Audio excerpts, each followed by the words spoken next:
Everybody. How does it feel to be at the first and biggest conference for digital nomads in Latin America? No, come on, a little bit of enthusiasm. Yes, thank you. Can I ask you guys, as a speaker, it feels really good if you guys are like close. So anyone who's sitting in the back, if you'd like to join. Also, a conference is amazing to learn and to listen, but it's also great to meet people, right? So it's more likely that you'll find some interesting interactions. Can I have a show of hands? Who was here yesterday? A few people. Thank you for coming back today. Maybe I'll reintroduce myself then in that case. I'm Rosanna Lopez. I'm from the Netherlands. I'm half Portuguese, in case you're wondering if Lopez is a Dutch name. And I'm an online marketer, and I left the Netherlands 14 years ago, but I have been nomadic for 6. And I'm very grateful that I was invited to come to Buenos Aires to speak to you all today and introduce these amazing speakers that we have lined up. There's a lot planned for you today. We have workshops about intimacy. We have talks about crypto, lessons from other digital nomads and how they started their nomadic life. We're going to learn how to get remote jobs, and we're going to learn a whole bunch about the city of Buenos Aires. So we got a lot for you today. I want to ask you the same as what I asked some of you yesterday. I think that if we set an intention for anything we do, the likelihood of it coming to life, if it coming true, is higher. So I'd like to ask you, think about the intention you want to set for today. Are you here to learn something specific? Is your goal to get a remote job? So what would it be that you want to learn today? Are there questions you need answered from other nomads who've already experienced this? Are you here to meet people? Are you here to make connections? Are you here to make friends? Or maybe you're just here to have fun. So can you tell the person next to you what your intention is for this conference? Please take a few seconds to do that. Also think about what you could potentially give back. Maybe you have knowledge that you could share, or contacts or connections. How about you two? Don't be shy. Or are you messaging each other? Don't be alone. Go join someone.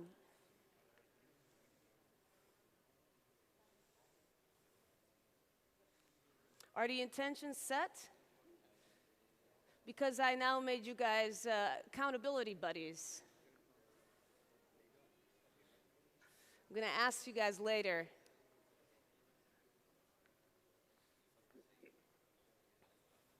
Your accountability buddy will ask you as well throughout the day.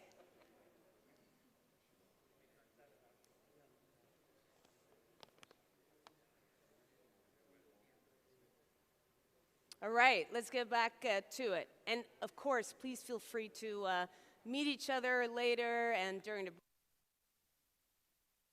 I have some small announcements for you, some changes that you might want to be aware of.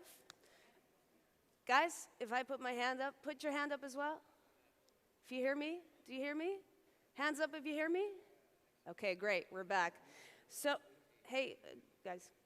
Sorry, I made you talk, but now also I need you to listen. Thank you.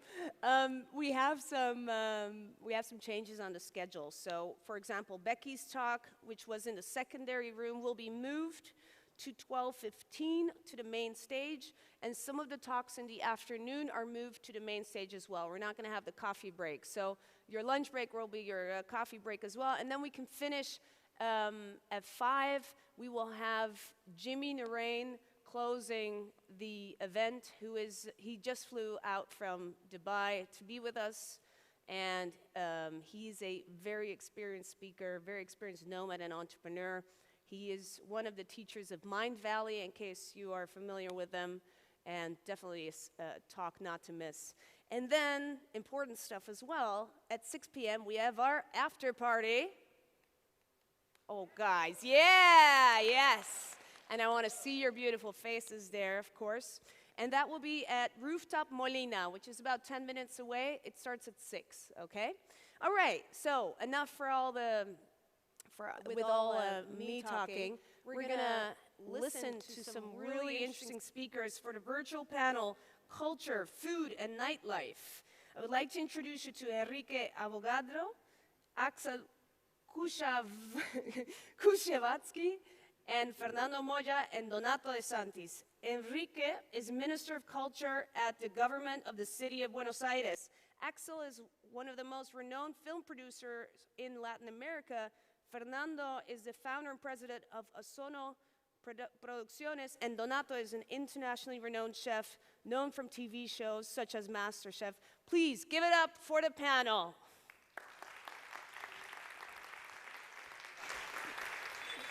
Okay. Thank you. And here we go. Thank you for bearing with us and being there while we are here somewhere. And it's quite weird that this panel is called Culture, Food, and Nightlife, taking into account it's so early, especially for Axel, who is in LA. It's 4:30 a.m., I think, 4:30 a.m. in Los Angeles.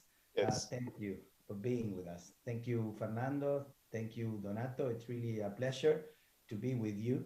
And we will be this morning discussing about Buenos Aires as a cultural hub in our region. Buenos Aires being a vibrant city with one of the best cultural and entertainment offerings in our region. We have more than 1,000 cultural venues between independent theaters, movie venues, cultural centers, music halls, milongas, of course, where you dance tango, bars, dance studios, bookstores. Buenos Aires is the city in the whole world with more bookstores per capita, and many other places. The city of Buenos Aires has more than 6,000 restaurants and 11,000 bars. It has a first-class gastronomy and a rich nightlife. And it has become a recognized destination for international visitors, including tourists, students, and digital nomads. So during this talk, we will try to answer some questions, such as what contributes to the quality of life of an international destination? Compared with other cities, what makes Buenos Aires stand out? What are the main advantages, taking into account the young entrepreneurial profile of digital nomads, of choosing Buenos Aires as a destination? Of course, as good porteños, we will be boasting of the qualities and richness of our city. And we hope to attract you all to come by and visit us and get your friends down here also. I'm sure that through the COVID-19 pandemic, one thing was made clear, and that is that culture connects us with our identity, individually, but also collectively. And it's an essential part of our well-being. From culture, spaces for dialogue, places for learning, we can generate and learn to generate new spaces for dialogue and to build communities. And creativity is the very important tool in terms of how a sort of fuel to get people together around culture and creativity.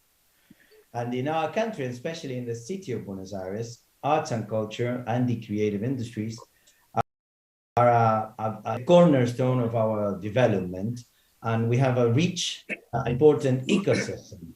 And Axel, Donato, and Fernando are great examples of what can happen in our city when you get things, the ball rolling in terms of culture and creativity.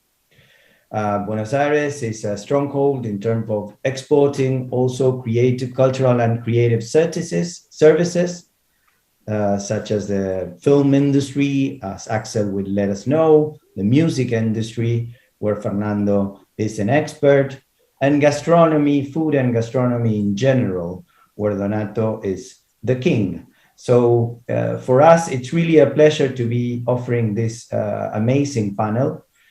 At the same time, we have a huge responsibility from the city of Buenos Aires in terms of steering and moving ahead and promoting this live and rich ecosystem, cultural and creative ecosystem.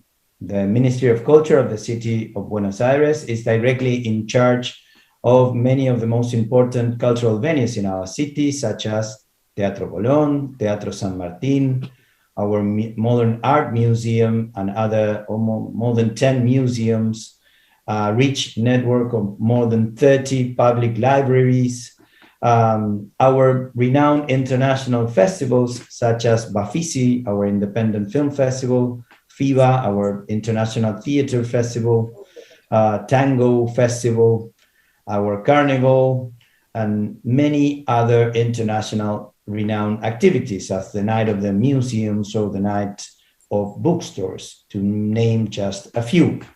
So there's always something to do in our city. There's always a chance to be part of this live and rich cultural and night scene. Our night life in our city is compared almost to no other city in the world. Buenos Aires is actually, to maybe steal something from another important city, a city that never sleeps, as I'm sure that anyone who has had the opportunity to come and visit already knows. But also Buenos Aires has become a true gastronomic capital, where the integral well-being of our neighbors is promoted through the promotion of sustainable food policies, promoting the development of markets and gastronomic patios, training and generating employment in the sector, and giving it to Buenos Aires visibility as a regional and international hub. And I'm sure that Donato will let us know more about this, taking into account his huge experience. So we are really glad to be joined by these amazing experts of our cultural and creative ecosystem. And now I will open the panel to them. We will have some questions, opening questions to each of them. And I hope we will also have some debate between us in order to bring with us some of the main takeout should be why Buenos Aires is such an interesting city for people who are trying to decide where to live for a while at least, and work from here towards the rest of the world. Axel, as you already know, it's an Argentine film producer, screenwriter, and journalist specialized in cinema. Among his greatest successes is the film El secreto de sus ojos by Juan José Campanella, which was awarded with an Oscar, an Academy Award. Axel is now based in LA with his production company. He's developing content for the whole world. Axel, it's a pleasure to have you with us today. And just to break the ice, as we say in Argentina, taking into account your experience not only in the city of Buenos Aires, but already all around the world, recently in the city of London and in LA. What do you think makes Buenos Aires such an interesting place to not only work, but basically live and maybe work from Buenos Aires to the rest of the world? Thanks, Enrique. For starters, I mean, I think I'm the right guy for this, because here it's actually, we're still in the middle of the night.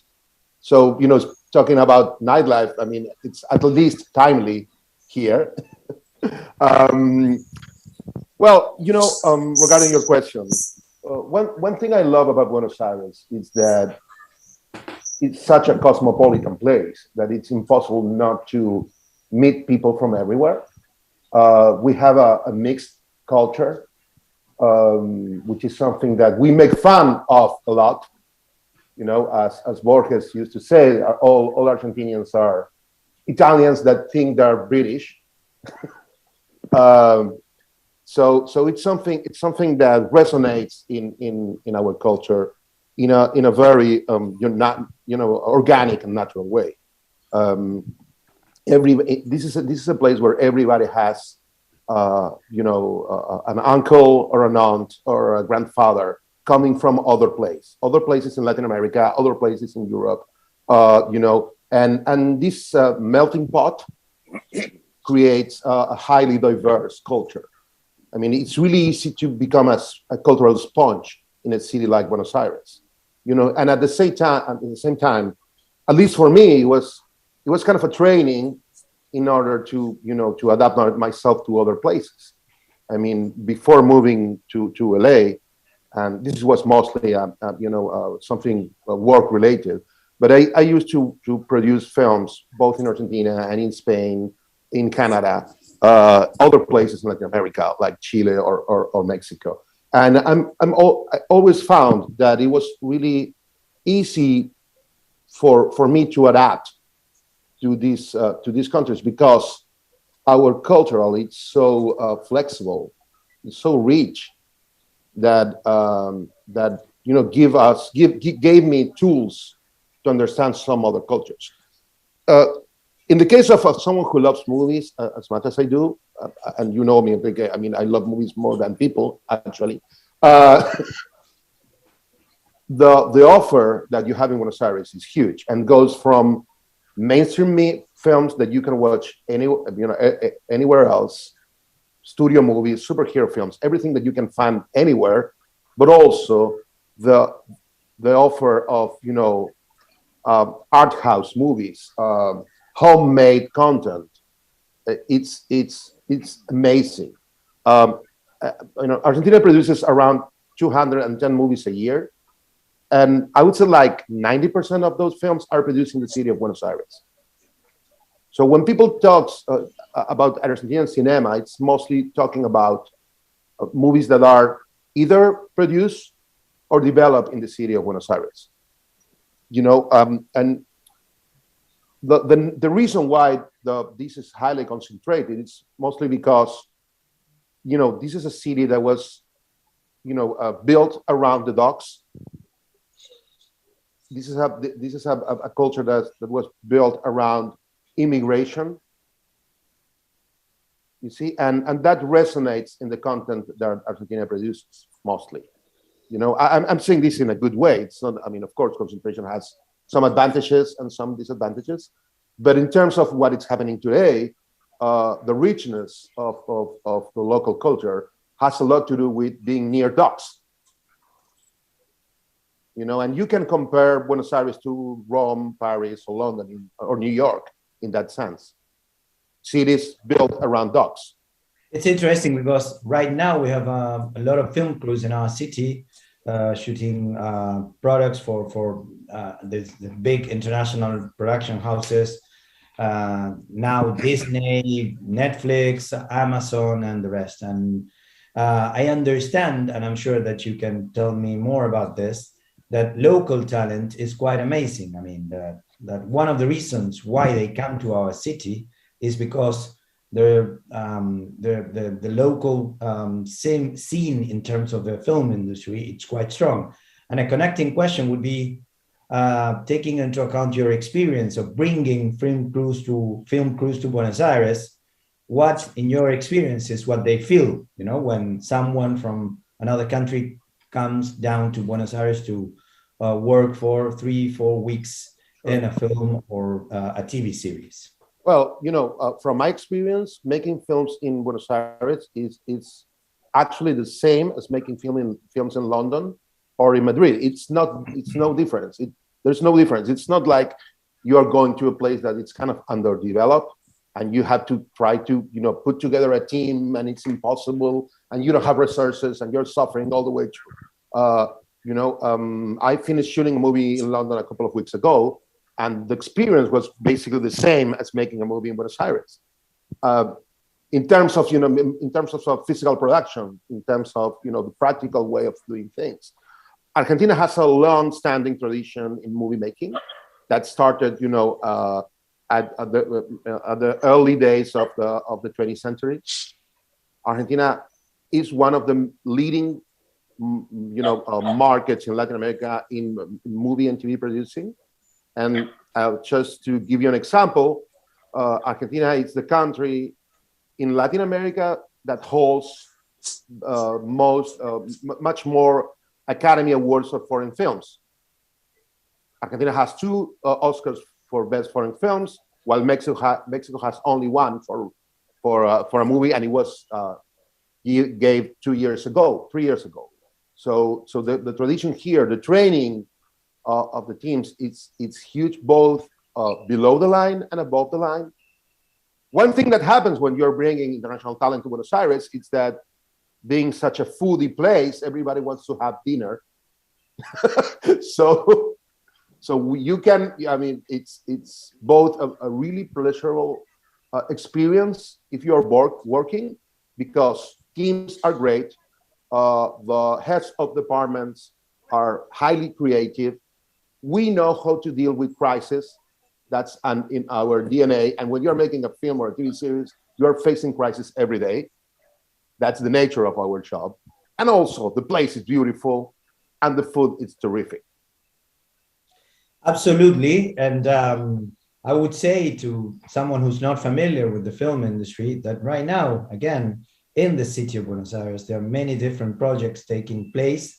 We are providing permits for films and TV series and advertisements that are being shot in the city of Buenos Aires. So there's a big chance that you will find, I'm not sure if only and let me add something. Other actors and actresses in our street. See, absolutely. I want to add something. Up till a couple of years ago, I don't know if there are new, research done of lately, but up to a couple of years ago, Argentina had the same amount of film students as France. I mean, it's huge in terms of people willing to make films and TV series. The attitude towards filmmakers, it's amazing. People love movie making in Buenos Aires. And that's a very important point also, because we're also welcoming students from the whole region coming down to Buenos Aires to study, in this case, film. But of course, Buenos Aires is a big provider of educational services along any other area in the economy. So it's also a welcoming destination for all the reasons we're mentioning, especially nightlife, to bring down students from the whole region. Axel, thank you. We will move on now to our friend Donato. Donato De Santis was born in Milano. He's an Italian chef specialized in the cuisine of Italy. Since 2000, he lives in Buenos Aires, where he founded his own restaurant, Cucina Paradiso, among many other amazing places and projects. He has hosted numerous television programs and was member of the jury for the Argentine version of MasterChef and Dueños de la Cocina. And since 2020, he has participated in the MasterChef Celebrity Argentina. Donato, it's a celebrity in his own terms, but it's also very generous, sharing constantly ideas, tips, and helping other people in the field. So thank you, Donato, for being with us today. It's really a pleasure. Grazie tanto. And thank you. Thank you. Thank you. And I want to say to everyone in the audience, stop talking to each other and listen to us. No, I'm just kidding. I know that Buenos Aires is a friendly place, and we wanted to keep it like that. And it's a friendly place at any level. I've been listening very careful to what has been said up until now, and it's very true. I mean, that applies also to the food industry. I mean, if we look at it in a transversal way, and I know that Nomads is the theme of this moments that we're sharing. We need these nomads. We need these nomads in Buenos Aires in order to interchange what we are able to do and what people from other places can bring to us. I will underline this, obviously, in terms of the food industry, because besides the fact that many chefs or people that work in the industry travel around the world, and they bring back to this amazing city all this information. When we have new blood, not only working in restaurants, but getting closer with all kinds of activities in order to keep the the worldwide input very fresh, because Buenos Aires and Argentina has a lot of space. And I talk about square footage, but I also talk business-wise. I mean, I talk about human wise. I talk about relationships. I mean, people here are extremely friendly. As it's been mentioned, this beautiful mix of European and South American blood really makes it stand as a nice place to do nice projects and to make it happen. You know, not only in the film industry, but as I am a witness on my own in the restaurant business, which is the best social place that you can have. Great, Donato. And there's something interesting about this lively scene, which is the amazing way that the foodie scene and the gastronomy in our city reacted to the COVID-19 pandemic. Because of course the sector was hardly hit, but then the sector started innovating and evolving and promoting several ways of reaching out to their public through new innovative ways, isn't it? Yes, as a well, if I can, if you allow me to talk about a personal project, I personally spent 1 year or maybe more of this pandemic time transforming a whole menu. As you know, as an Italian restaurant, all our food is basically pasta, carbohydrates, and so on. So I spent a whole year transforming that concept into a total gluten-free Italian restaurant, which I think is the first one in Latin America to offer 100% dishes in an Italian restaurant, which are totally gluten-free. What do I mean by this? That, as I said before, the space, the possibility, the availability of ingredients, which are still somehow produced in a natural way. I'm not saying that 100% is organic, but there's a lot of organic produce and around the country. The country is very long and we have a different climate. So we can basically utilize a lot of very little known ingredients on one side. And then for what is concerned our place, different type of ingredients or flours in order to make this new concept happen. So Argentina, it's a rich place in terms of idea, tools, and as I repeat myself, a lot of space, and you have to think of space in a very broad way. Well, the whole idea of space, as I said, was interesting in terms of what we learned from COVID-19 pandemic, because actually restaurants were able to reach out to the streets, to the open air, and even to new markets that appeared around, in our case, around the city. You are directly involved with the project in Belgrano, which is amazing, but also helping other markets in our city, which are also teaching people to be in touch with local producers in a different way, isn't it?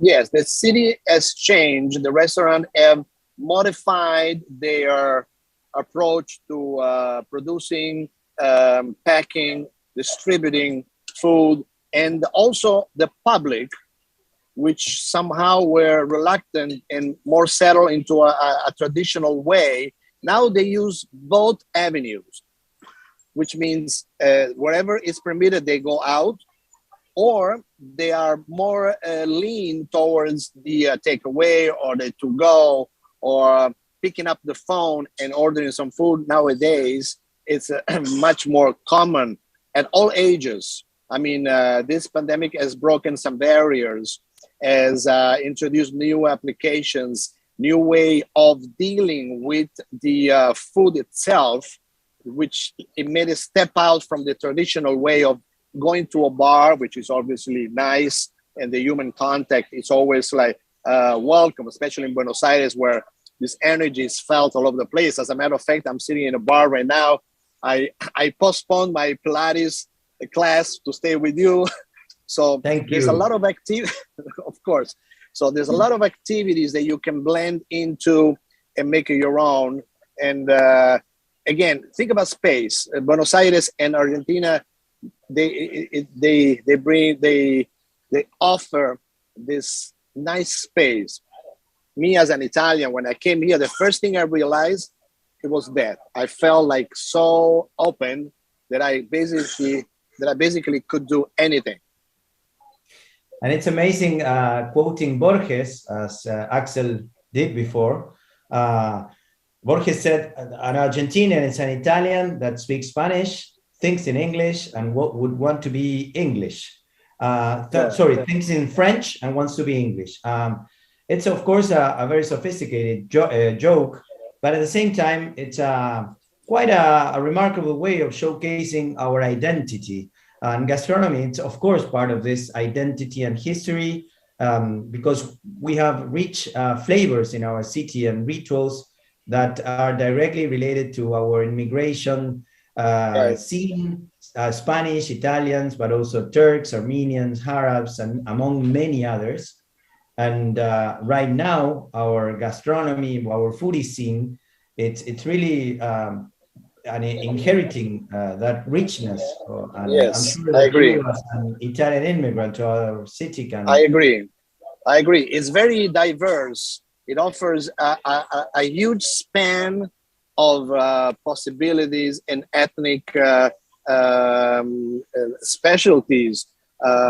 Buenos Aires and Argentina is not only meat, like maybe it was like 20 or 30 years ago. Of course, we still have some of the greatest meats in the world. Other countries are fighting to get that spot. But in Buenos Aires and Argentina, you can really, in the last, I would say, 10 or maybe 20 years, you have different possibilities to find places that you want to imagine coming from different cultures, maybe nearby or far away, like the Eastern or the very far Orient. And you can find them all in the city and also in the secondary city, like Mendoza, Santa Fe, Cordova, down south, and Chubut. I mean, it's really, really interesting and ever growing. Thank you, Donato. Really a pleasure to have you with us. And now we're moving on to our friend Fernando Moya. Fernando was a pioneer of show business in Argentina.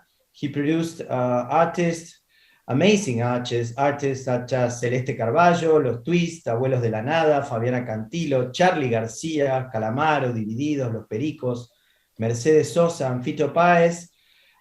It's even mentioned in their lyrics. Fernando is really quite a celebrity in the music business. He was also in charge of television careers such as Jorge Lanata or Natalia Oreiro. He's founder and president and CEO of Ozono Producciones, a company dedicated to creation, production, and commercialization of live experiences with export formats to the whole world and a huge international experience. Thank you, Fernando, for being with us. It's really for the introduction. A pleasure. Nice to be here. The big question all the time is, what do you need, right, for a city to get a great production, to get shows performance, to get plays at the theater? And the first thing that you need is a venue, right? You need a theater and you need a venue. And Buenos Aires has biggest theater. Buenos Aires has around 5 arenas, indoors arenas, football, stadium, polo field. Buenos Aires have the venue. The second thing that you need is population, because to support a play, a Broadway play, you need population, because the number of tickets that you have to sell to make the business sense is a big number, and you need population.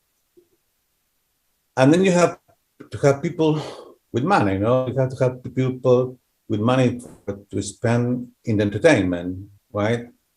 And we have that because we are selling tickets for maybe the 25% of the population, and that 25% of the population are rich and they have money to spend in entertainment, that you need that people to sell the tickets, right? And the other thing that you need is tourists, because you need the tourists to remove the audience, no, maximum in the theaters. When you have a play and you want to run the play for a year, you need the tourists to get more opportunities to sell tickets in your hands. What's happening with that? There are only 2 cities in South America, 3 in Latin America with Mexico, but only Sao Paulo and Buenos Aires have that condition to develop the international business and the local business. And obviously that helps to everybody to push, you know, the business a lot and to push the culture of the city a lot.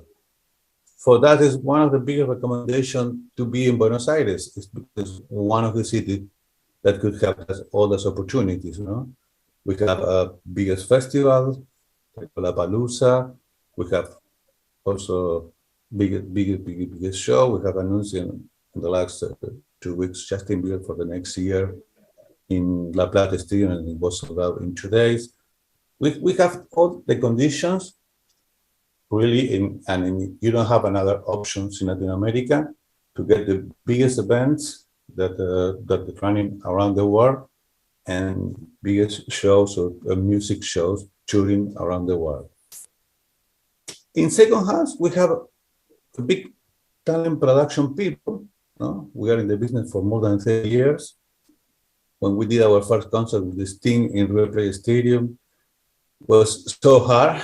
But we did a great production, and the manager of the Sting talked with the manager of Bruce Pinton and said, these guys in Buenos Aires are so young, but they can do Amnesty in Buenos Aires, and we did Amnesty in 1988 with Bruce Pinton, Sting, Yuson Dur, Tracy Chapman, Peter Gabriel, Leon Gieco, and Charlie Garcia with one of the biggest events on the 80s. And after that, we started with the 90s with the economy, with the buy $1 by peso to help us to develop in the international business. No? We have a 90s playing in Buenos Aires, all the shows that you can imagine. And that's culture to get shows and theatrical plays.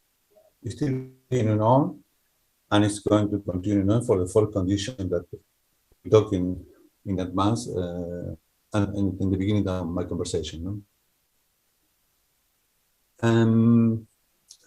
What is the good thing for the producer? We are producers of many shows. That's after we produce a show in Buenos Aires, like Violeta or Soy Luna or Fuerza Bruta. We produce really not a low budget, but with a budget very different that when you have to produce in other countries. No? You can have a good product here with maybe a 70% cost. That if you produce the same show in Brazil, or if you produce the same show in Spain or in America. No? That means that you can work on the basic ideas here, and then you can run the show around the world. It is not easy, no, it's not for everybody, it's not for every artist. You have to have determinate condition to do it, or big diffusion on Spotify, or big diffusion on platforms, digital platforms, where you can screen series or movies or whatever. But it's another opportunity that we have in Buenos Aires to offer that people who want to work in Buenos Aires or who want to be in Buenos Aires a part of the time, no? To be here. And I think that's the biggest point that we can recommend, no? For the decision to come to the city, to be in the city and enjoy all the entertainment opportunities that you have in Buenos Aires. Fernando, thank you. And taking into account your huge experience organizing all sort of live events, I would add probably something interesting, which is passion. Because from what I gather, international musicians, when they come down to Buenos Aires, they're really surprised about the passion of Buenos Aires audiences. And even many of the live recordings are scheduled in Buenos Aires because of this. What It's do you something think happened that's it's very, very special what happened. Because the main thing, we have passion and forever forget that is very good. But the main thing is we create one crossover of age in the crowd. We don't know why. When you went to the Rolling Stone show, or when you went to the Paul McCartney show in the States or in Europe, the crowd is over 50 years in all the countries, in all the cities that I went, right? May I tell you that in Miami, in Dallas, in New York, in Berlin, no? I saw in different countries Rolling Stone, and the age is over 50 years. And the crowd, as in China, began with 10 years old, 15 years old, through 50 or 60 years old, no? But this is a phenomenon that happened in Buenos Aires, or perhaps in other cities in South America too, but especially here, no? The crossover on the crowd is really, really big. And the people and the artists enjoy that, and enjoy the people champion in the show, and how the young people pushing them doing the show, right? And this experience for them it's really big, and they appreciate it. That's the reason why Rolling Stones came to Buenos Aires 5 times, Paul McCartney 5 or 6 times too, Madonna 3 times, no? Always was for the same reason. Well, we are running unluckily out of time. I'm sure there's a lot more to talk about our food and nightlife and cultural scene, but the best way of getting to know our city is actually being able to experience it. Buenos Aires is a city, as I said, that never sleeps. You can go to Teatro Colón and immediately afterwards to a cantina or to dance tango in a milonga every single day. You can go to the movies or you can go out dancing and then go to Calle Corrientes and eat some pizza at 3 or 4 a.m. And find a lot of people there. You can find bookstores open until very, very late. You can go to a music festival and find people from all sort of ways and ages, as Fernando just told us. And we hope that we were able to share some of this magic with you. Thank you for being with us this morning. Thank you, Axel, for waking up so early or staying up so late to be with us this morning.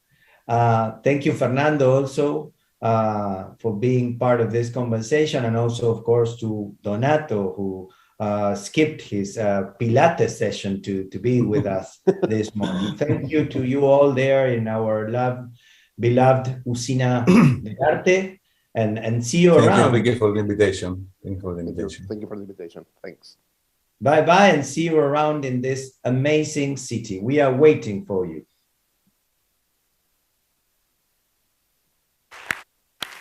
Thank you so much. That was an amazing panel. I'm sure that a lot of nomads who are here now have already experienced all the beautiful sides that the city has to offer. Up next, we have another panel for you, Lessons from Nomad Life. I'm going to introduce you to Johannes Volkner, Fadila Amat, and Brittany Bond. Johannes has been a digital nomad since 2010. While he loved the lifestyle, he found it difficult to meet like-minded people. So he became a community builder himself and started the ultimate cruise conference and journey across the Atlantic Ocean called the Nomad Cruise. He now runs the Nomad members club called Nomad BA, and they will gather in person in Playa del Carmen in January. We also have Fadila Amat, a business strategist and entrepreneur. She runs a trade payment and facilitation agency in Ghana. Fadila is also the founder of Africans Living Fully, a media and community platform that empowers young Africans to be limitless in their pursuit of a fulfilling career and life. And last but not least, Brittany has consulted teams around the world to transition to remote work for the last 5 years. She's an expert in remote working, co-living, and digital nomads. And she is running multiple communities in Thailand at the moment. I will be moderating the panel. Do we have them live yet? Or shall I keep you busy with some comedy, maybe? Let's have a look. This is the talk. Because we have Johannes joining us from Cape Town. We have Fadila joining us from, I think, Lagos in Nigeria. And we have Brittany Bond joining us from Thailand, from Koh Phangan, to be precise. So we're trying to get them all connected at the same time. I will take a seat in the meantime, if you don't mind.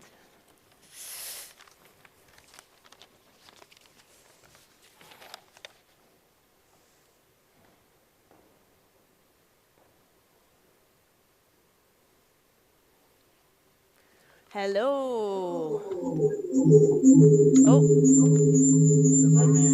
Oh, yeah. The sounds. Thank you. Yeah, good. Do we have Fadila joining us as well? Let's double check.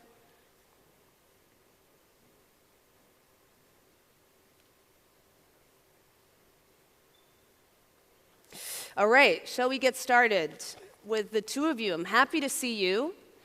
I'm glad you were able to join us. I know it's very late, Brittany. Johannes, you're in Cape Town, I believe. Yeah. All right. Shall we get started with the questions? First of all, yes, let's start. Hi. Can you hear me all? Yeah. You can all hear each other? Glad you could all join. Absolutely, our pleasure.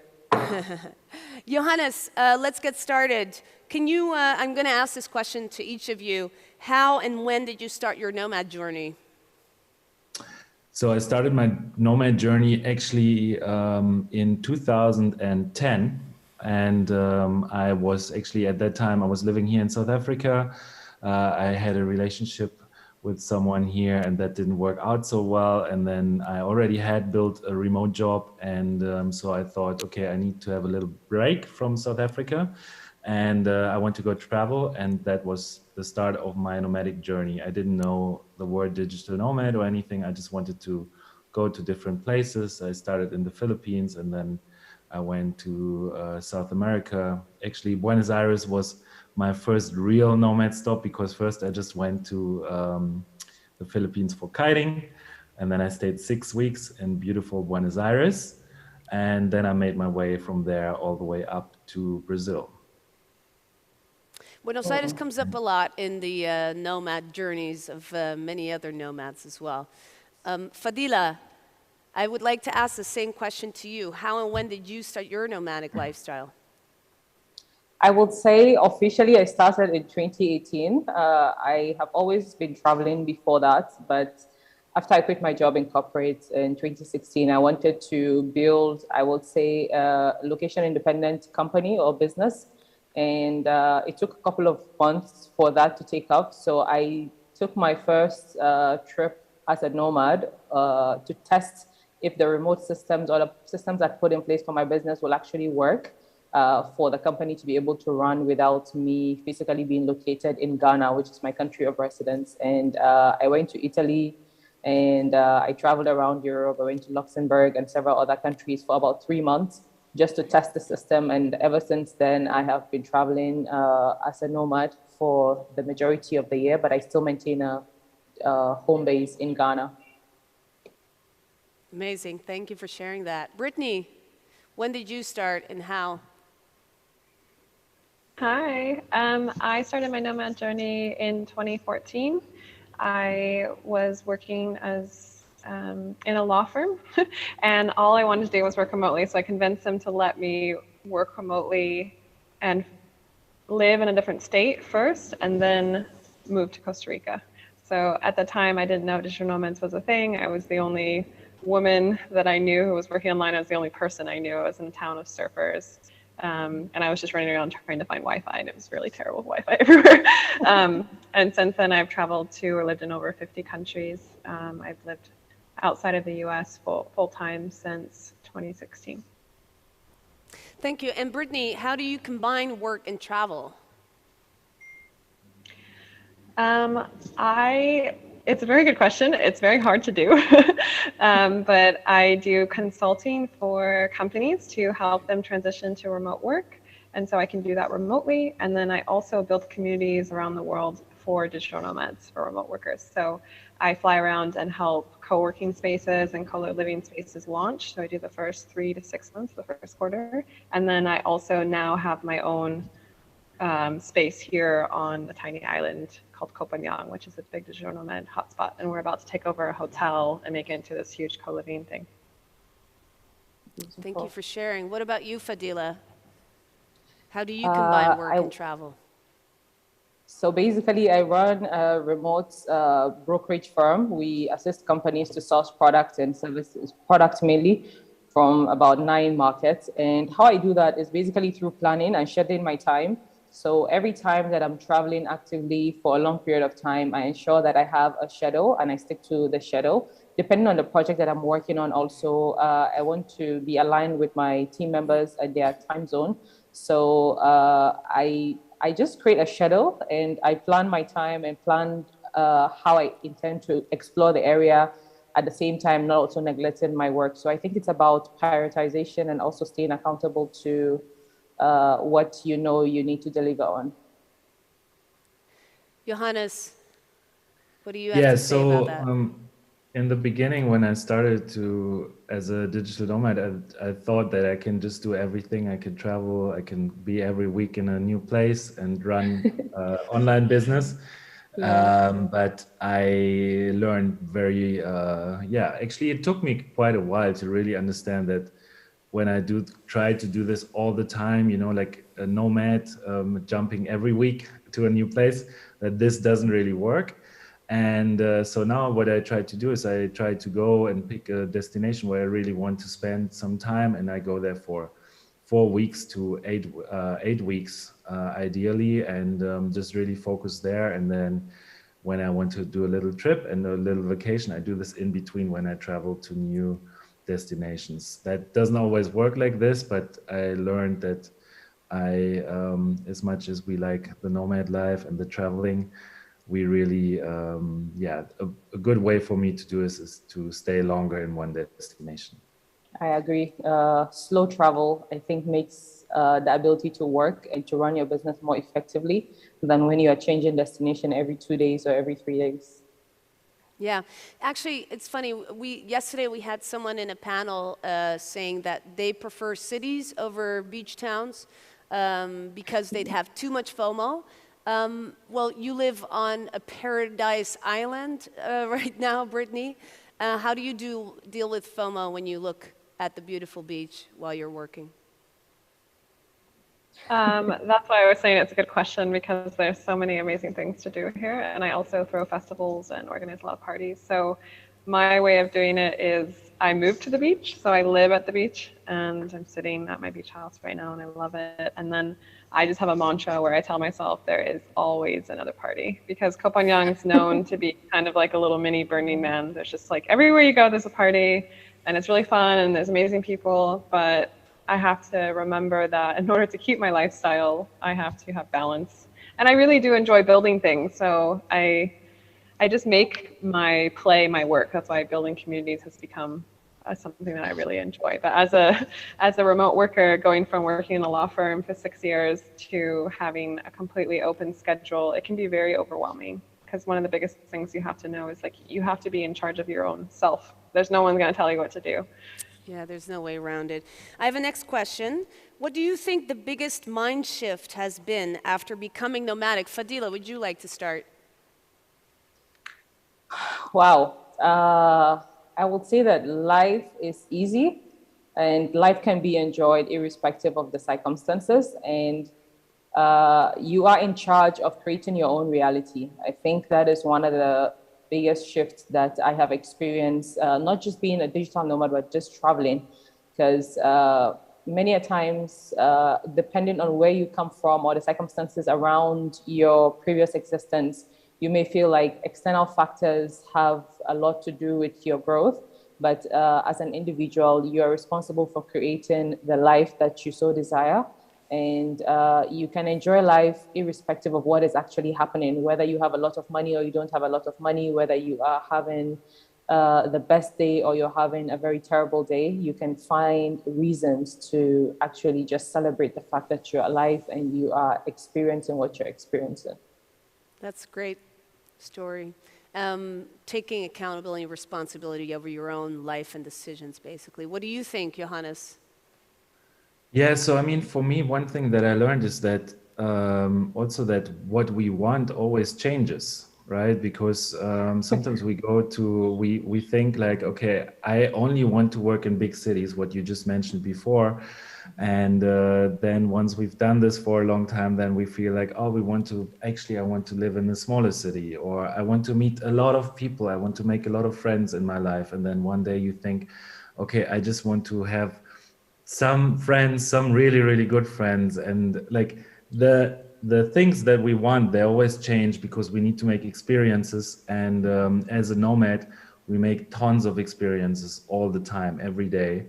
And these experiences, they change us. So whereas if we wouldn't sometimes maybe live the life, we always think that maybe one day we're going to want to have a huge house with a nice car. The things that we want as nomads, they always change a little bit. And so my mind is shifting all the time a little bit to what I want. Brittany, what do you think about this? Interesting discoveries. Yeah. Sorry to interrupt you, Johannes. Brittany, what do you think? Yeah, I agree with Johannes a lot. Like, I think, especially in our lifestyle here, it's really easy to have the quote unquote perfect life that you always dreamed of. And then what do you do when all of your dreams have come true? Like, you have to make bigger dreams. And I think a big mindset shift for me is like, when I got out of survival mode and I was able to live the life that I wanted, how much of my energy I actually wanted to give back to like the local communities that I was traveling through. And Thailand for me now is home. So I just have so much energy to give to the local community and also the nomad community, because I feel like these people are now my kind of chosen family. You know, a lot of these people I've been through amazing ups and downs, and I think that's beautiful that you can choose whatever life you want, and also that you really need way less than you think you do, like materially, in order to be happy. Like, for me, sometimes most of the time, the best days I've had, I didn't spend any money. I just like spent it with my friends out on a hike or at the beach. Whereas I think when we're in like the 9-to-5 grind, we're so unhappy that we end up like buying a lot of things to make ourselves feel better because we're trying to soothe ourselves. So when we're emotionally happy, you don't need that much. Yeah, I agree. I think that's great. Yeah, so basically the way you make community and minimalism, I very much agree with that. But touching on the part of community, do you feel like anything has changed, or how do you keep relationships and friendships while you're nomadic? Because one of the questions we get a lot as nomads is, isn't it lonely to have this life? Yeah, I mean, I would say, oh, sorry. No, go ahead. Yeah, it was for Brittany. It was for you. Okay. I would say that I have some of the closest friendships that I really do consider them like chosen family, because you might spend like 1 week or 1 month with someone, but you're with them every single day. You might be co-working next to them, or you're off on adventures together, and then you don't see them for a couple of months. But then most of my really close friends, we've been in like 7 or 8 countries with at least, you know, and to have that many type of different experiences with people and see them year after year. And I've known some of these people for, 5, 6, 7 years. It's like such a deeper connection. And then for me, the way I started my nomad experience was I started a co-living travel company for digital nomads. So as very similar to Johannes, it's like I basically built a community and had them travel with me. So I was, if anything, I always wanted space because I was always around people all the time, and it was amazing people. So it's just about, for me, it was always about finding the balance. I had so much community that I needed some grounding. What do you think, Fadila? How do you maintain your friendships, or how do you meet new people, or is there anything you can share with us? I think it's important to define who your friends are, and to also get okay with the fact that you will meet people when you're traveling and you may never see them again, or you may see them again. But people back home that you care about or that care about you, you just need to make the time and communicate with them. You can set a schedule for a check-in call if that works best with the other person, or you could just have a call every other week or every other day. I think it's really also about finding your community while you travel, because sometimes, yes, it can get lonely. But if it gets lonely, what do? You can go to co-working spaces. You can decide to join a couch surfing meeting and travel with locals if it's a destination that you're not seeing so many nomads. So I think it's just being flexible, and also being open and vulnerable even when you need to, and acknowledging the fact that you are human and sometimes you will miss people back home, and there's nothing really wrong with that. So I think it's just staying true to who you are, and making a commitment to stay connected with those people who you want to stay connected with. Thank you for sharing. Johannes, well, you bring a couple of hundred Yes. people on a boat every time, but are there other ways we can also make friends and relationships?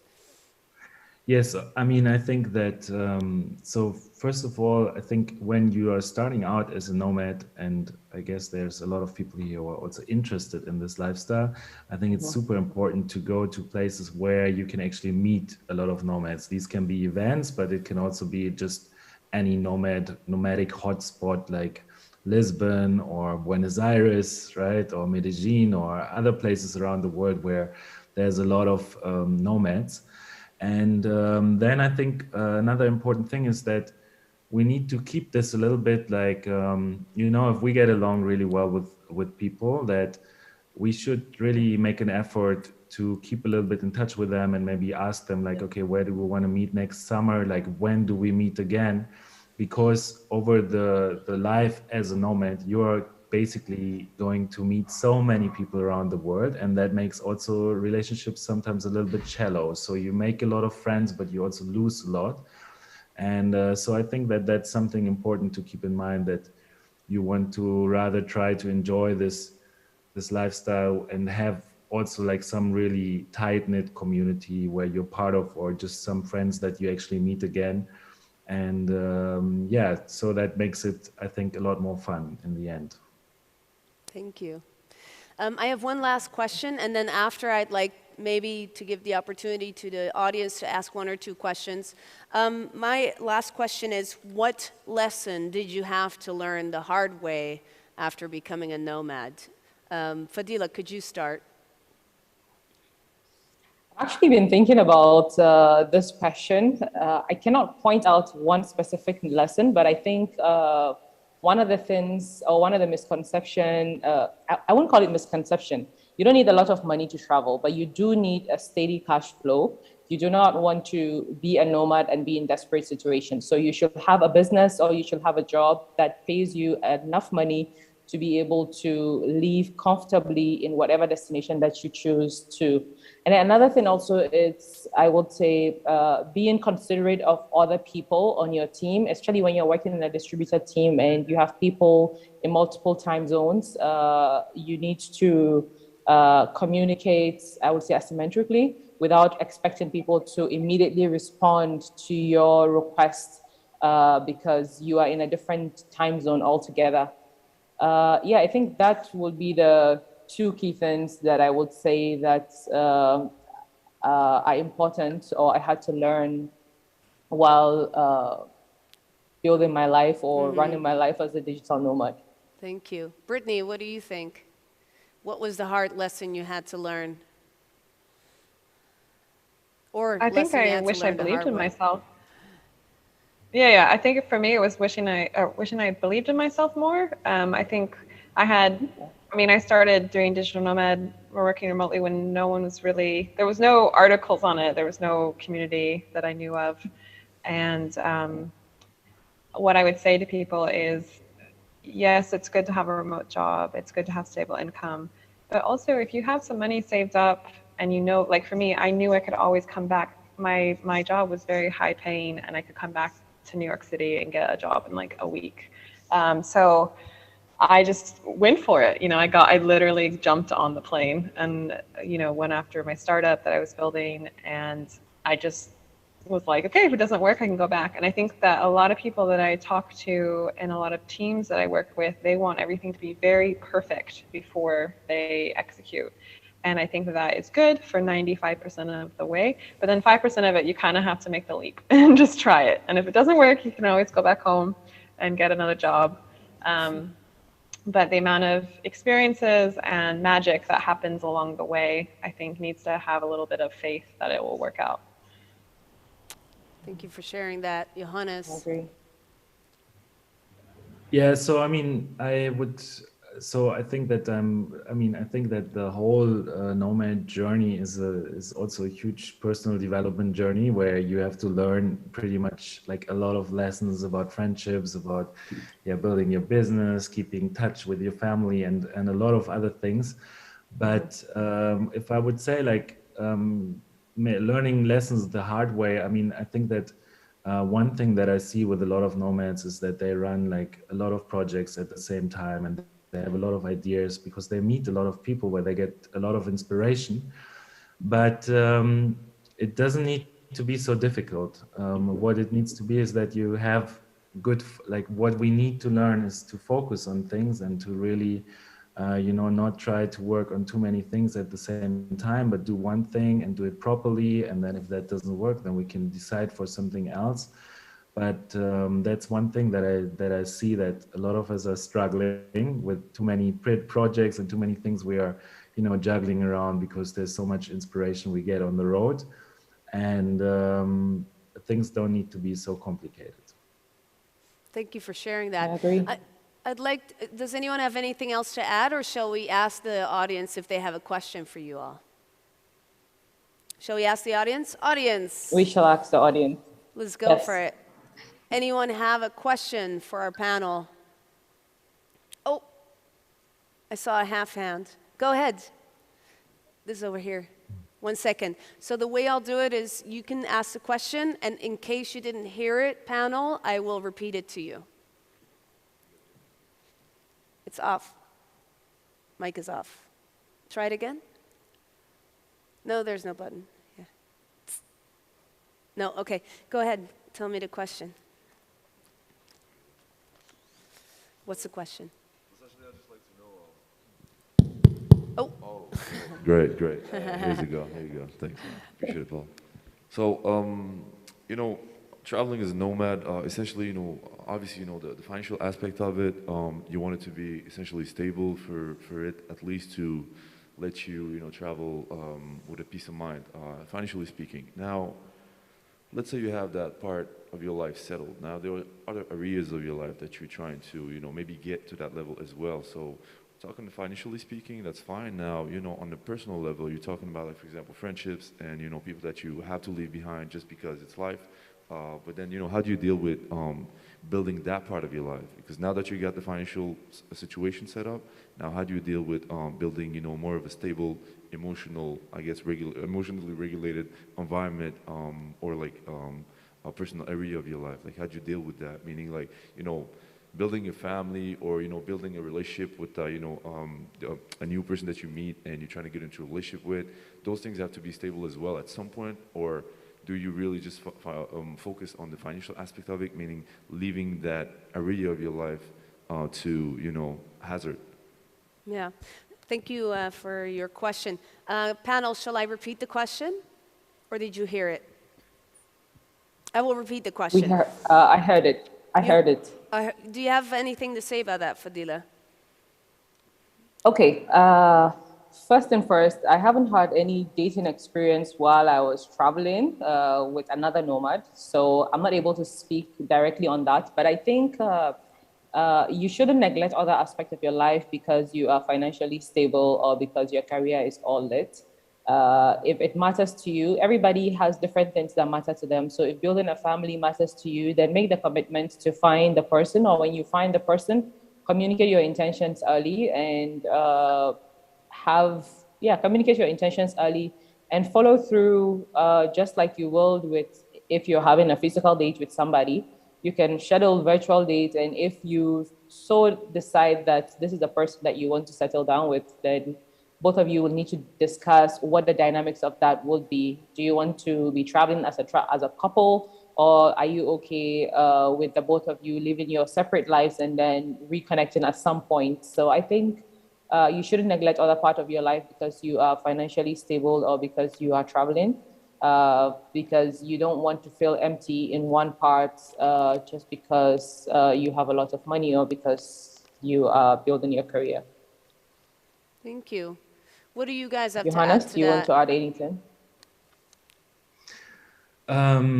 Yeah, I mean, so, well, I think that everything takes time, right? Building a financial stable life and also building the friendships or building the things around. So it's that we need to make the time to, if we start to just travel and meet a lot of people and whatsoever there, then of course, our need for building more stable relationship will grow much more because that's what we are going to neglect. So I think that with everything that, like, the question that we need to ask ourselves with the nomad life is, okay, so now I can work remotely, I have enough money. What is the thing that I really want to do? What do I want to get out of this? Do I want to see a lot of countries?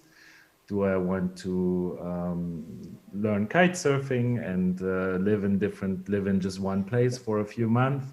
Yeah. And then around this we can build our life. And if we don't like this, then we can change it a little bit. So it's really about I think that we have amazing opportunities if we have a great income that allows us to do this, and we can pretty much have the choice to go and do whatever we want.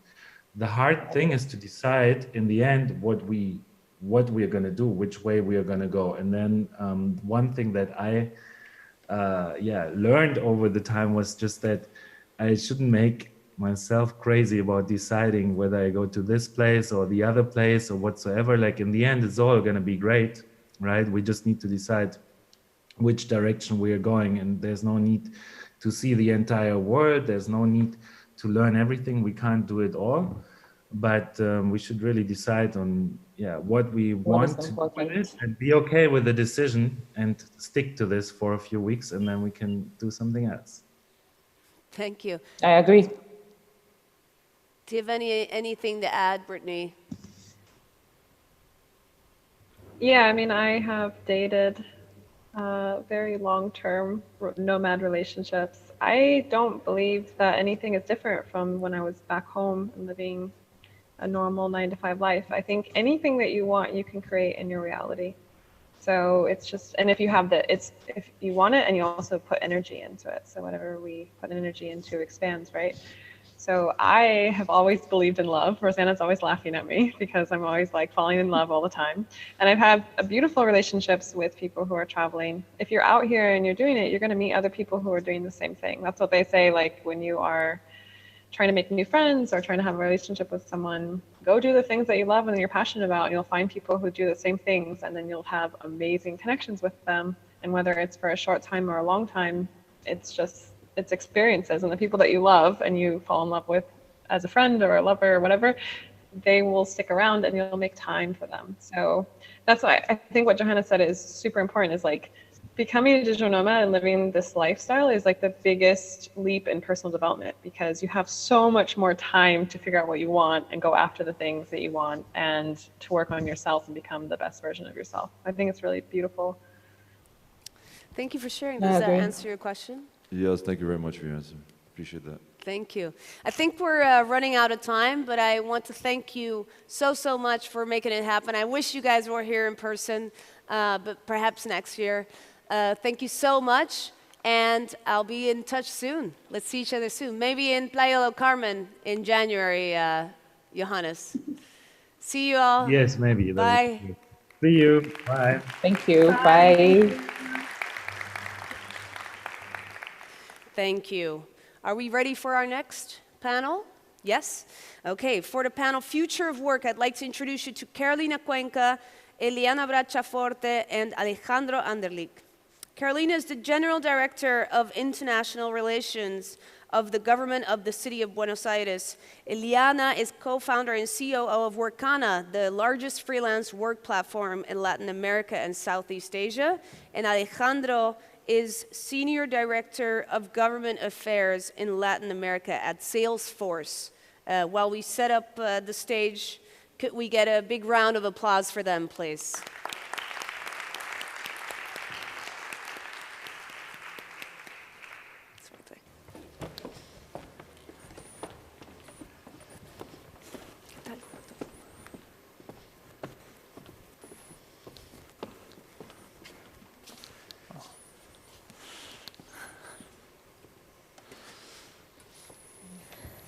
Hello, everyone. Thank you all for being here. Thank you for those who are seeing us through the website and our transmission online.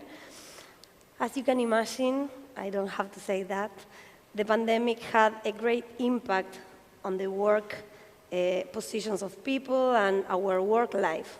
So we are trying to discuss? Let's discuss, yep. We are trying to discuss today what happened with the rules that we used to have in our offices. Companies are rethinking about their needs regarding workspaces, new rules. What they used to offer as benefits are still some benefits really for the employees. So the pandemic pushed us to rethink everything about our work culture, work habits, and work life. So we are here today with Eliana Brachaforte, Rosanna already presented both, and Alejandro Anderlich, and we are trying to make some discussion about this topic, which is the future of work. We are going to talk about that. And she looks at me because we already argued about the title of the event, so wait for that. So to start, Eliana, what do you think about how the pandemic really changed our work culture, work habits, everything? So I was thinking about this when I was invited to the panel, and in my thinking, we've been talking about remote work, freelance work, independent work, autonomous work for the last 9 years at Workana. And we knew this trend was coming, and it was inevitable. And the only thing that the pandemic changed was how fast it came. And what happened was that all these people that had jobs that could be remote and found themselves in March, April last year doing it in a bad manner, like companies weren't ready, most companies weren't ready for it. When after a year of on and off and working remotely, companies are trying to say, hey, let's get back to the office and do things like we used to do them. And people are saying, yeah, no, we don't feel that's gonna work for us. We are seeing the biggest resignation trend of people quitting their jobs like ever before. It has many reasons. It's not only in remote work or because of remote work, but it's also related to people looking for a better life balance. And remote gives us that in many ways. And we tasted it, right? And now rules changed. And companies that don't understand that the rules have changed, they're going to struggle so much. And they're going to lose access to talent. And that's going to hurt a lot. And I think it's the time for workers, for us, to say, hey, I want change. You need to change. That's fine. Absolutely. And everything went too fast for everyone. Yeah. So, Alejandro, I want to know, what do you think about the trends that will shape our future, working culture, and habits? Sure, Caro. First of all, I want to thank everyone here today. Thank you, audience, for being here. You are here for some good reason today, so let's enjoy it and take something really profound out of it. I want to thank my co-panelists as well, and especially to the government of the city of Buenos Aires because of the effort that they are making to promote this type of initiatives. Buenos Aires is a great city to act as a hub of talent, and hopefully will keep growing in the coming years. And on what you said, Caro, you know, we were discussing backstage, it was a discussion, not an argument, about the title of the panel, Future of Work. We've been talking about future of work for years now, and future of work is not the future. Future of work is the present situation, and it's already the past because we've been speaking about this for years now. We have to act together now to, you know, boost the workforce talent that we need to accommodate to the situation. As you know, technology has been a key ally of all of us during these 2 years. And probably when someone would open a book, a history book, like 100 years from now, we will be there like the ones who lived both in the middle of the fourth industrial revolution and the first global pandemic. So what are we learning out of that? People talk about remote work. What we did these last 2 days, more than remote work, was survival, right? So our kitchens became classrooms, our cars became our, you know, place where we would interact while working. And I believe the challenge now would be, now that people have the mindset that we don't want to go back to the old culture of work, how we could accommodate each of us to give the utmost of his, of her, within the current environment and with the power that technology would give to them. That is the big challenge. How technology can be used for good, how technology could be inclusive, because we need, you know, we were probably lucky enough to survive through these times, but not everyone could. So the big challenge would be how to make technology available to everyone so that anyone would be able to work the way he or she would like coming forward. And then third challenge, which we could elaborate on later on, is how can we have many more creators of technology rather than users of technology. We have all been using technology as a great tool these last 2 years, and in the past, of course, and we will in the future. But how will we bring together us, private sector, public sector, civil society, how can we all work together to build a much robust and greater task force of workers within the IT industry? And it's not the IT industry, it's the entire world, because every single organization today is a technology company. Great. I couldn't agree more with the survival concept. I have twins of 2 years old, so you don't have to tell me about survival and home office together, because it was really a challenge. So he talked about something really interesting, and previously you talked about the record rates of people leaving their jobs, and I want to know, what do you think about the new strategies, or which are those strategies that companies are taking into account or elaborating to find new talent or to retain talent? So I think first we need to think if we're doing remote, and if if we are working in a company with a model of hybrid model where people go to the office sometimes and they work from home or from other place other times, you need to understand how to do that better. This is something we improved in our company during the pandemic. but we have been doing remote or some kind of remote for some years. So we were in a better position to understand how to work with teams that were total remote. Everyone worked from home. Even their manager was working remotely. And that allowed us to install processes that, that people felt closer to the company. Like once a year, we got all together and do things like keeping us closer. Like every Friday, we have an after office, a virtual after office. We had that for years now. And we also had ways of making people feel that if you weren't going to the office, because we had an office for some time, you also were a part of the company, and there wasn't a different citizenship if you were remote or not. And that helped. We have the highest retention rate in fully remote teams versus other teams.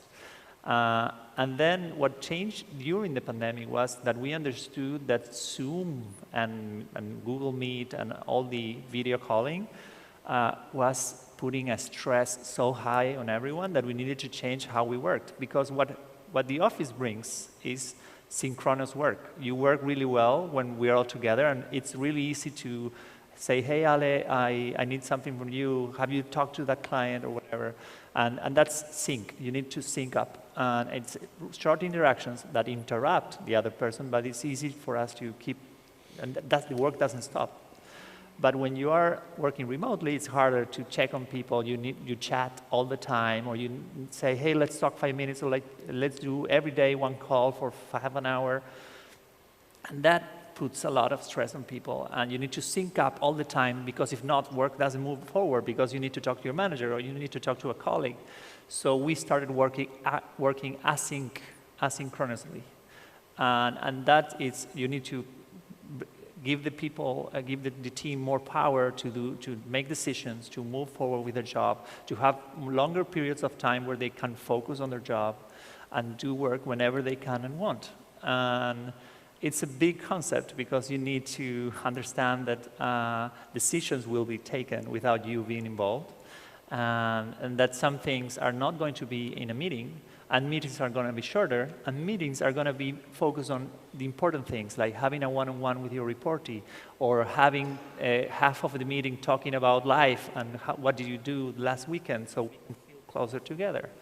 And that happened, and that was the single best thing we did with the team during the pandemic, and that's related to work.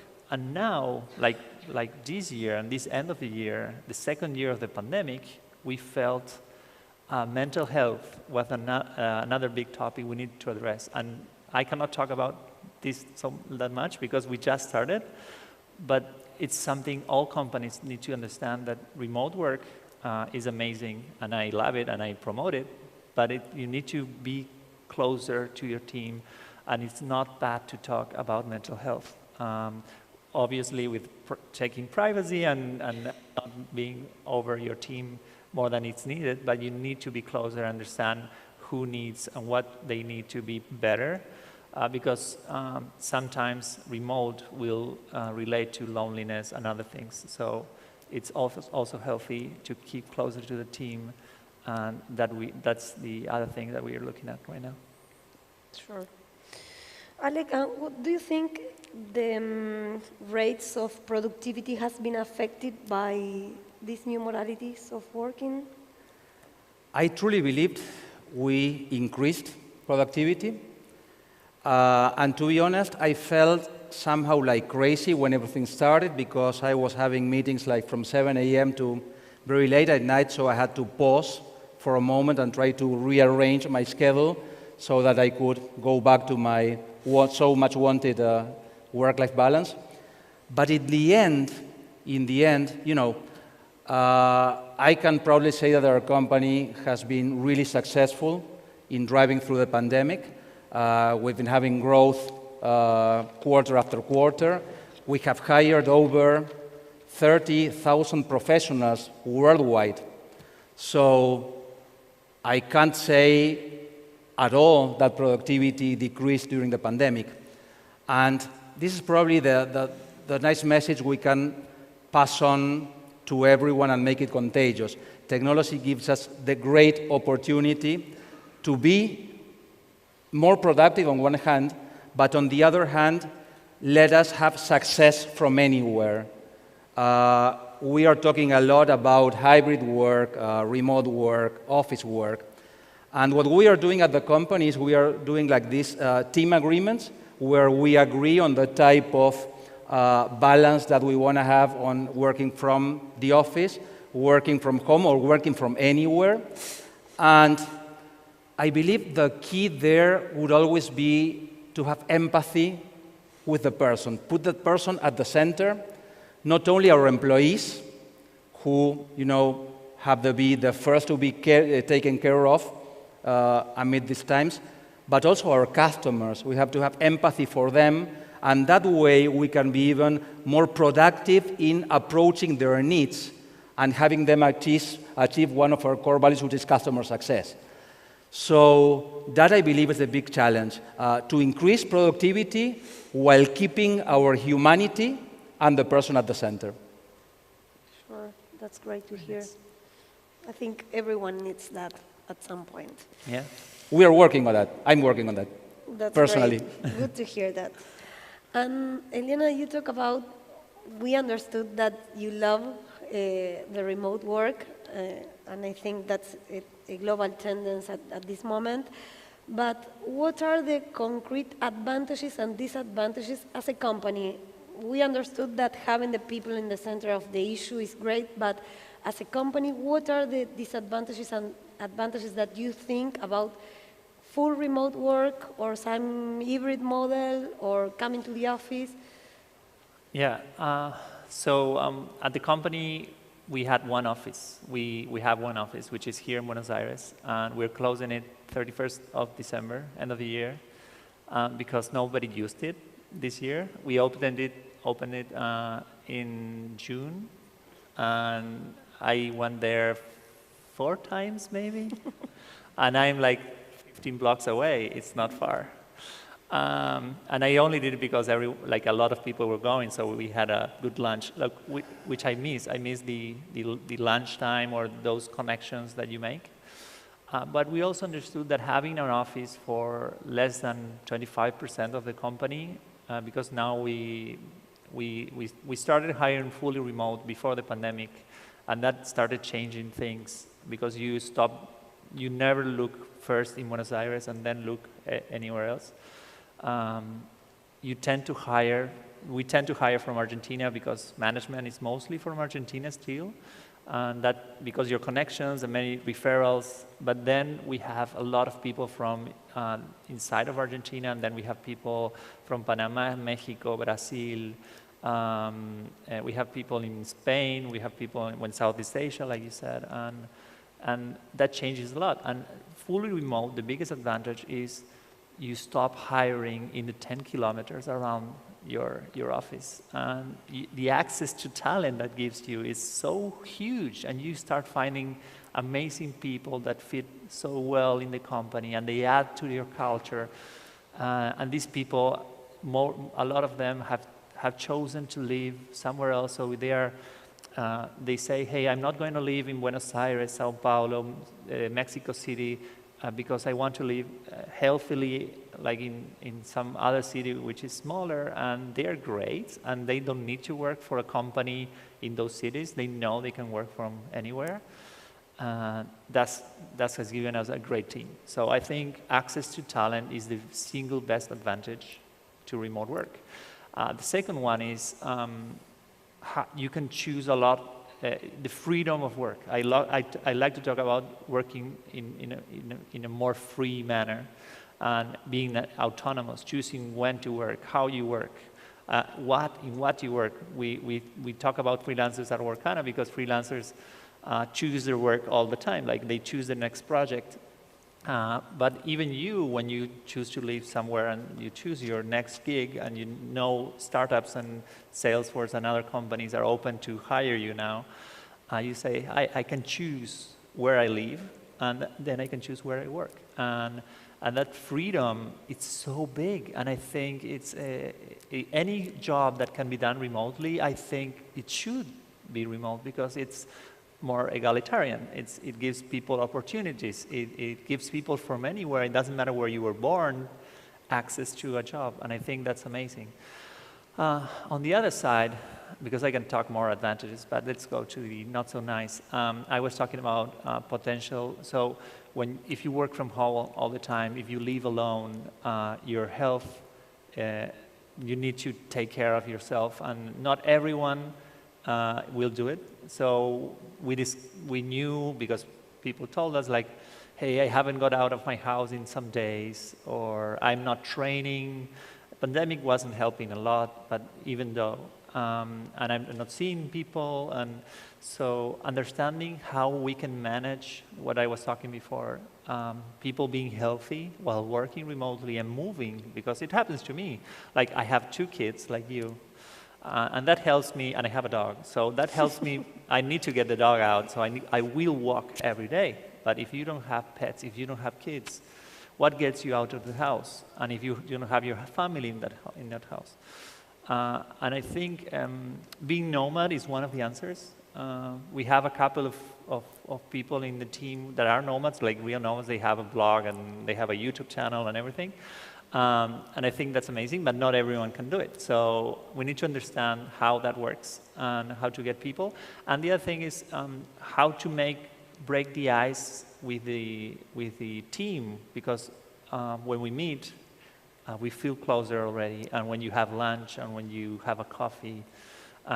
So when we all work remotely, we need to understand how to make those connections. And we have teams that started fully remote before when we were hybrid.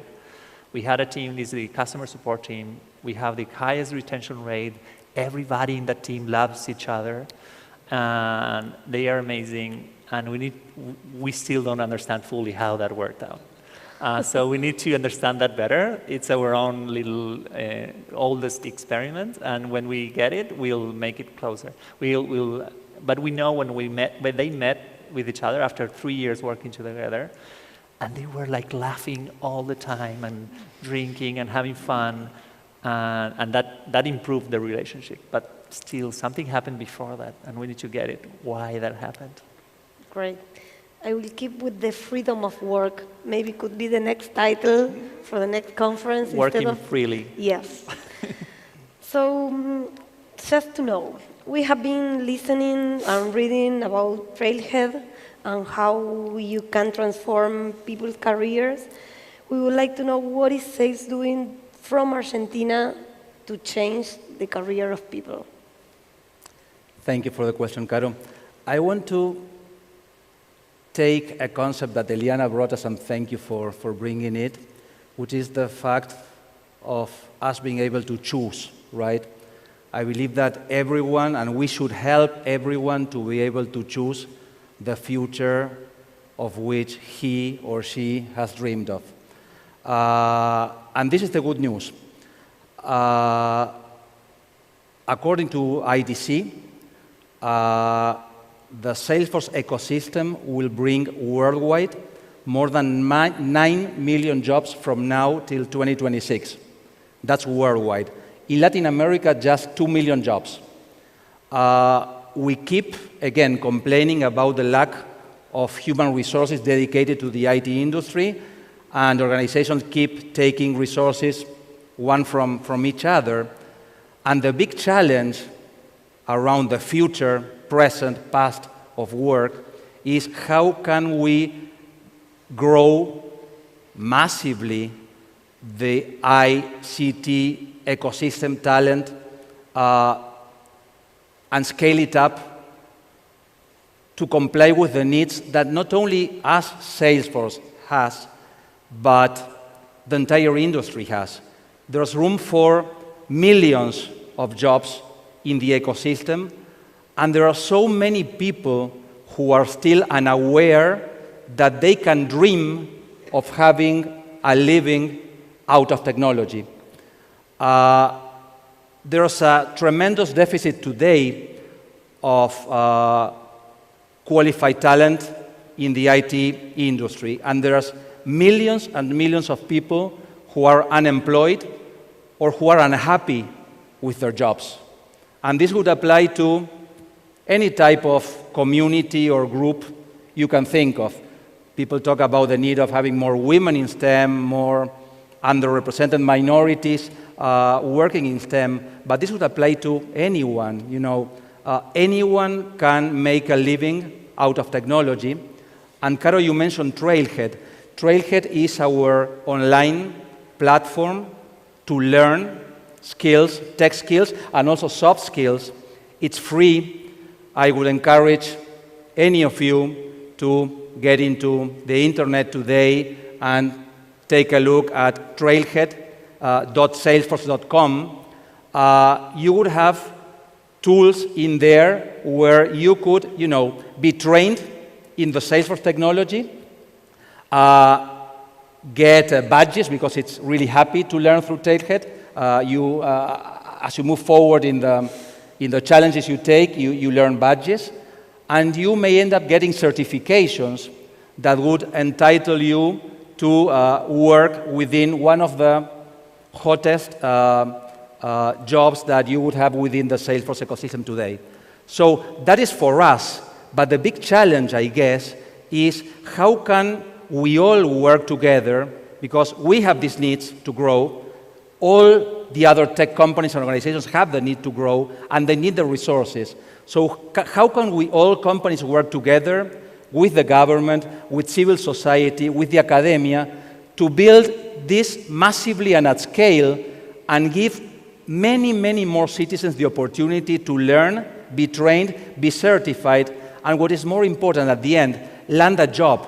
Because it is never enough to just train people if you don't give the possibility to succeed through a job, through an endeavor, through whatever.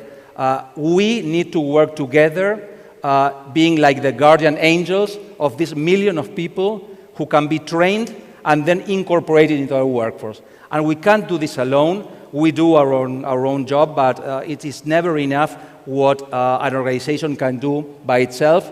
We need to join forces, all of us together, in this crusade to bring many, many more people to the ecosystem.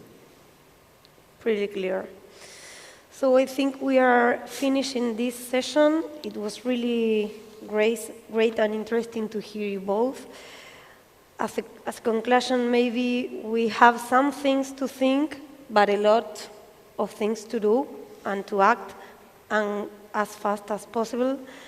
We as a government are always open to work with the private sector. Actually, we love to do that, and this conference is an example of that. But I take two things. At the end of the day, any company is going to decide if the hybrid model or the full remote is the best for them. I agree that if the people can choose how to work, that's great. But the second concept that I take that we have to work really fast is the lack of talent and how altogether government, private sector, non-profit organizations can make our best to create more talent, and to have more availability on human resources, because Buenos Aires has a great opportunity to be like the #1 hub for this in Latin America. We have very highly qualified human resources. We are going to have another session for that at 2 p.m. But also because a lot of new opportunities are appearing in the world. We have been studying the new opportunities of nearshoring, how North American and European companies are bringing near part of their operations, and I am sure that Buenos Aires and its talent can make the most of that. So I hope you all enjoyed this panel. It was a great pleasure for me. So thank you both for joining us and sharing your opinions. And we left the floor to Rosanna. Thank you all. Thank you. Thank you. Thank you. Thank you. Thank you all so much. You can feel free to go backstage. And as we one more round of applause for our panel, please. Thank you so much. As our next speaker is getting mic'd up, I'm just going to remind you of some changes of the schedule. So the updated schedule is available on the website. So if you go to nomadsba.co/program, there is a button there that says download. It's all already updated, okay? But I can tell you right now what's going to happen. We're going to have an amazing workshop by Kayla Atliwork. It's called Instimacy, but I'll tell you more about it in a second. After that, we will have the talk that was going to happen in the secondary room. We're going to move it here, so that will be Becky's talk about crypto, and it's not to be missed. And after Becky's talk, we'll have 45 minutes of break, and after that, we'll have Juliana at 1:30 about what nobody told you about remote jobs. So I'm hoping that the team has mic'd up Kayla in the meantime, but we're going to listen to her. We're going to have an interactive workshop called Instimacy. Kayla is a motivational speaker, a global super connector, and a researcher of human connection.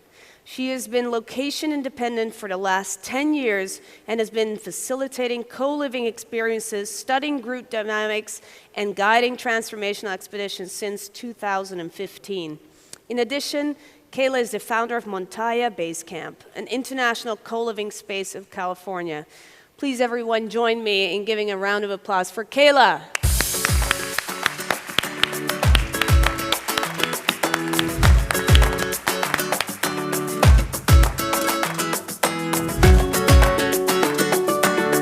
Keep it going. Hola, Buenos Aires. Placer estar aquí con ustedes hoy día. Antes que empezamos, yo quiero pedir que ustedes se muevan al frente. Before we get started, I want to invite anyone that are in the back rows to move down to the front. We're going to have an interactive workshop here today. So let's go ahead and stand up if you're in the back and move down to the front.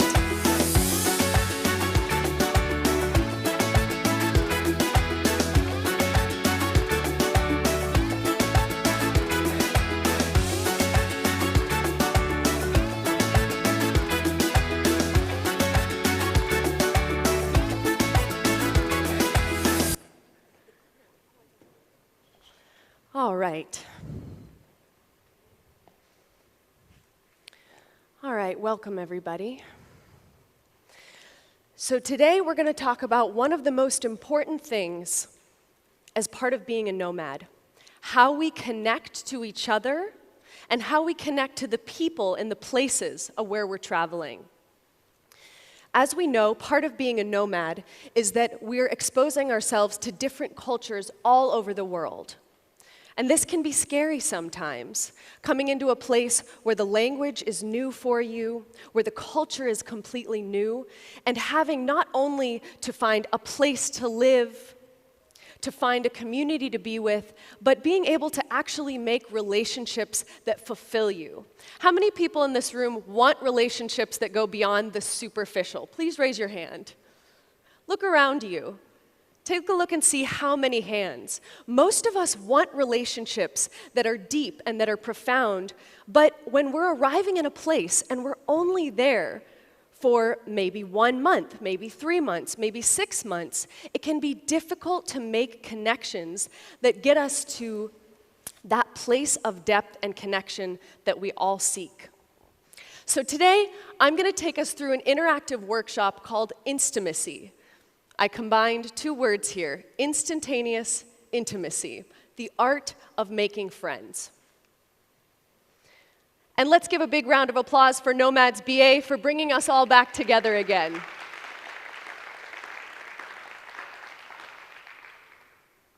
So the first thing that we're going to do is calm our nervous systems. I want to invite everyone to close your eyes. And together, we're going to be taking 3 deep breaths. And on each exhale, we're going to make sound. That felt good for me. I think you guys are going to enjoy it as well. So together, let's let all of our air out, empty ourselves, and breathe in long and deep.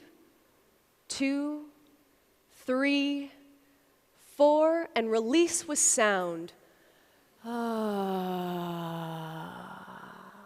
2 more times. Breathing in, 2, 3, 4, and release.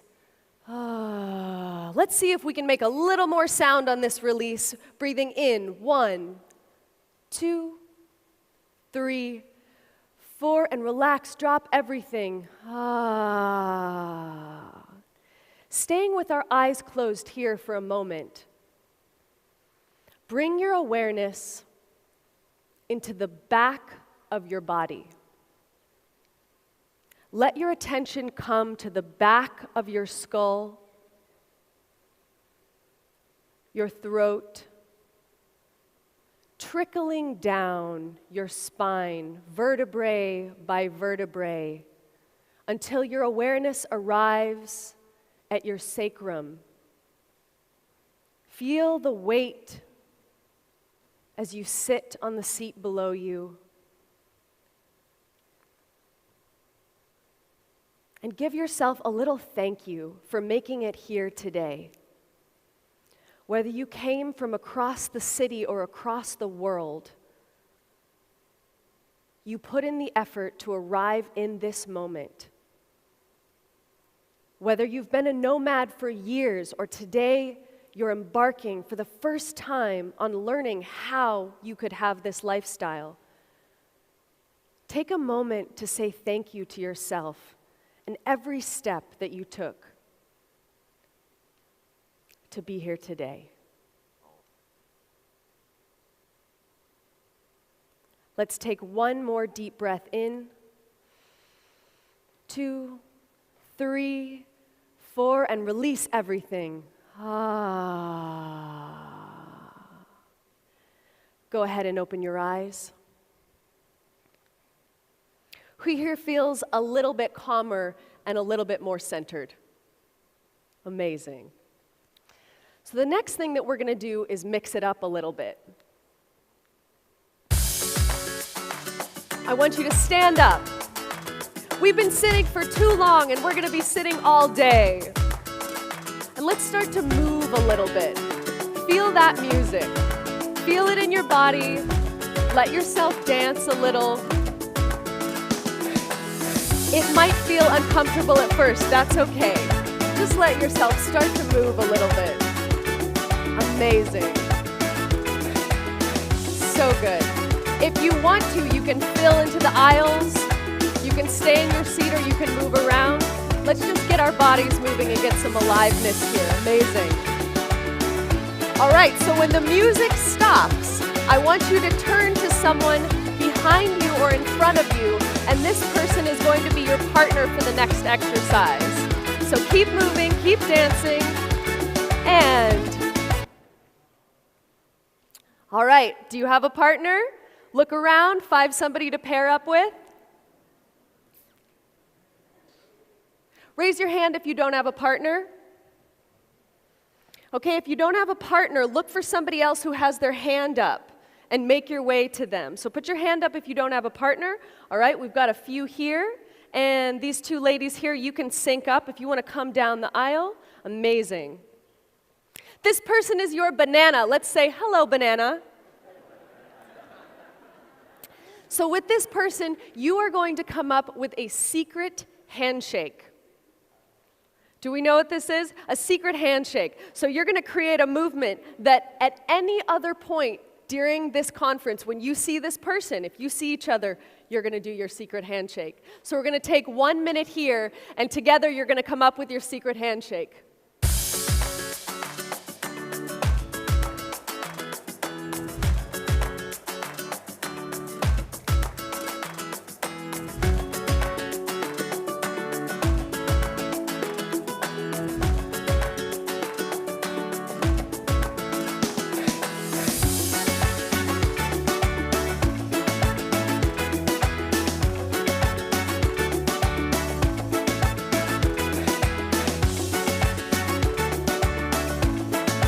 All right, 30 more seconds.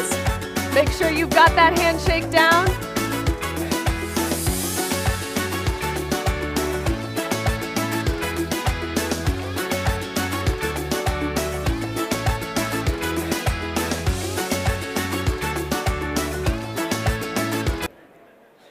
All right, and coming back into quiet here, with this same partner, we are going to begin to go through a journey together.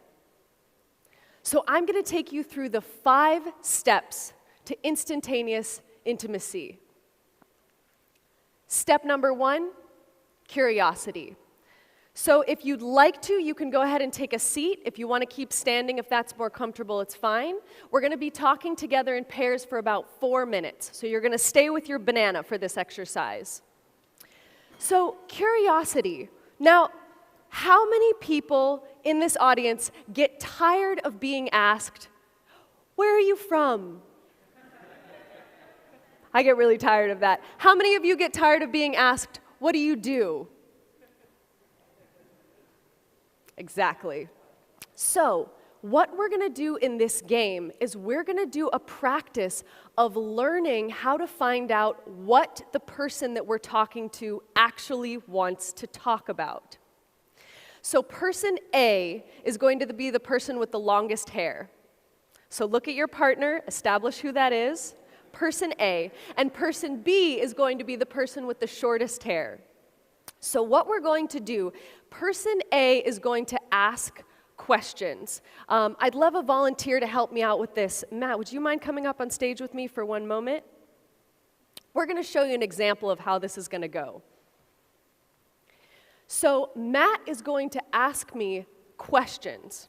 And I'm not going to respond to the question with an answer, but I'm going to tell him from 1 to 5 how interested I am in answering that question. So 1 means, if it was a job interview and I had to, I would answer. And 5 means, me encanta, por favor, quiero hablar por días de este tópico. Como I want to talk all day about this. And so we're going to answer in this way. So Matt, you're going to ask me 5 questions, and let's begin now. Okay, do I need a microphone? Oh, I get this microphone. This is very intimate. See, it's working already. I'll repeat the question after you ask me. This is a good technique. I'll repeat after you ask me. Which destination around the world has had the most impact on you personally? So Matt asked me, which destination around the world has had the most impact on me? That's a 5 for me. And I'm not going to answer, I'm just telling him that's a 5. Go ahead and ask the next question. What is your favorite type of music or art that you connect with? That's maybe a 3 for me. Okay. When you were growing up, what were some of the primary inspirations that inspired you to become a world traveler? And that one's maybe a 2. Now, see, he's asking really good questions, so this is a little bit of a cheat code for you guys. You can repeat some of these. Try and ask me. I think she knows that I host a podcast, so I've done this a few times before. Try and ask me a few questions that are more mundane, if you can. Let's see. It's like asking a race car driver to drive slowly. What's your favorite type of food? That's a 1 for me. So as I'm responding, he can start to get a read on what is interesting for me to respond to. One more question. What do you do for your job? That's a 1 also. All right, great. Thank you so much, Matt. I appreciate it. Let's get a round of applause for Matt coming up to help me out. My non-consensual volunteer. I just called you up. Thank you. All right, so we're going to go ahead and try this out. Now, you're going to continue asking questions to your partner. You're not going to stop at 5. So we're going to take 1 minute each. So partner A is going to begin asking the questions, and partner B is going to say from 1 to 5 how interested you are in answering. All right, let's go ahead and begin.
All right, we've got about 15 seconds. Time for one or two more questions.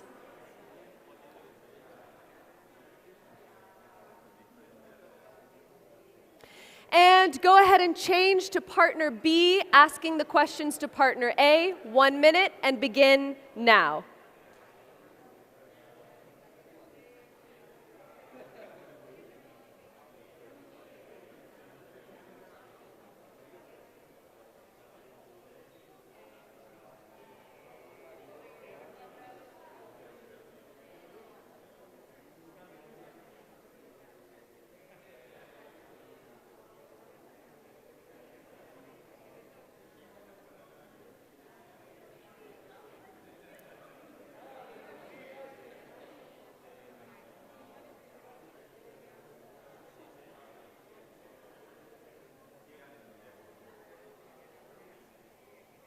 All right, about 15 seconds. Time for one or two more questions.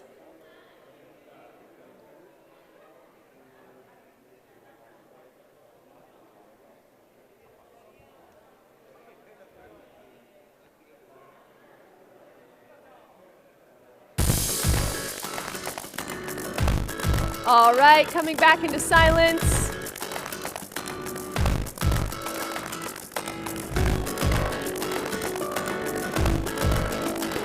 If you can hear me, clap once. If you can hear me, clap twice. Amazing. All right, everybody. So we're going to move into the next exercise, which is listening. Now, we've been practicing curiosity, how to read into what the other person actually wants to talk about, and now we're going to practice listening.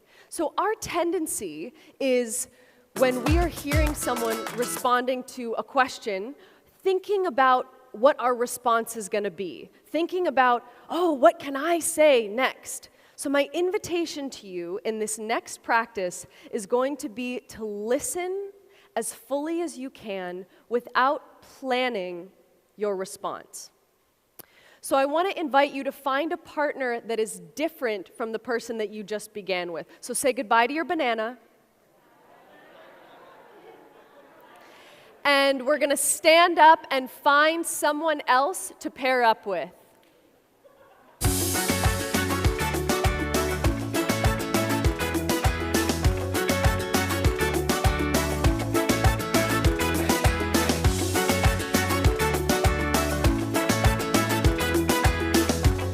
And when you found a new partner, please put your hands in the air together.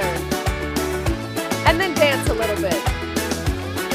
Amazing. All right, go ahead and take a seat. So what we're going to do with this partner is partner A is the person with the most colorful clothes. So look at your partner and decide who that's going to be. And partner B is going to be the person with the less colorful clothes. So partner A, you are going to answer the question, if there is one day in the last year that I would repeat, what would that day be? What happened in that day? If there was one day in the last year that was so good or so meaningful that I would repeat, what would it be? So person A is going to answer that question now, and person B is going to practice listening. And we're going to take 1 minute each. Go ahead and begin.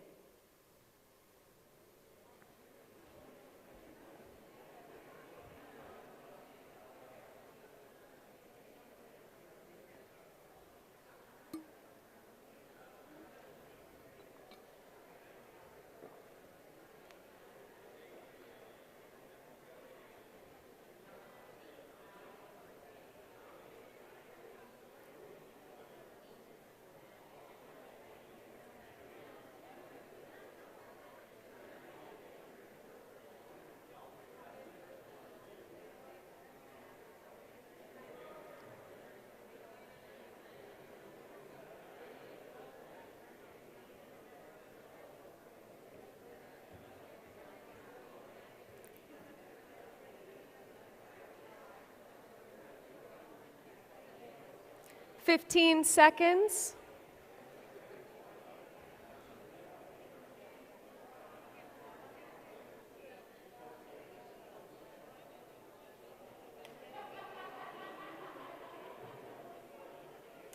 And go ahead and bring that to a close. Switching to partner B, go ahead and answer the question if there was, I'm sorry, I almost forgot the listening part.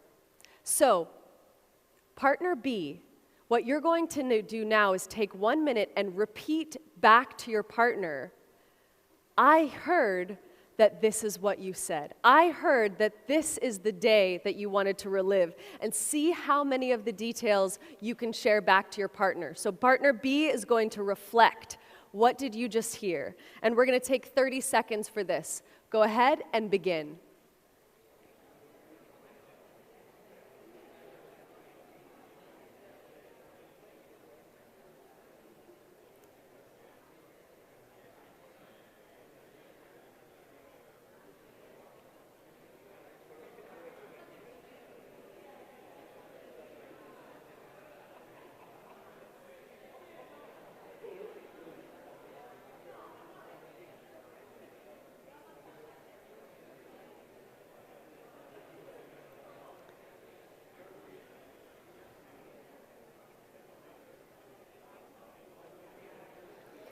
And wrapping that up in the next 5 seconds. Coming back into silence. And now partner B is going to get a chance to share answering the same question. If there was one day in the last year that I would repeat, what would it be? Taking 1 minute, partner B, go ahead and begin.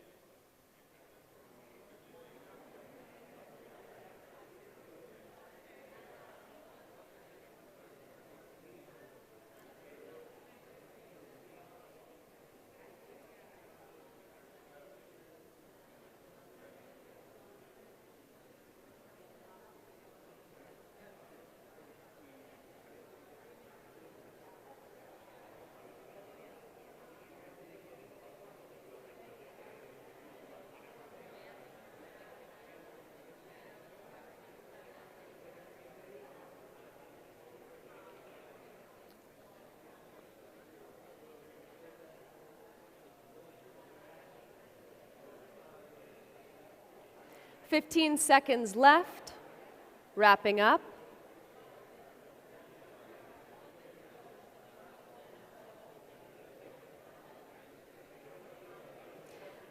And coming into silence, finishing that last sentence. And now partner A is going to take 30 seconds and reflect back what you heard. I heard you say, and begin now.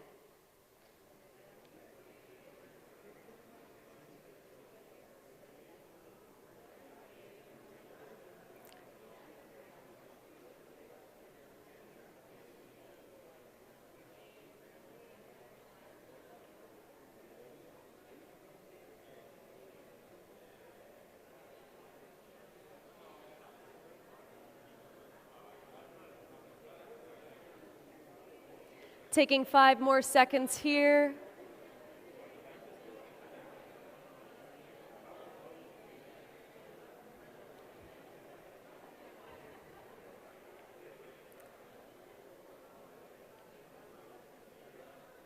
And coming into stillness. All right, coming back into ourselves. All right, so I want to invite you to close your eyes and feel what it feels like to be heard.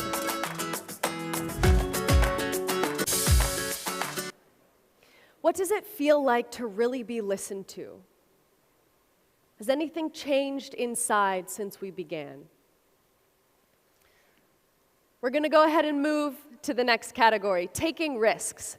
Now, because our time together today is limited, and I usually teach this in a day or a week-long format, I'm going to invite you to take risks outside of this room. So my invitation to each one of you is that before you leave the event, you get the contact of at least one person who intimidates you a little bit. That you feel like, I don't know, I kind of want to ask them to connect, but wow, their talk was so great, or they seem so interesting, I don't know if they'd want to talk to me. Make sure that you take that risk. Because we never know if that person is thinking or feeling the same thing about us in exchange. And not taking a risk is a missed opportunity.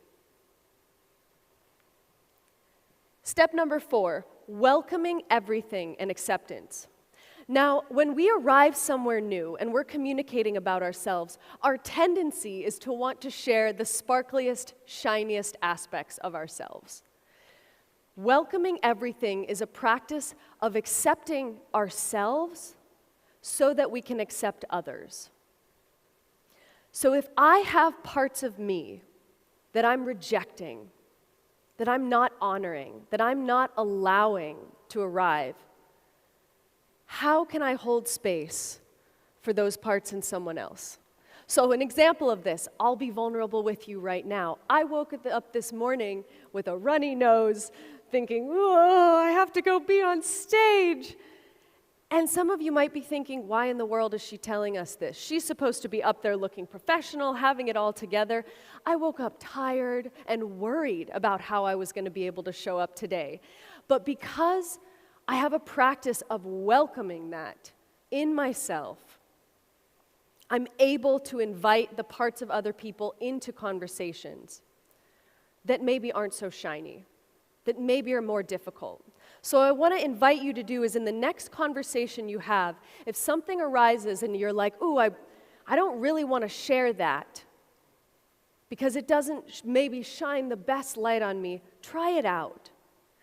What happens when we welcome everything is the magical key to Instimacy, which is vulnerability. When I allow myself to be vulnerable with you, I give you permission to be all of you. When I share with you that there are parts of me that are sometimes scared and that are sometimes lonely and that sometimes I don't know what to do, it gives you permission to do the same. I want to live in a world where it's safe to be soft, where I don't have to be strong all the time, where I can show up somewhere new and say, hey, I'd really like to make new friends here, and I'm having a hard time. Would you spend some time with me? Would you help me learn the culture a little bit better?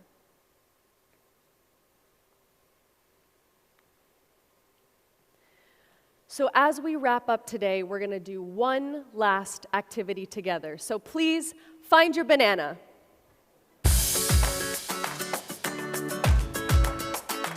Where's my banana? Before we split.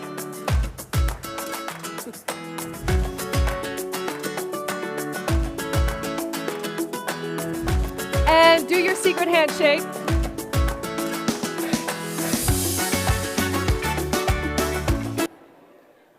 So with your banana, you're going to do a really quick check-in.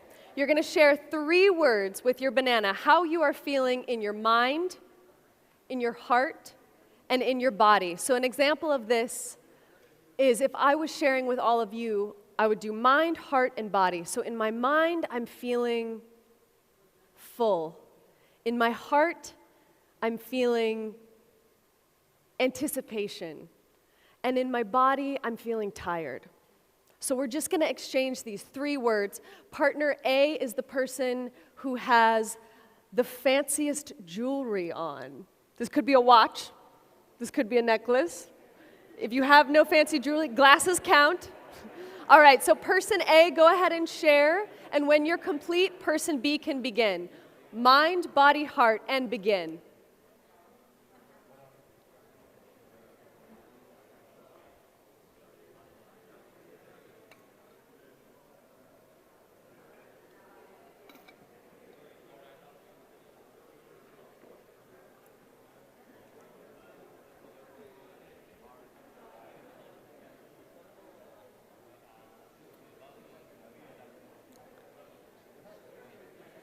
All right, we should be switching over to person B by now.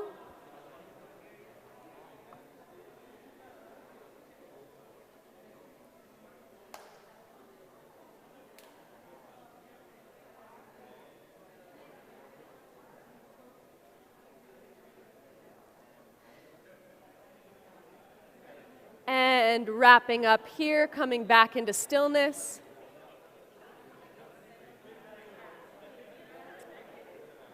If you can hear me, clap once. If you can hear me, clap twice. Amazing.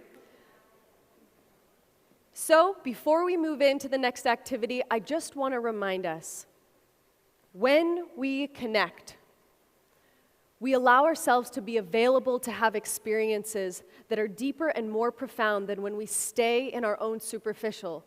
But it does require us to have curiosity, to listen, to take risks, to welcome everything, and to be vulnerable. So just as a reminder, every time today when you see your banana, even if you're in a group full of people, do your secret handshake. And remember to find at least one person that you feel intimidated by to exchange contact with today. Thank you so much, everyone.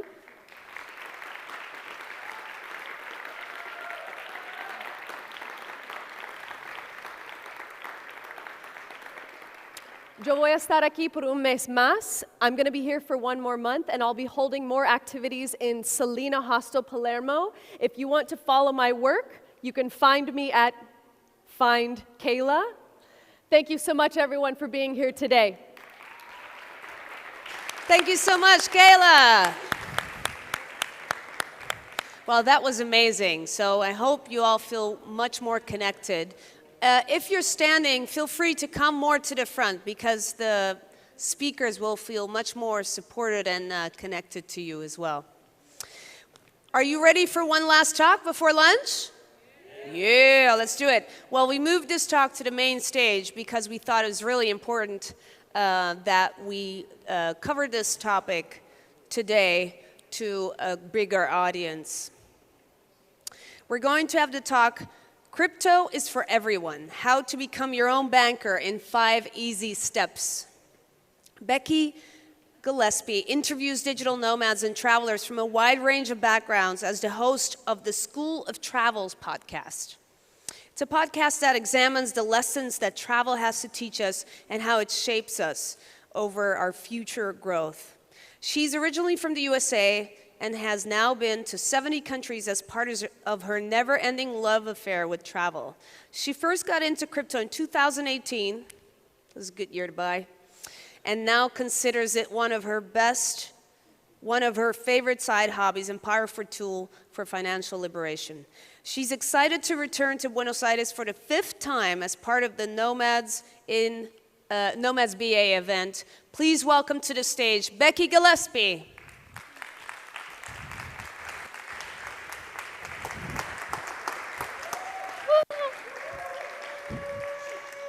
Hi, guys. Thank you so much for coming today. And as Rosanna, thank you for that wonderful introduction. As Rosanna said, I got into crypto in 2018. Can you raise your hand if you have a crypto account now? Oh, yes, thank you for coming to this. And look around, there's a lot of us out there. All right, but if you don't have your hand raised, look at the people that do, and you can start talking with them about crypto after this talk. So, he raised his hand again. Okay, so this is going to be a basic talk today about how cryptocurrency is for everyone. And I hope by the end of this talk that you will be inspired to finally get into crypto if you've been delaying it or if you've never thought about it. So I hope you find this very inspiring. So my name is Becky Gillespie, and I am from the US, as Rosanna said. And I'm very excited to be back here in Buenos Aires today. I wanted to start with a story before we get into the talk here. I last month was in the US, and I went into a bank hoping to get some US dollars. I had been a customer of this bank, Chase Bank, if any of you have heard of it, for 15 years. And I was there with 2 forms of ID, my passport and my driver's license. And normally, when I had gone into the bank, I had just filled out a form, showed my ID, and I got any amount of money, really, that I wanted. And I wasn't asking for much, but I was hoping to walk out with some cash that day. Well, when I came up to the teller, wrote out my form, had my forms of ID, they said, "Becky, do you have your debit card with you today?" And I said, "No, I don't. It's actually in my hotel." So, long story short, after signing up for a digital ATM service at the bank with the teller, walking up to the ATM and finding out that all their servers were offline, I actually walked out of the bank that day with $0 of my money. I could have signed into my account. I could have shown them that this money really was mine, but it didn't matter because I didn't have the debit card. So it really reminded me of how little trust sometimes we can have in our banks. And ironically, I was there because I was trying to get US dollars to come to another country, Argentina, where I know a lot of people don't trust their banks.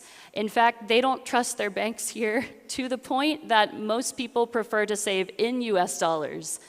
So I really think that there's a lot of countries around the world, not just here, and not just even the US, where people are losing trust in their banks. They're wishing that there was a way they could control everything themselves, control the access to their money on their own. And I'm here today to tell you that there is another way, and it's cryptocurrency. So let's take a look at some of the things that a lot of people struggle with when they get into cryptocurrency at the beginning. This is what I call the black box. It's like, I know the word cryptocurrency, but I don't know where to start, for example. Or it's a scam. Becky, I'm not gonna get into this with you because isn't this all a scam? Isn't it all going to zero? Isn't cryptocurrency for gamblers and drug dealers? That's it, right? I don't want to be involved with that.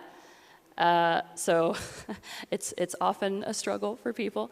It's not real money, Becky. It's all digital, right? So at any time, I could just lose all of it, right? Why should I risk my own money and putting it into this industry? It's too volatile. Isn't the price of cryptocurrency going up and down all the time? That's true, but I would say that it's worth the risk, and you'll see why as I continue. Also, you can't use it to actually buy anything, right? Like when I go to the store, I really don't ever see a chance to buy something with crypto. But if we get into this, if we get past all of that, we can see that actually crypto is doing a lot these days, and there's a lot of ways you can use it. And so I'm going to show you those now. But first of all, let's talk about the history of money a little bit. So cryptocurrency is actually just the next step in the innovation of money. And money is just what we agree has value. So way, way back when, we used seashells as a currency. Some people had these beautiful seashells on a beach, but people up the hill in the mountains, they'd never seen a seashell. So they thought, wow, what a rare and valuable thing. This has value to me. And if both parties agreed that those seashells had value, it could be accepted as a currency. So over time, we've gone from coins to notes to what we like to use now, credit cards. How many of you out there have ever used a credit card? I think everybody has raised their hands. I mean, we use this now, and it's digital, right? It's representing our money, but it's not actually our physical money. And the mobile phone, we make a lot of mobile payments these days from peer to peer, but again, it's also digital. So cryptocurrency is really just the next step in this evolution of money, and it can do a lot more than these other things in the past, and I'm going to talk about that. So it's a really powerful new technology that I want all of us to get involved in. So also the history of cryptocurrency, a little bit more about that. So on Halloween 2008, there was a paper that was published on an internet forum. And this publisher, to this day, we don't know who it was. We just know it was the name Satoshi Nakamoto. And Satoshi, we don't know if it's a man, a woman, it could have been a group of people, but we still don't know the creator of, in this case it was Bitcoin, and Bitcoin is the very first cryptocurrency created. And I think that's really powerful because the creator of Bitcoin, because they chose to never reveal themselves, it gives us the chance to imagine who this person could have been. And it's really generous because there's no person controlling everything for us. We get the chance to control by participating in this together. So in 2009, you were able to send from peer-to-peer electronically with your Bitcoin for the first time. Later, there was an exchange. The first exchange was created. And then this is a famous story in crypto, but you could buy the first thing in crypto, which was a pizza. And that it was a really, like, there's a lot of jokes about how many Bitcoins someone spent to get that pizza. Today, they would be a billionaire with that instead of having that pizza. But there's been a lot of updates, a lot of innovations along the way, and Bitcoin is now 13 years old. And I have to say, if you haven't been following cryptocurrency at all, this year has really been the year of adoption for traditional banks. For a lot of people who were saying, I am never going to invest in crypto, they have publicly now said they are. And there's so much innovation happening so quickly that I really think we are all going to be using crypto within, let's say, the next, I hope, 3 to 5 years. So now I'd like to talk to you about the 5 easy steps to become your own banker. First of all, it's really, really simple. You just need to open your crypto account. And I know it sounds simple, but this is really the first step. Once you do this, you will understand that this is really not as complicated as I think a lot of people think cryptocurrency is. These exchanges up here have been around for a few years, in some cases many years now. The longer an exchange is around, of course, the more secure it becomes. Sometimes they get hacked, but then they learn how to secure themselves after the hack. And so these are the ones I would recommend to you to start. Crypto.com has really been marketing itself around the world recently, and I would suggest it as a great place to start. It's not the biggest exchange, but anyone can use it, and you can download an app. It's very simple, a very simple interface. Binance is actually the biggest exchange, but there are some limitations for some countries, the US being one of them. So they actually had to make a different exchange only for US citizens that could log on. It's a much smaller version of Binance, but it's out there. And then these other 3 are also, again, very established exchanges. So if you haven't heard of crypto and you've never heard of these, you might want to take a picture of this slide to remember for later. But once you get into your crypto account, it takes 10 minutes, around 10 minutes to sign up, and you connect your bank account. So once that's done, buying crypto is very simple. You can hold your money on the exchange, and of course, like even putting your money into a bank, that's taking a risk because the bank could close, could shut down suddenly. The exchange could also shut down suddenly. But it's actually the easiest way to play with crypto, to use crypto, is just to leave it on the exchange. If you're going to do that, I would also recommend possibly opening 2 or 3 accounts with 2 or 3 different exchanges. And that's just to spread out your money a little bit so it's safer if one of them were to be hacked or were to shut down. So that's the first step. And the reason I'm telling you about keeping your money on the exchange is when you're becoming your own banker, you start to decide, okay, how do I want to keep my money safe? It's now up to me. There is another option, and that is actually step number 2. and that is to store your money safely. There is a way with crypto to become your own vault, in a sense. And in crypto, when we become our own vault, or we have our own safe deposit box, it's called a wallet. You can get a wallet. This is not a physical wallet, of course. This is a software, a piece of software, or it could be hardware. I would have to give you a much longer talk to go into all the wallets and how they all work. So today I just want to tell you that this is a way to personally store your money, store your coins on the wallet. When you download the wallet for the first time, you're going to have to choose a password, and then you will get something called a private key. And a private key is usually a series of 12 words, could be 24 words, it depends on the wallet. And the 12 words will be given to you in a specific order. And these are very common words, by the way. It could be like knife, lion, December, for example. When you get those words, the very first time you download your wallet, write those words down and never lose them. Put them in a very safe place. I tell people to actually just write them on a piece of paper, because if you do that, there's no digital trail of what those words are. If you take a photo with your phone, if you type them into a file in your computer, of course, someone could get access to that. So it's one way to keep your money safe. Also, if you lose that private key, you can't ever access that wallet again. There are people, even maybe today, in landfills in different countries looking for their USB stick that had their 12 words, and they're locked out of something, like perhaps they bought Bitcoin in 2010 and they have many Bitcoin. If they don't have the private key, they can't get their money.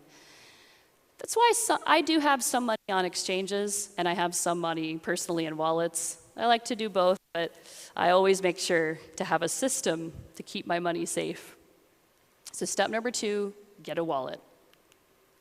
Step number 3, right now, this is probably my favorite step. A lot of people don't know that now with your crypto, you can earn interest. There are 2 major ways to do that. The first being something called staking.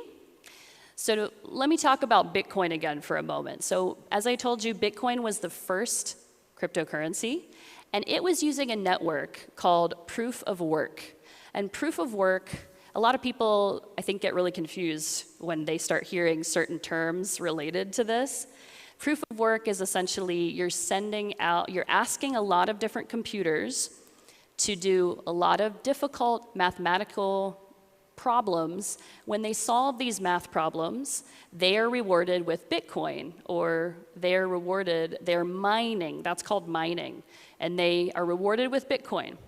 But these proof of work systems don't pay you interest. It's not, they never did that. It's not related to this staking that I'm talking about now. As crypto innovated, they came up with another network, another system called proof of stake. And that is basically, you are now able to put your coins from that network onto the network. You're lending your coins out, putting them on that network, and that is helping the network become more secure. When you do that, the network will reward you with interest. And it's different for all the different coins that are using the proof of stake, but it could be somewhere between 3 to 15% interest. And to give you an idea of the difference here, I told you before that I'm a customer of Chase Bank. And right now, Chase Bank is paying me 0.01% interest a year. So if I put $1,000 into Chase Bank, I'm getting paid, does anyone want to do the math? I'm being paid 10 cents a year from Chase. Thank you, Chase Bank. No money when I went there, and 10 cents a year on my $1,000. But if I were to do the same thing, let's say I chose to stake a coin that was paying 10% interest, my $1,000 is now giving me $100 a year. And that difference, for example, could go a long way towards helping you as a nomad get some passive income and start up your business or whatever you want to do. So it's really powerful. The other option with earning interest is going to some of those exchanges that I mentioned before and lending your crypto out to people that want to borrow from you to do what they need to do by securing a loan. And those are private retail, private individual investors, or institutional investors. So it's similar rates as to the staking. It could be like 3%. I've seen up to 20%. And there's a lot of ways to get interest that I'm not even able to talk about today because it gets very complicated and we just don't have so much time. But just know that if you decide to become your own banker and go through the crypto industry, you could be earning 20%, 15% a year on your money. And that is really powerful. I do want to say that these rates probably, they may not stay this high forever. Right now, the industry is new, and there's a lot of demand for these coins as people get into the system. So right now, it's 3 to 15% or whatever you find for the coin, but it may not always stay that high. So get in now while you can.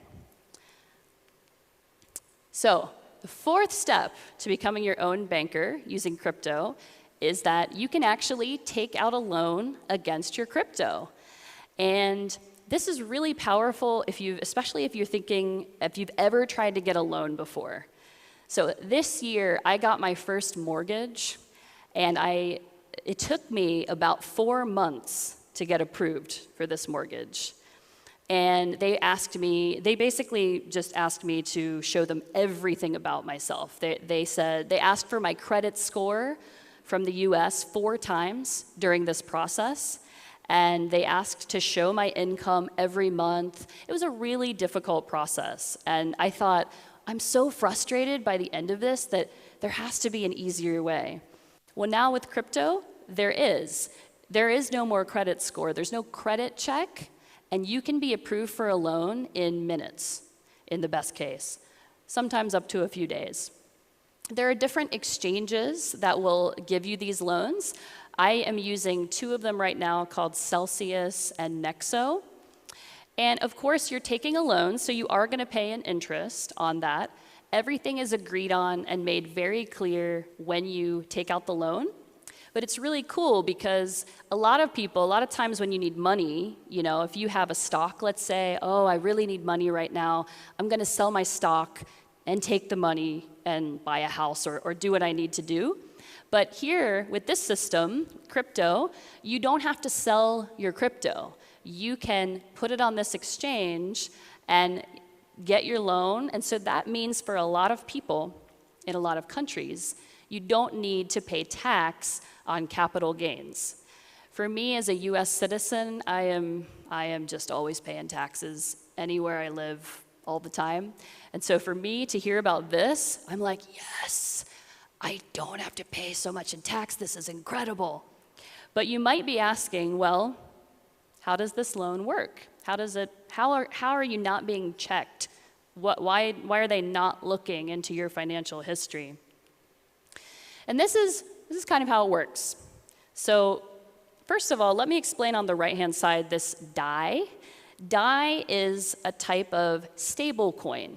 In crypto, there is this category of coins called stable coins, and they are tied to the US dollar, for example. So 100 DAI is actually $100. And just as a little side note, right now, stable coins, if you get interest on them, you get about 12% for most of the stable coins. So imagine you can just change your money right over to a stable coin and get 12%.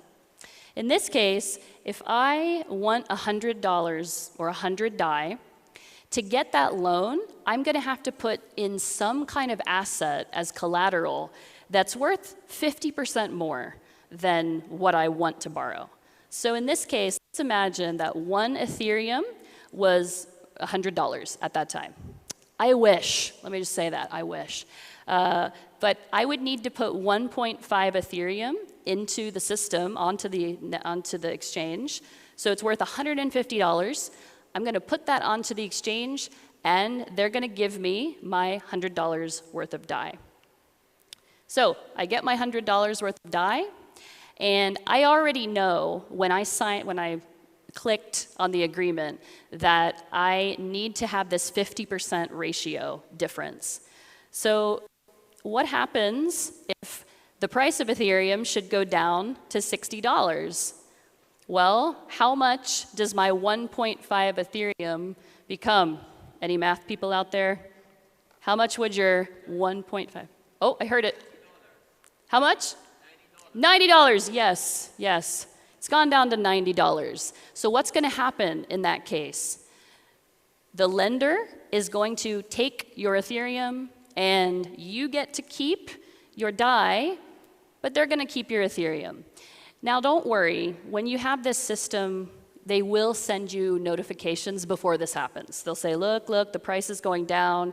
You may not be paying attention, but you need to put in more collateral if you want to keep your Dai. But if you don't pay attention and you just let it go, this could happen. Why is this a problem? Well, first of all, you're not meeting the loan agreement, so you've lost your Ethereum. But in crypto, these coins, the prices of the coins can go up. So if Ethereum were to later go to $4,000 for one Ethereum, you could have been really sad that you lost your 1.5 Ethereum at that time. So I wanted to make you aware of this because this has only been going on for about 2 years. They've had loans in crypto, and new agreements, new loan exchanges are coming out often. So we've really expanded what we're able to do with crypto. So that is step 4. Okay, step 5, also really exciting. Yes, you can spend your crypto to buy real things. And again, this has been out now for about 2 years. The 2 biggest companies that are giving crypto debit cards now are Crypto.com and Binance.com. And they work very similar. So they have, both of them are free to use. There's no annual fee. But when you sign up, you download an app, you put the money onto the app, and you have 2 different wallets for these inside the app. So one of them is with crypto, and the other wallet is what we call fiat money or traditional money like US dollars, euros, pounds. And when you spend and you use your debit card, you're going to be spending either crypto or fiat. You can use both, or you can choose. You can't choose at the point of sale, but you will see it later. You will know how much you have in your wallets before you use it. And also, these 2 cards, they each have their own coin associated with the card. One of them is called CRO for Crypto.com. If I buy some CRO and I put it into the app, the more I have, the more CRO I have, the higher percentage back I can get on the purchase. So it ranges from 1 to 8%. So if you put a whole lot of CRO onto your card, you could get up to 8% back on every purchase that will be paid to you in CRO. It's not paid in dollars or it's not paid in Bitcoin. It's the CRO coin. And both of these companies have partnered with Visa. So anywhere Visa is accepted, you can spend your crypto, which is so exciting. And their MasterCard has just agreed to make their own card. It's growing and growing, and I think it's so cool. So I wanted to make you aware of this.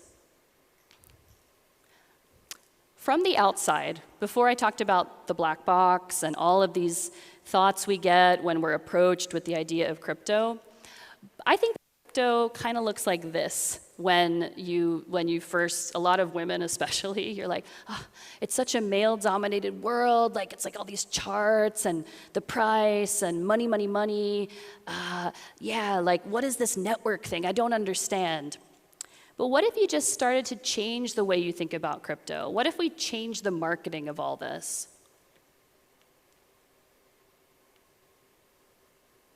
What if becoming your own banker was just about getting on the internet anytime, anywhere, using your phone, using your computer, and sending money to anybody? The crypto markets never close. So on a Sunday morning, you can send money to your friend in a completely different country.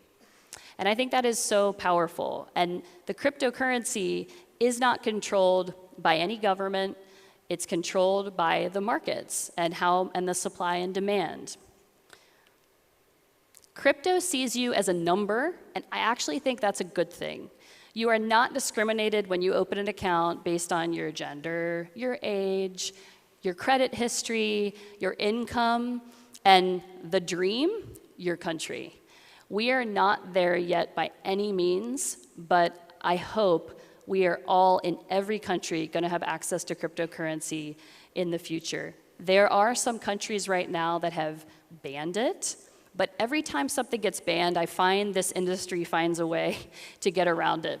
And actually, if for those of you that are not aware, this year we had the very first country announce that Bitcoin has become their official currency, and every vendor in that country, which is El Salvador, has to accept Bitcoin. And we're all watching from afar. It's such an interesting experiment to watch. Of course, it doesn't have all positives. They're having struggles as well to try to make this work. But imagine one country has started. What happens when more countries start to agree that the government is not going to have the currency, but we can all choose the currencies in the crypto world that we want, and we can spend them? Every wallet in crypto is also pseudo-anonymous, which means it's anonymous until you decide to attach your name to it. So imagine a nonprofit could actually agree to attach their name to a wallet, and then any of us could get on the internet and check all of their transactions. They're all public, and you could trust what they're doing and what they're spending by looking at their wallet. Also, this network, this blockchain, this network has all the transactions that have been made. And once those transactions are made, they're irreversible. So you can't cheat with this technology. And that is one thing that I think I was mentioning before. It's these new features of money that we have for the very first time with cryptocurrency.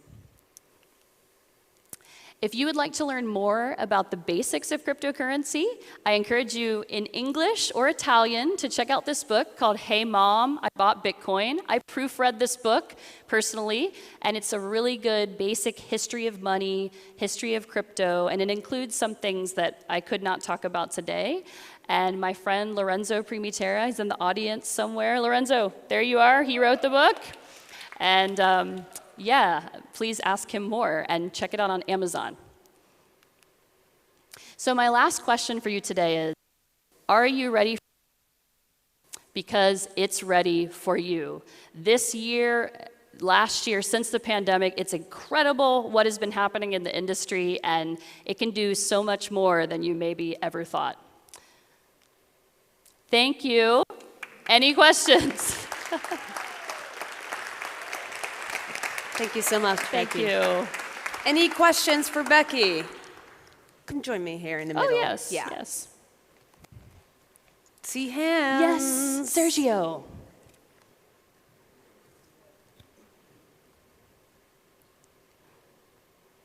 Is it on? Check, check, mic. Psst, psst. It should be on just to... Hello. Oh, there we go. Hey. Well, thank you, Becky. It was a good talk. Just have two questions. I think maybe people from Argentina would like to know this too. Like, as Mexican, for example, you know, like there are some restrictions to open like crypto stuff. So maybe for Argentinians, is it hard for them? Like the first question, and the second one is like you keep talking more about Bitcoin, you know, and it was open right now in San Salvador, bro. Are we just gonna have Bitcoin? Are the other ones, because we know there's so many, the Dogecoin you have behind you.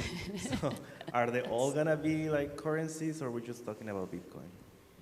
So thank you, good questions. So first of all, with Argentina, as I was saying, different countries around the world have different restrictions. I do know people with crypto in Argentina.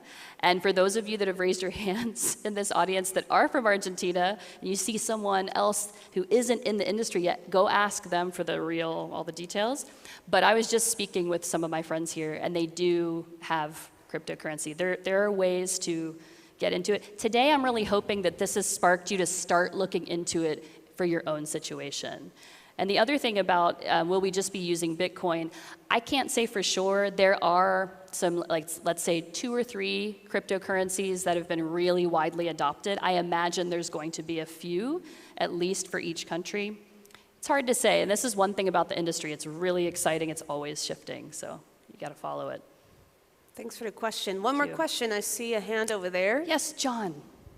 You mentioned capital. Oh. You mentioned capital gains. From my profits, if I trade Bitcoin, is there any way to keep those profits? Sorry, I can't hear. Sorry, if I profit from trading Bitcoin, how can I keep those profits being known by the Canadian government so I don't have to pay capital gains taxes on that, or is that even a possibility? So could you repeat the question? Could you repeat the question? Oh yeah, so you're asking how, if I do make profits, how can I get the profits without paying capital gains taxes? Paying capital gains to the Justin Trudeau, yes, exactly. So so it depends on your country. It depends on the rules of your country. If you are a person who's subject to capital gains, this is a whole other talk, but there are ways. If, for example, if you are down on one of your cryptocurrencies towards the end of the year, you could sell, get some losses, and kind of like balance the gains you've had. That's one thing you can do. There's also wallets that are not, you can join an exchange where you don't put in your personal information. So we're not sure what your government is actually able to see or not, but it's a way to avoid like people knowing about your gains. But also you don't pay taxes until you sell as well, so you might want to hold on and or hodl, as we say in the crypto industry. Yeah. One more question. Hey, over here. Oh.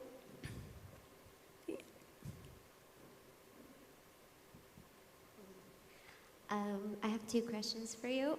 Yeah. The first is, what do you think could be done, or what kind of initiatives are out there to get more women into cryptocurrency, as we have been historically shut out of the economic world? But I think I do fall in those stereotypes of like, oh, it's just a nerdy thing, I don't understand. But I really do think it's really powerful, especially for women and for people of color and from other countries like you were mentioning, but especially women. What do you think could be done to get more women into crypto, and if there are any communities that you could recommend, or if you offer any sort of courses or classes or anything we could reach you through there? Yeah, great question. So how to get more women involved in cryptocurrency. So I personally don't have any courses at the moment. And that was one reason I wanted to speak, is like, this is just my side hobby, and it can be your side hobby. I'm not a like expert, but I've learned so much in 2 years, and you can learn just as much on your own. But in terms of women being involved, I think it is about getting involved in the space yourself, and just, you know, there's a lot happening with crypto on Twitter. Twitter is like the home of crypto. And if you start, one thing I love about the industry is that if you put your own things out there, the crypto community is really welcoming and they're supportive. And so for women, like, we can take our initiative and start different groups within our own communities and start meeting, because I do really believe in the power of meeting with your like-minded people and then not feeling like it's such a weird thing, which is the same thing here with the Nomads. Now that you have met digital nomads, you're like, oh, this is possible, I can do this. And it's the same with women in crypto. I feel like an action point coming up for after this this conference. Maybe a group could be created. Yeah, let's create a women in crypto group in Buenos Aires, or take it back to your hometown and where you live, and yeah, started there. Okay, one more question, because I know Mia had a question, and then we'll move on to lunch, and I'll give you some logistical information. ¿Me ayudas? Voy en español. You can do it. You can do it. No, voy en español. ¿Hay alguna información respecto a la implementación de impuestos en el uso de la tarjeta de cripto? Did you understand the question? I understood what part is of it. the tax? About tax. It's about tax, and she'd correct. like to know what the taxes situation is when you use the credit card that you have recommended. Because as I am aware, I'm not 100% sure if I'm right, in Argentina there's at this moment a tax involved with spending with foreign businesses. Is it 30% or something. Yeah. I can tell you, I'm not exactly sure about this, how this crypto debit card is going to play in Argentina. It is a Visa card, so it's probably going to be treated, I would say, like a credit card at the moment. But also for U.S. citizens, it's at the moment when you convert, when you go from like fiat money, US dollars, anytime you're converting to a cryptocurrency, that's technically a sale. So I've had my Crypto.com card for a year, and this will be the first time I get to file a tax return and see how that's gonna work. But it's, I think that as this gets more normal, the rules are gonna get relaxed. That's what I hope. But. All right, thank you so much for your questions. You'll probably see Becky around, so feel free to talk with her anytime. And a big round of applause for her. Thank you guys. Thank you very much.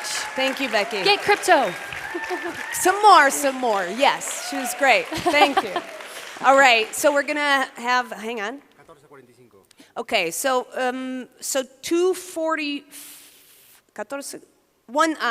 1:45 we'll be back here for the next talk with Juliana Rabi. She will tell us about what nobody told you about remote jobs. Very mysterious and secretive, so you're gonna have to be here right on time at 1:45. So in the meantime, there's lunch outside. We have a food truck. Please be back here at 1:45 for the next talk. Thank you so much.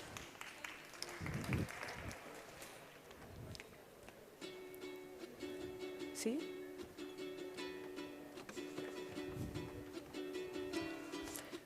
Pusimos...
will be considered a remote job during this presentation. But of course, it's not that simple, right? The situation gets a bit more complicated when we go to real life, because yes, some jobs, they are partially remote. They are actually called hybrid jobs. Maybe you have seen this term, hybrid jobs. So in those cases, you can go, or you have to go to the office sometimes, but not all the time. So they are called hybrid jobs or partially remote jobs. Other jobs, they are fully remote. You can go, you can work from anywhere. You don't need to go to an office a single day during the week. Or some jobs, they were remote during COVID. Did any of you here work remotely during the COVID, but now you have to go back to the office, or soon you have to do it? Can you raise your hand if someone was remote during COVID? Anyone? No. Okay, one person. Only one person. Interesting. I know a lot of people who work remotely only during COVID, and then they liked it, and they want to work more, but their company said they need to go back to the office. So there are all those three options about remote jobs. I want to share with you things that nobody told you about remote job, ideas that are wrong about remote job, but a lot of people think they are right. So let's see the reality of the remote jobs here. The first thing that nobody told you about remote jobs is that not all remote jobs are the same. We can talk about remote jobs with very different jobs. So if you're considering to work remotely, or if you're working already remotely and you want to improve that, get clarity about what I spoke before. Is it fully remote, so I never need to go to the office? Is it partially remote? I have to go some days to the office, or in some days I can stay home? Or is it going to be remote just for a few more months until the company figured out all the COVID situation? So understand that, because that's going to make a big difference for you. And that affects your lifestyle also. And why am I talking about lifestyle here? Because the career that you have, the job that you have, and your lifestyle, they are like completely connected. I cannot talk about jobs and lifestyle as separate thing, because you are one person, right? So what you do in your job affects the rest of your life and vice versa. So your job actually supports your life, allows you to live the way you want. That's why it's so important to consider that. It's not only a job. It will, support, make your lifestyle possible. So the money you're making, the motivation, the growth that you have in your career, all those things, they will impact the way you live. So it's never only about the job. It's much more than that. Another thing that probably nobody told you about remote job is that you can try to negotiate going remote in your current job. Have you thought about it? If you're working in an office, maybe you could go remote within the company that you are. After COVID, things changed so much. So this is the perfect moment to try to negotiate that. So if your job is not officially remote, I think there was one person who raised the hand that was working remotely only during COVID, right? So in your case, was someone in the back there, you can definitely talk to your company and negotiate, see if it's possible to keep working remotely after COVID.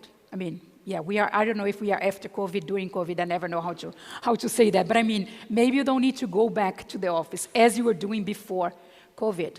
And some people don't think this is an option. Actually, this is probably the easiest option for you. And even people who didn't work remote before, this is still a great time to try to talk to your manager and see if you can start working remotely right now. Even if you didn't sign a remote contract at the beginning, this is a great time to do that. But you need to prepare.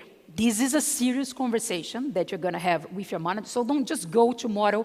Tomorrow is Sunday. On Monday, and have this conversation without preparation. You need to prepare. This is an important conversation. So there are some topics here that you need to be aware, and I suggest that you really follow in this order. So first, you should prepare for this conversation, and once you're prepared, request a formal meeting. Don't have this conversation at the end of another meeting, or if you're having coffee with your boss. Make it an important meeting, because this is important. It's your job that is on the table, right? So make a formal meeting about it. Show the results. If you have worked from home, show the results that you had on that during the time you're working from home. Prove that you're able to do that. Show the benefits to the company also. They can save money, you're going to be more motivated, you commit to deliver the deadlines.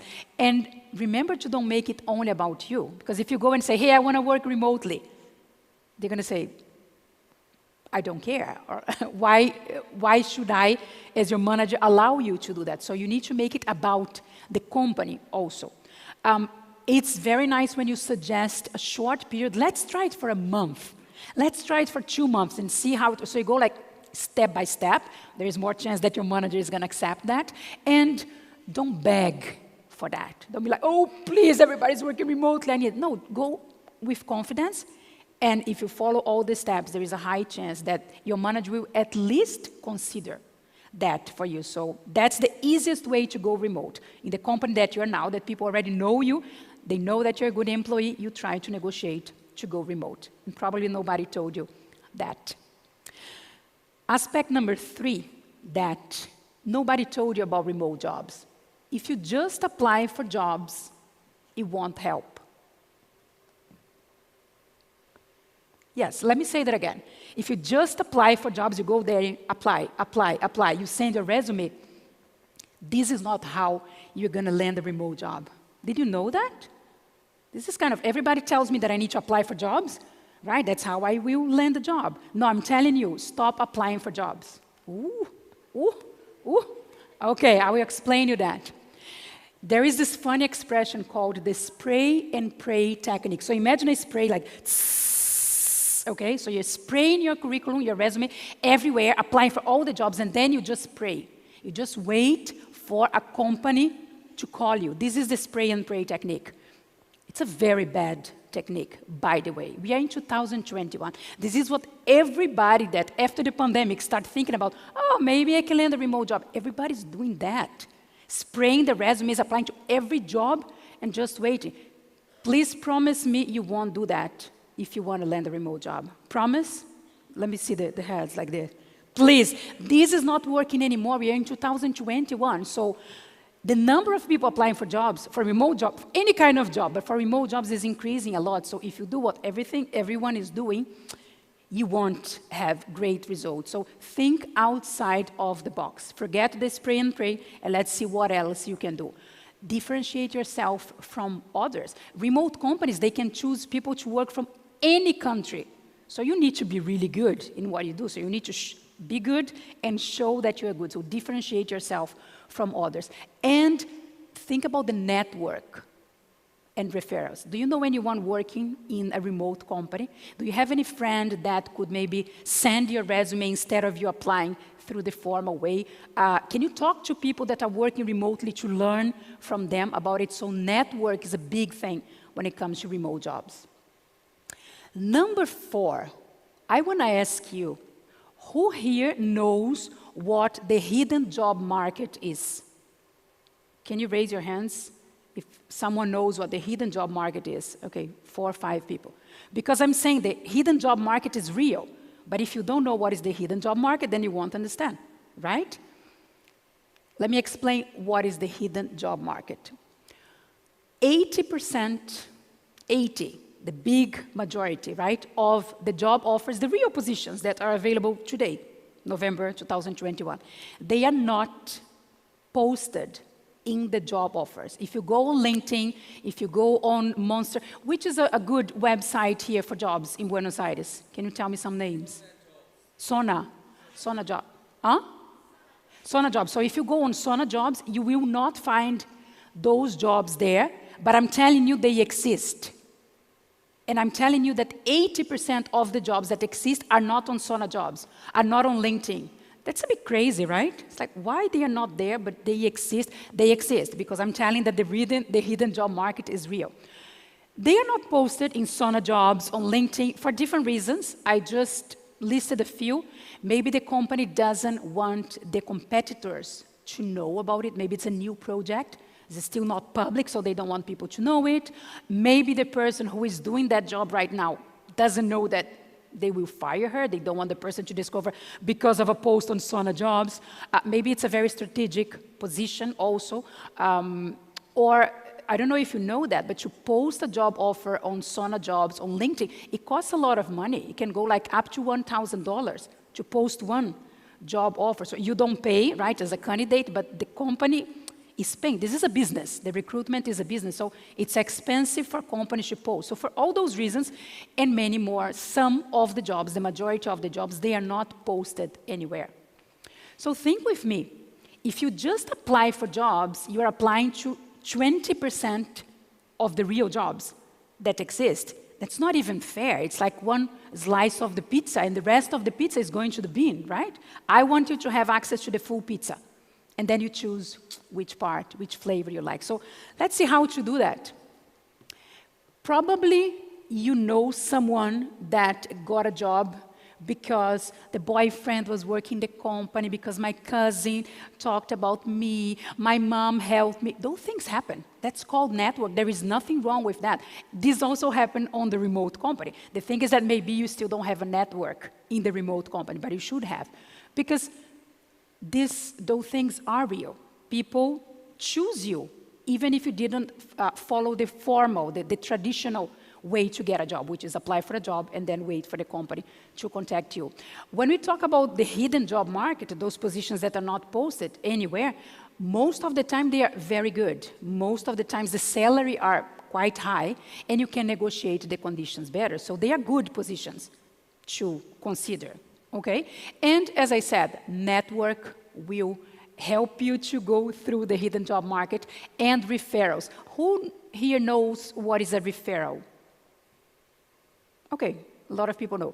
For the ones who doesn't know, a referral is, let's imagine I work in a company and there is a position open for a project manager, for example. So if I, as an employee of the company, present a resume and that person goes through the traditional recruitment process, do the interview and all of that. But if the person is hired, I get a bonus. I make maybe $500, $600 because I referred someone to the company. So it's good for the company because they saved money posting the job offer. It's good for me because I'm making money. It's good for the person I'm presenting the resume because the person gets a job. So everybody wins. So there is a lot of referrals in the remote job companies. So this is the way to have access to the full pizza, to the 100% of the jobs, network and referrals. Number 5, what nobody told you about remote jobs. You can negotiate your salary. So you're saying that it's not just, oh, congratulations, you're approved for the job. Do you accept the job, yes or no? No, there is one step before that. You were approved for the job, congratulations, thank you. Let's talk about the salary. Interesting. A lot of people skip this step, but don't do that anymore. You can negotiate your salary. It's your right. A lot of people do, maybe you never did, so it might feel like, I don't know how to do that. That's awkward. I never did before. I just accept the offer and the salary. But I'm telling you, you can do that. You can negotiate your salary. This is part of the process, so stop skipping that. You're losing money that you could get if you are negotiating right. How to negotiate? Because you need to do things in the right way. You don't want to risk losing the job, right? So these are some aspects that you can do before you negotiate. So you need to understand the reality of the market. You need to understand how much companies, similar companies in the same industry, same size of companies, how much they are paying. So you have a reference in mind when you go and you negotiate the salary. You need to be good at what you're doing. So you can show the company that, look, you need me for this job. I am the person, so let's negotiate because you win also if I accept the job if I join your company. If you can share examples of good results that you brought to your previous company, if you can demonstrate that you are really good at what you're doing, even better. Again, prepare. This kind of thing, this is not a joke, like this is serious stuff. You're negotiating your next remote job, so you should prepare for that. Put some time to follow those steps. And also, you understand how much the market is paying, but you should be sincere with yourself about how much money do I need to live. I'm not willing to go lower this amount because the company also will try to negotiate. Negotiation is like both sides. So define a minimum salary. I will never go lower than this amount. And then from here up, you can negotiate. But this takes time, but it's totally worth it. This is more money that you're bringing to yourself in your new job. And when we talk about remote companies, maybe this is new for some of you, but it's not only about the salary. Of course, they will pay you a salary, obviously. But apart from that, there are so many cool things that remote companies normally pay. I love, for example, I love reading, so the unlimited electronic books, for me, is like, oh my goodness, all the books I want, they will pay me. Some companies do. Or they will pay you for trainings that you want. You choose the trainings, the courses, the certification. They pay for you. Some companies have retreats, so like once or twice per year, they bring everybody together because people are working from different continents, different cities. They bring everybody together, sometimes even the family, for like a 1 week, of course, all the expense paid. So there are so many cool things that you can negotiate apart from the salary. So first, you need to know that you can negotiate, and then understand which kind of things you can bring to the table when you are negotiating that. But don't miss this part. Go and negotiate your salary. Before we go to number 6, I want to ask you to quickly talk to someone who is close to you. Just look and find a partner very, very quickly, someone that is close to you. Look around, people, move your head. You found someone? Yes? Everybody? You too? Yes. Oh, well, what about him? Okay, try to find a partner. Everybody. And you're going to talk about one thing that surprised you out of those 5 things that I mentioned before. Share one thing that you didn't know, or you know but you never applied, something that called your attention up to the 5 things that I mentioned here. Okay? In 1 minute, very quickly, one thing that surprised you about remote jobs so far, and then we keep going. 1 minute. I'm going to clock here.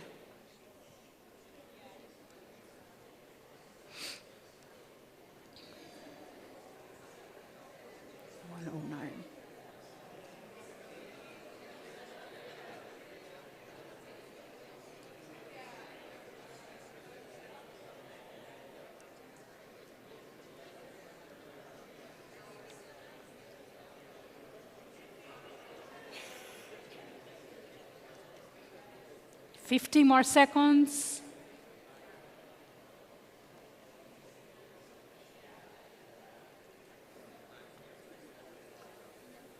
Okay, everybody. Thanks for sharing that. Thank you. So I hope everyone found at least one thing, one new thing, new that I could add to you. Okay, people, back to me here. I see you getting excited about it, but I have more stuff to share, so let's keep going. Can I? Okay. We saw 5 things that nobody told you about remote job. Let's go to the second part of that. Number 6, did you know that where the company that you're working for is located is also important? It affects your job and how things are going to go for you. Did you know that? The location where the company is located is actually important. But wait, Juliana, you're talking about remote job, right? Mm-hmm. So it doesn't matter where I am, I can travel. Yes, but you're saying it matters where the company is based? Yes, that's exactly what I'm saying. Let me tell you why. It might affect your working hours. So some people, they have to work, let's imagine 9 to 5, but according to the headquarters, according to where the company is located. So I have seen a lot of people in Bali, for example, working night hours because their company was American, so they had to work start working like 8 p.m. Bali time because it was daytime in the US. So it can affect your work, and you need to know that in advance to see if it makes sense for you. I spoke to one guy, I don't know if he's here. He started a job like last week, and he was starting working midnight Buenos Aires time because he was working for, I think, a company in Taiwan. So at midnight, that most of us were in bed, he was starting to work until 8 a.m. Well, your taxes, Depending on your nationality, depending on where the company is based, the way you pay your taxes will be completely different. This is another talk. I won't go deep into it. I just want you to understand that where the company is based, it impacts the way you pay your taxes. And also the salary that you're going to make. Are you going to be paid in pesos, in dollar, in euros, in crypto maybe at some point soon? But like the amount of money you're going to make and the currency that you're going to be paid also has everything to do with where the company is located. So even if it's remote, keep an eye into where the company is based, where is the headquarters of that company. How to do that? Just check in advance when you're reading the job offer, when you're doing the initial stage of the process. If you can, even before you apply for the job, try to see. Sometimes it's very obvious where the company is located. If you check the website, most likely you're going to find it. So just try to find this information. If you don't find in the initial interviews with the recruiter or someone from the company, just ask, hey, where is the company based? Where is the main office? Where is it located? Just ask that. And if you see that it doesn't make sense for you, don't waste your time. No, but I want to try, Juliana, I want to try. Try for the things that have chance to happen to you. So a lot of jobs, they say, for example, only for US citizenship, citizen, people who are from the United States. If you are not, I'm not, so I will not apply for those jobs because it won't work. So put your time and your effort into jobs and companies that make sense to you, that you have chance actually to be hired for them. Number 7, another thing that probably nobody told you about remote job is that you don't need to start from scratch, like from zero, from the ground. Yeah, Juliana, but I never worked remotely, so I need to start from scratch, right? No, you don't need to start from scratch. Let's see why. Even if you never worked remote, I mean, come on. All of you here are older than 18, so you started something in your life. I don't know what, but you started something. You have some skills. You have done some kind of job, or maybe volunteer, or maybe internship, right? So those things count. It's not only, I have to work first remote to get another remote job. This thing needs to start at some point. So you obviously at some point didn't work remotely, and then you do the transition. But whatever you did before, that counts. Don't throw that away. Don't think, oh, but in my case, no. Everybody tells me, all my clients say, no, but my case is different, Juliana. It's not. It's not. Everybody has experience, knowledge, skills, so don't throw that away. Bring that with you and try to use that in your own benefit. The first thing to do, well, the first thing is try to negotiate with your current company. But if your current company doesn't let you go remote, you should try to find a remote job that is related to the area that you're working now. This is the easiest step, right? I work as an accountant with numbers. Can I find an accountant job remotely? That's the easiest, okay? What you do now, just try to find a similar thing that is remote. Easy step. Also, as I mentioned, during COVID, some people worked, no, that's not what I mentioned. This is a previous job. If maybe the job you're doing now, you don't see how it can be done remotely, but have you done another job before that could be done remotely? Yeah, maybe I did something 2 years ago, maybe something that I started but I never worked with. Think about it. Look back in your history, in your journey, and see if something that you did before can be done remotely. And you can also go for entry-level, junior positions. Maybe you won't start remotely as a manager with a super high salary, like a fancy position, and that's fine because you're just like putting a step into the remote work environment. So just start, junior position, more basic one, but you know you can grow. So just start, look back to your studies, to your past experience, and see if you can do something similar to what you already did.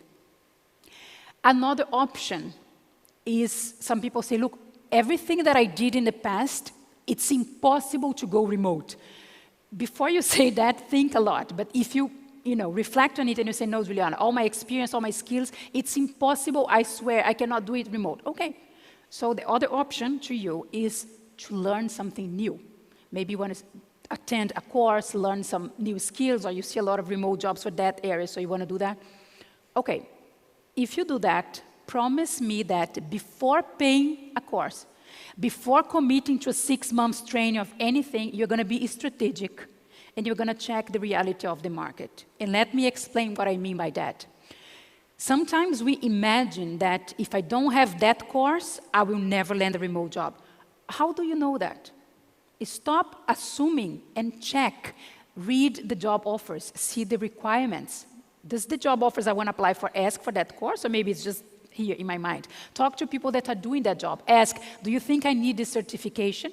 Do you think I need fluent English level, or maybe intermediate English level is okay? So check the reality of the market before you put your money and your time into something that will not open doors for you.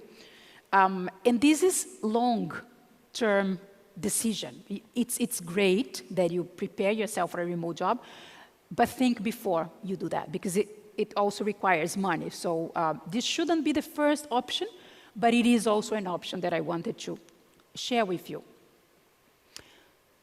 Number 8, also consider remote companies that you have never heard about, especially if you're new to this remote work environment. Maybe you don't know much companies, right? If I ask about the companies in Argentina or in your country, of course you know the companies. Oh, I want to work to those companies. But maybe remote, maybe nobody here can list 10, a few people can, but not everybody can list like 10 remote companies that I would love to work for, right? Because this is new for you, and that's fine. So let's open up our minds to companies that maybe are not very famous. Maybe you have never heard about them. If you just go for the famous, or I saw a post about a company, or in the panel this morning they spoke about a company, so I'll just apply for that company. No. Open up your mind. Open up the possibilities. Again, especially if you're new to this environment. Consider also companies that you have never heard about, but they might be good companies, they might pay well, they might have a job that suits your profile. And of course, the famous ones, they have more competitors, right? Like everybody wants to work for Google, for example. So if you just apply for Google, the competition is very high. So consider also other options. Companies that you have never heard about. The fact that you don't know about them doesn't mean that they don't exist or they are not good. So remember that you are new to it. So you need to open your mind to companies that the names doesn't ring a bell to you. And define your non-negotiable criteria. So, okay, I can work for any company as far as I have this, as far as they are paying me this salary, as far as I am working in this area, as far as I have, I don't know, flexible working hours. Whatever makes sense for you, get clarity about what I want in my next job, and then for which company I'm going to work, be flexible about it. In this way, you are expanding the chances of landing a remote job. You're giving yourself more options. Okay, Juliana, I should open up my mind to different companies, but I don't know the companies yet. I just don't know the name of the companies that I can apply for. Okay, here is how you're going to find out companies, remote companies to work for. First option is that you go on LinkedIn and you search. You do a search, like as if you were searching for jobs. You do the search for job, but instead of applying for the job, don't apply yet. Just start making a list of companies that hire remote. Before you apply, you're just mapping the remote companies out there that hire for the position you want to apply for. So LinkedIn is the main place to do that, and it's for free. You don't need to pay anything to do that. If you know people that work remotely, please go ahead and talk to them. Ask, which company do you work? Did you work in a different company before? Do you know any company that hire for this profile? So maybe here in the auditorium you have people that you met today or that you just said hi, but if they work remotely, that's a nice way to start a conversation with them. Ask where they work, and then you go and check about that company. This is exactly what you're doing today, so well done for doing the third step already. Attend online or in-person events. In person for people who are watching, whatever is the camera, they are watching it online, you're here in person. Talk to the speakers. Talk to the people that are organizing the event. Get familiar with them to see if they work remote or not, and then you ask which companies they work for. There are some specific remote jobs, so maybe you want to take a photo or write down those names. Those are job boards specifically for remote jobs, okay? They are maybe the biggest ones, the most updated ones. There are more, but if you start by searching for those ones, you're already great. So you're only gonna find remote jobs on those job boards, and it's a great way to understand which companies are hiring, which kind of position, which requirements, so you might wanna check that later. Number 9, that nobody told you about remote job. You should, you must, you have to take care of your online presence. What am I talking about when I say online presence? What comes to your mind when I say that? When you Google yourself, yes? Social media, yes. It's all related. When you Google yourself, you're gonna find your social media, you're gonna find your LinkedIn profile if you have, you don't have a LinkedIn profile? Homework for you to do. Take care of your online presence. That's extremely important. Why is that? Companies will Google you, as you said. Companies will check you online because that's what companies do, especially if it's a remote company that they might never see you in person, or you might start working for the company, they will meet you just 6 months later or whatever. So companies will check for you online. That's a fact. I worked as a recruiter for more than 15 years, so I know what I'm talking about. And then this is gonna be like the first image they're gonna have about you. Remember, this is not in-person job, so you won't go for an interview and then you put your best clothes and you perfume and you look nice and you smile and you work on your body language. No, no, online is gonna be the first image, the first idea they're gonna have about you. So take care of that, please, please. It can make all the difference for good or for bad, right?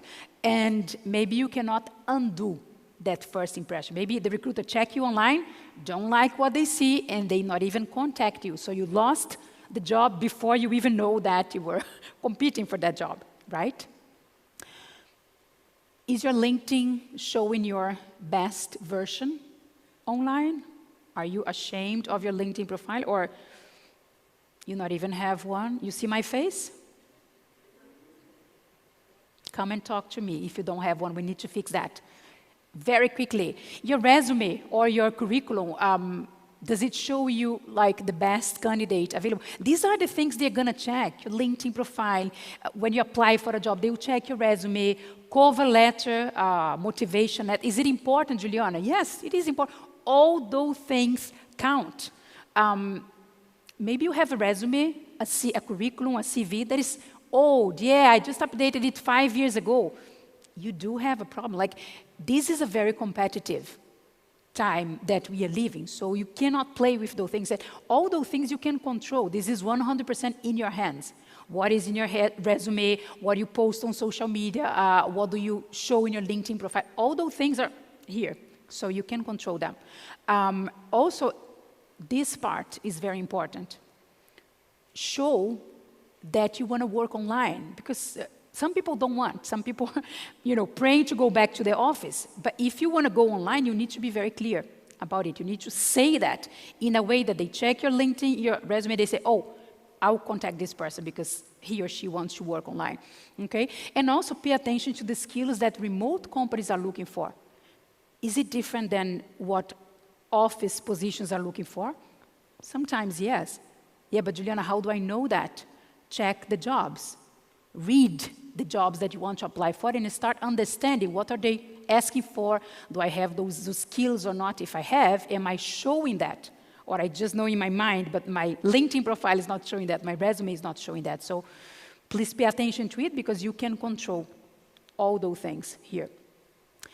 As I said, remote companies will check you, office companies too. But as we are talking about remote companies, they will check you. What are they gonna find out? So control this part. This is in your hand. You cannot say you didn't know that because now you do know about it. And number 10, that nobody told you about remote jobs. If you worked from home, even for a few months, maybe not the whole pandemic, but for a short time, if you worked from home during the pandemic, this can help you to land a remote job. Yeah, Juliana, but officially my contract was not remote. Yeah, but officially it was just 6 months, 8 months, 1 year. It doesn't matter. If you worked 1 day from home, you already have experience working from home, right? You're not lying. 1 day is already, yes, I work from home. So show that in your LinkedIn profile, in your resume, when you go for a job interview. Talk about it. Don't hide it. Some people are like, yeah, but shall I mention that? Of course. Make it very clear. I worked from home during the pandemic, during 3 months, 4 months, whatever. And then talk also about your learnings in the process. We learn stuff about time management, about communication, about how to be on a meeting when you're not in front of the person. All those things that you learn, talk about it. Show that, because that's good for you. That will help you to show that you're ready to have a remote job. If you can share achievements, how many people here know what does this word mean, achievement? Does anyone know? Oh, okay. Oh, that's good, good. Most of my clients, they struggle a lot when I say, okay, which are your achievements you put in your resume?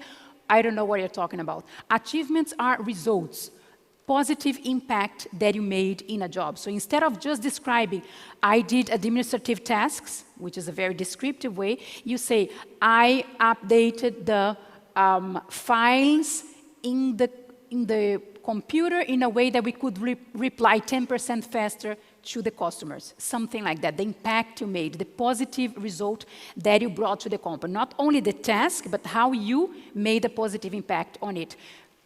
Remote companies love achievements because remote companies love results, right? You're not there 8 hours just seated pretending to work. You need to do the job. So if you show results in previous job, they are gonna love you. So make sure you talk about achievements in your resume, in your LinkedIn profile, in the job interview, everywhere. And also this part, very important.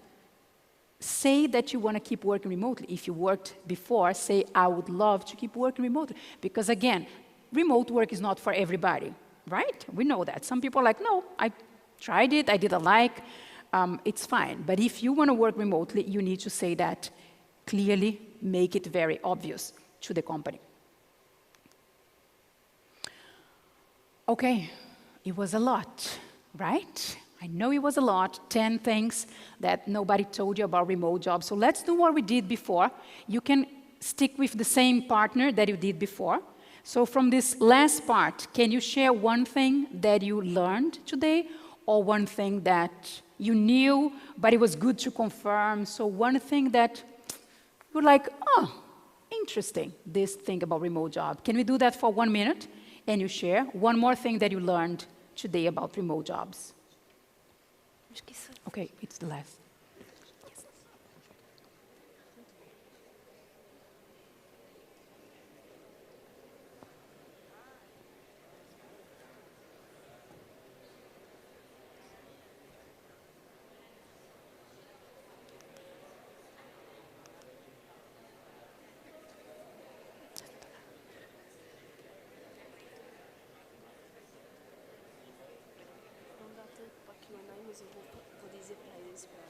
Yes.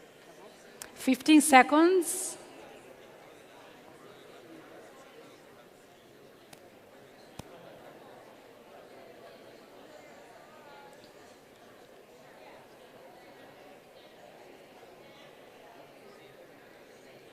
Okay, everybody. Thank you for sharing. Thank you, thank you. I hope you could learn something new today. Okay, everybody. Let me just finish here because our time is short. I would love to share more things, and we can keep talking about it if you connect with me. My Instagram, it's juliana.rabbi. So it's my name and surname. There is just a dot in the meantime and between, so we can keep talking. But yeah, that's what I wanted to bring to you, those 10 things that nobody told you about remote jobs before. I hope that was motivating you to start, to improve, to keep going, and let's talk after the day in the cocktail later, okay? Thank you, thank you.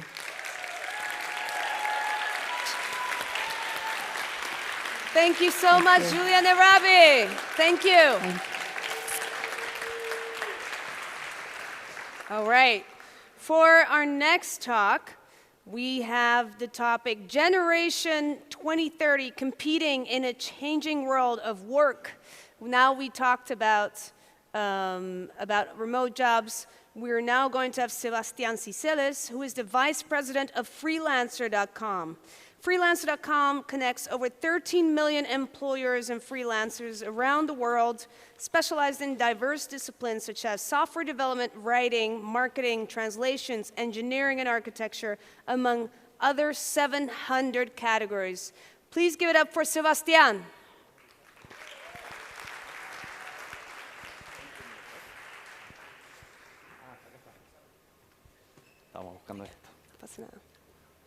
Thank you.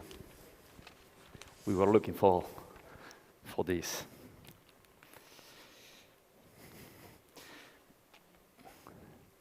So, firstly, I want to thank Nicolas, Carmen, Tato. I don't know if you are around here. Entrepreneurs, remote workers, and the government of the city of Buenos Aires for having me here.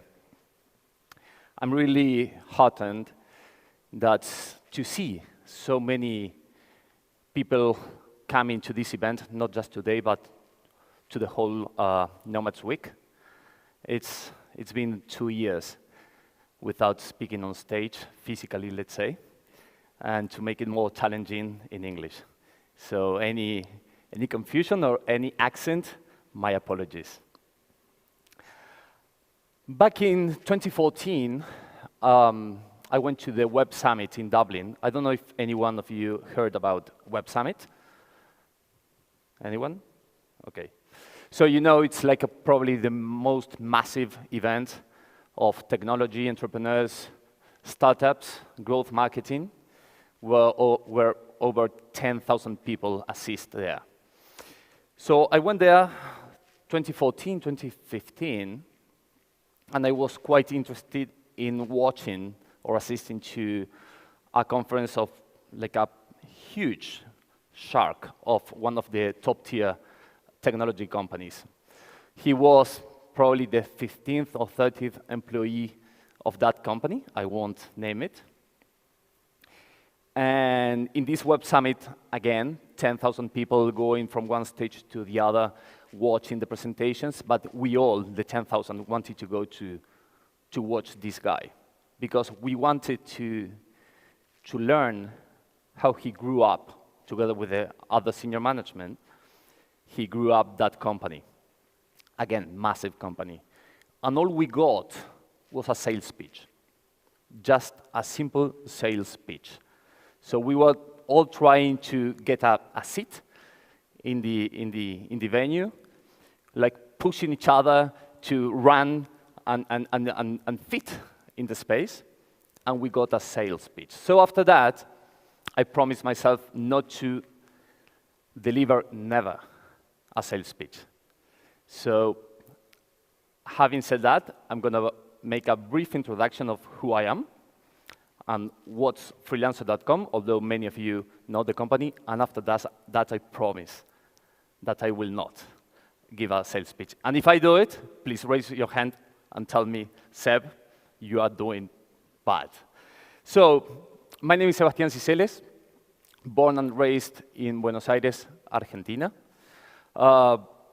Background of law, I have my MBA in a US university, marketing diploma, and I co-founded a couple of companies in the past, many of them with a good exit, one of them with a lesson learned. You will never hear this from an entrepreneur. They never say, never.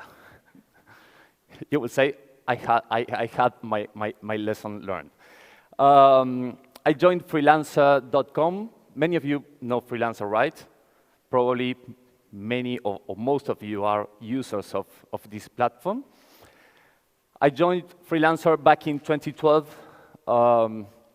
My initial goal was to set up everything and start reaching users and companies in Latin America. Then I became like VP of Global Operations, International, or whatever, you know, like companies love titles. I hate them. And this is what I'm doing today. I'm still already like 9 years working for freelancer, still enjoying every single time I celebrate my anniversary, I email the CEO saying, another anniversary. I still enjoy working for the company. This is the very, very brief part of freelancer. We are basically eBay for jobs, Mercado Libre for jobs. We connect small, medium enterprises, startup entrepreneurs, consumers, etc., with high quality on-demand talent across the world. The company was founded in 2009. And if you remember that time, there was nothing. When you were speaking, probably most of you, if born, most of you were saying, when you said, I'm a freelancer, I'm an independent contractor, people were looking at you as like a second-class job, right?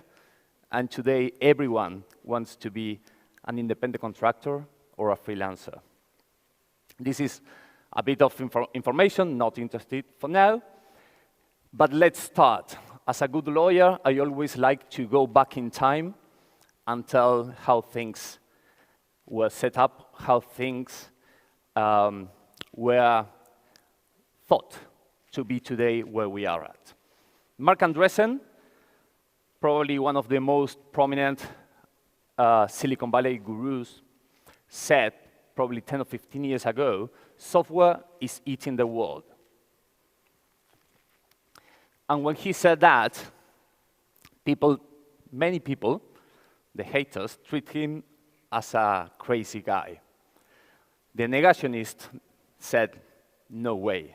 And of course, there were the lovers. I'm one of those. And if we come into 2021, we see that what Mark Andreessen said was true, he was correct.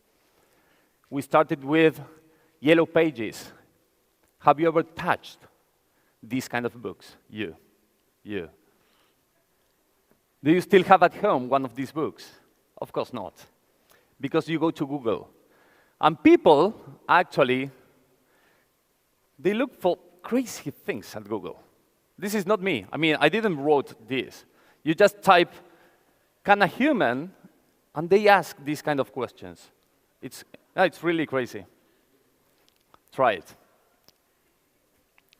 I wait for you for the picture. There you are. Of course, then, when I was young, I used to go to some stores on the street to buy an air ticket. Not anymore. And I don't know, the Argentinians will understand how we will manage to do it in the following days or weeks, right? After this resolution of the central bank. Looking for new friends, to reconnect with friends, I was used to call my friends. I still remember by heart the phone number of my very first best friend. Not anymore. I mean, you just use, well, Meta or Instagram or whatever to connect with people, right? Physical against software. Software is eating the world. And of course, not me. I'm old-fashioned. I met my girlfriend in a birthday party, but many people, and chapeau, they use Tinder or Bumble or, I don't know, you name it. So what about the job market? We were used to CDs, and then you can go to not sales pitch. You can go to freelancer or to your own platforms, to your own website. This is how software is eating the world. Have you watched this movie, Modern Times? No? Well, every single remote worker, actually every single worker should watch this movie.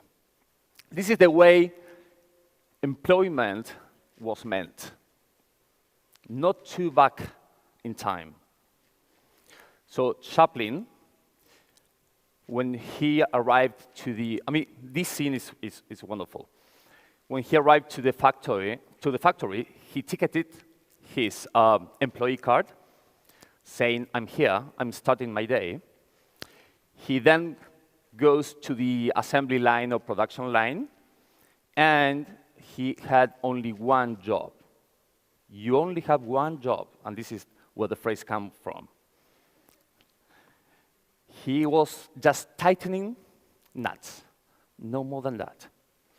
As in words of Marx, it was like job alienation, right? So the way we worked was meant to be based on, sorry, going back, no, how do I go back with this? Oh, I think it's here, yes.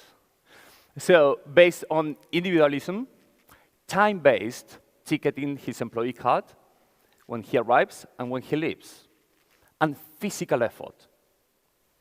All jobs today connected with physical efforts are today's probably the most second-tier jobs, right?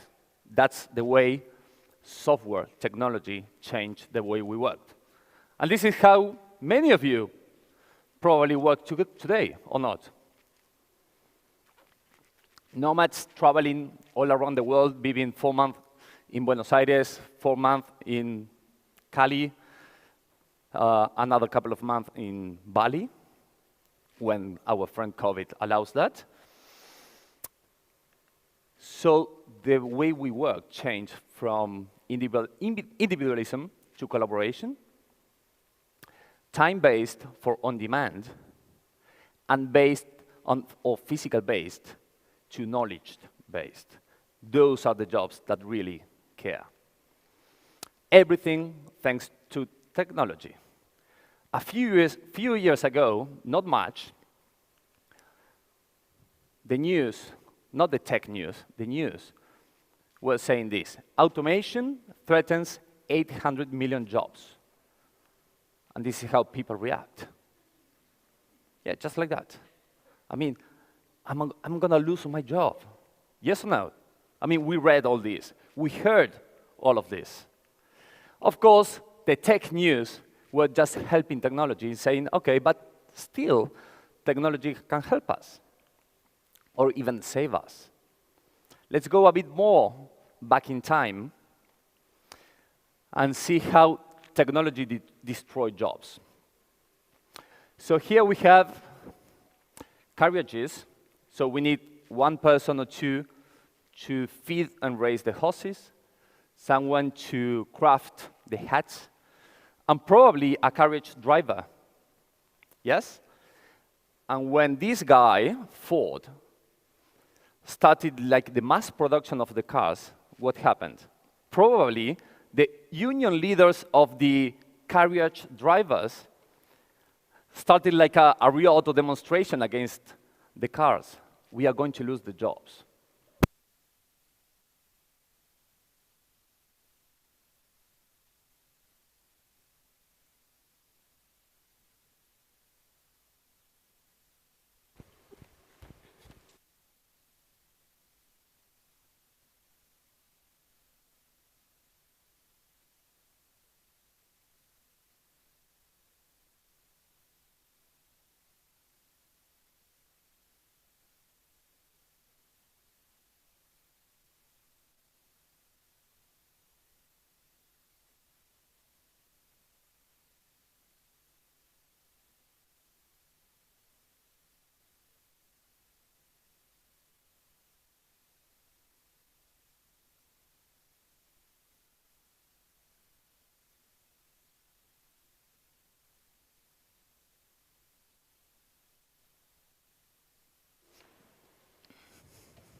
Gracias. Hello?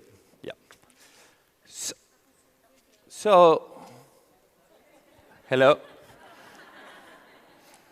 They want me more time on stage. Anyway, so when this guy came and introduced the mass production of cars, distances were shortened.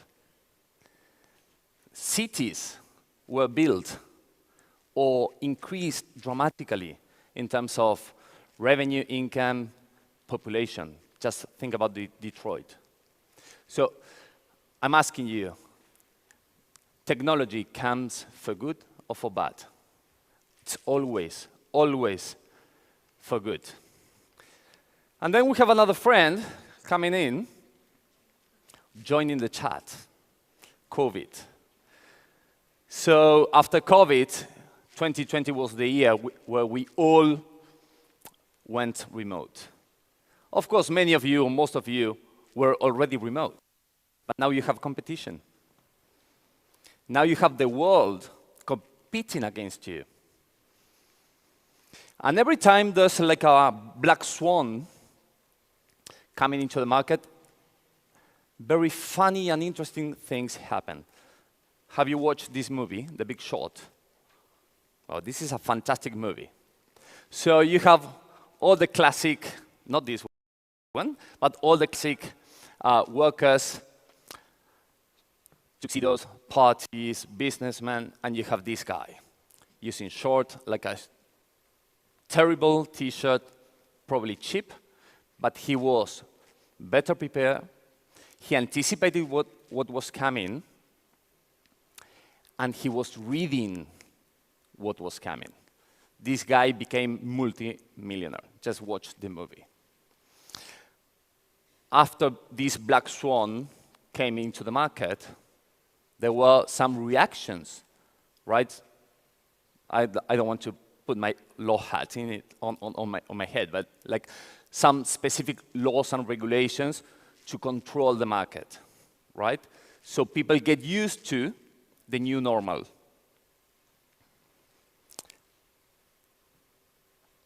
Here I need the vaccination or the AstraZeneca or whatever mark of vaccine you want.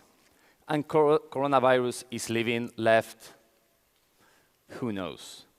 But the new normal came in again and changed dramatically the way we work. Now we are all speaking, or the news are speaking, about the big quit. Do you know what the big quit is? The big quit is 20 million Americans have quit their job since April 2021 and counting.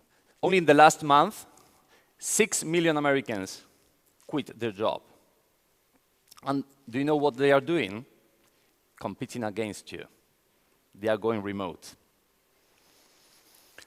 This is like what the news say November 12, November 19. This is quite new.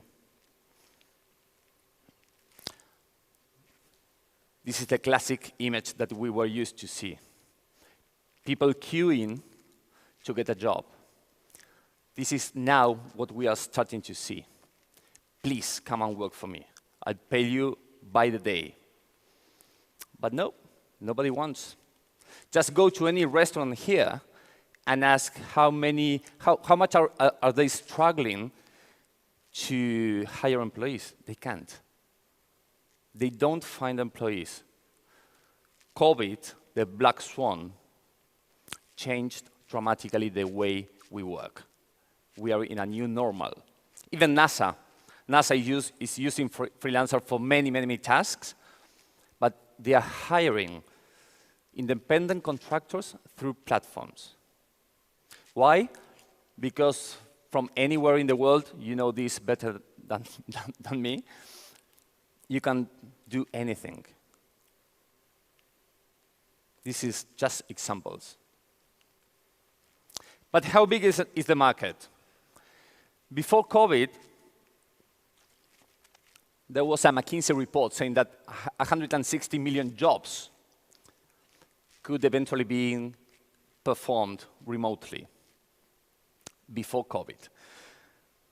In an investors/media roadshow, I went to New York in 2015, 2016, and I was interviewed by the Wall Street Journal. I remember the name of the reporter, Lauren.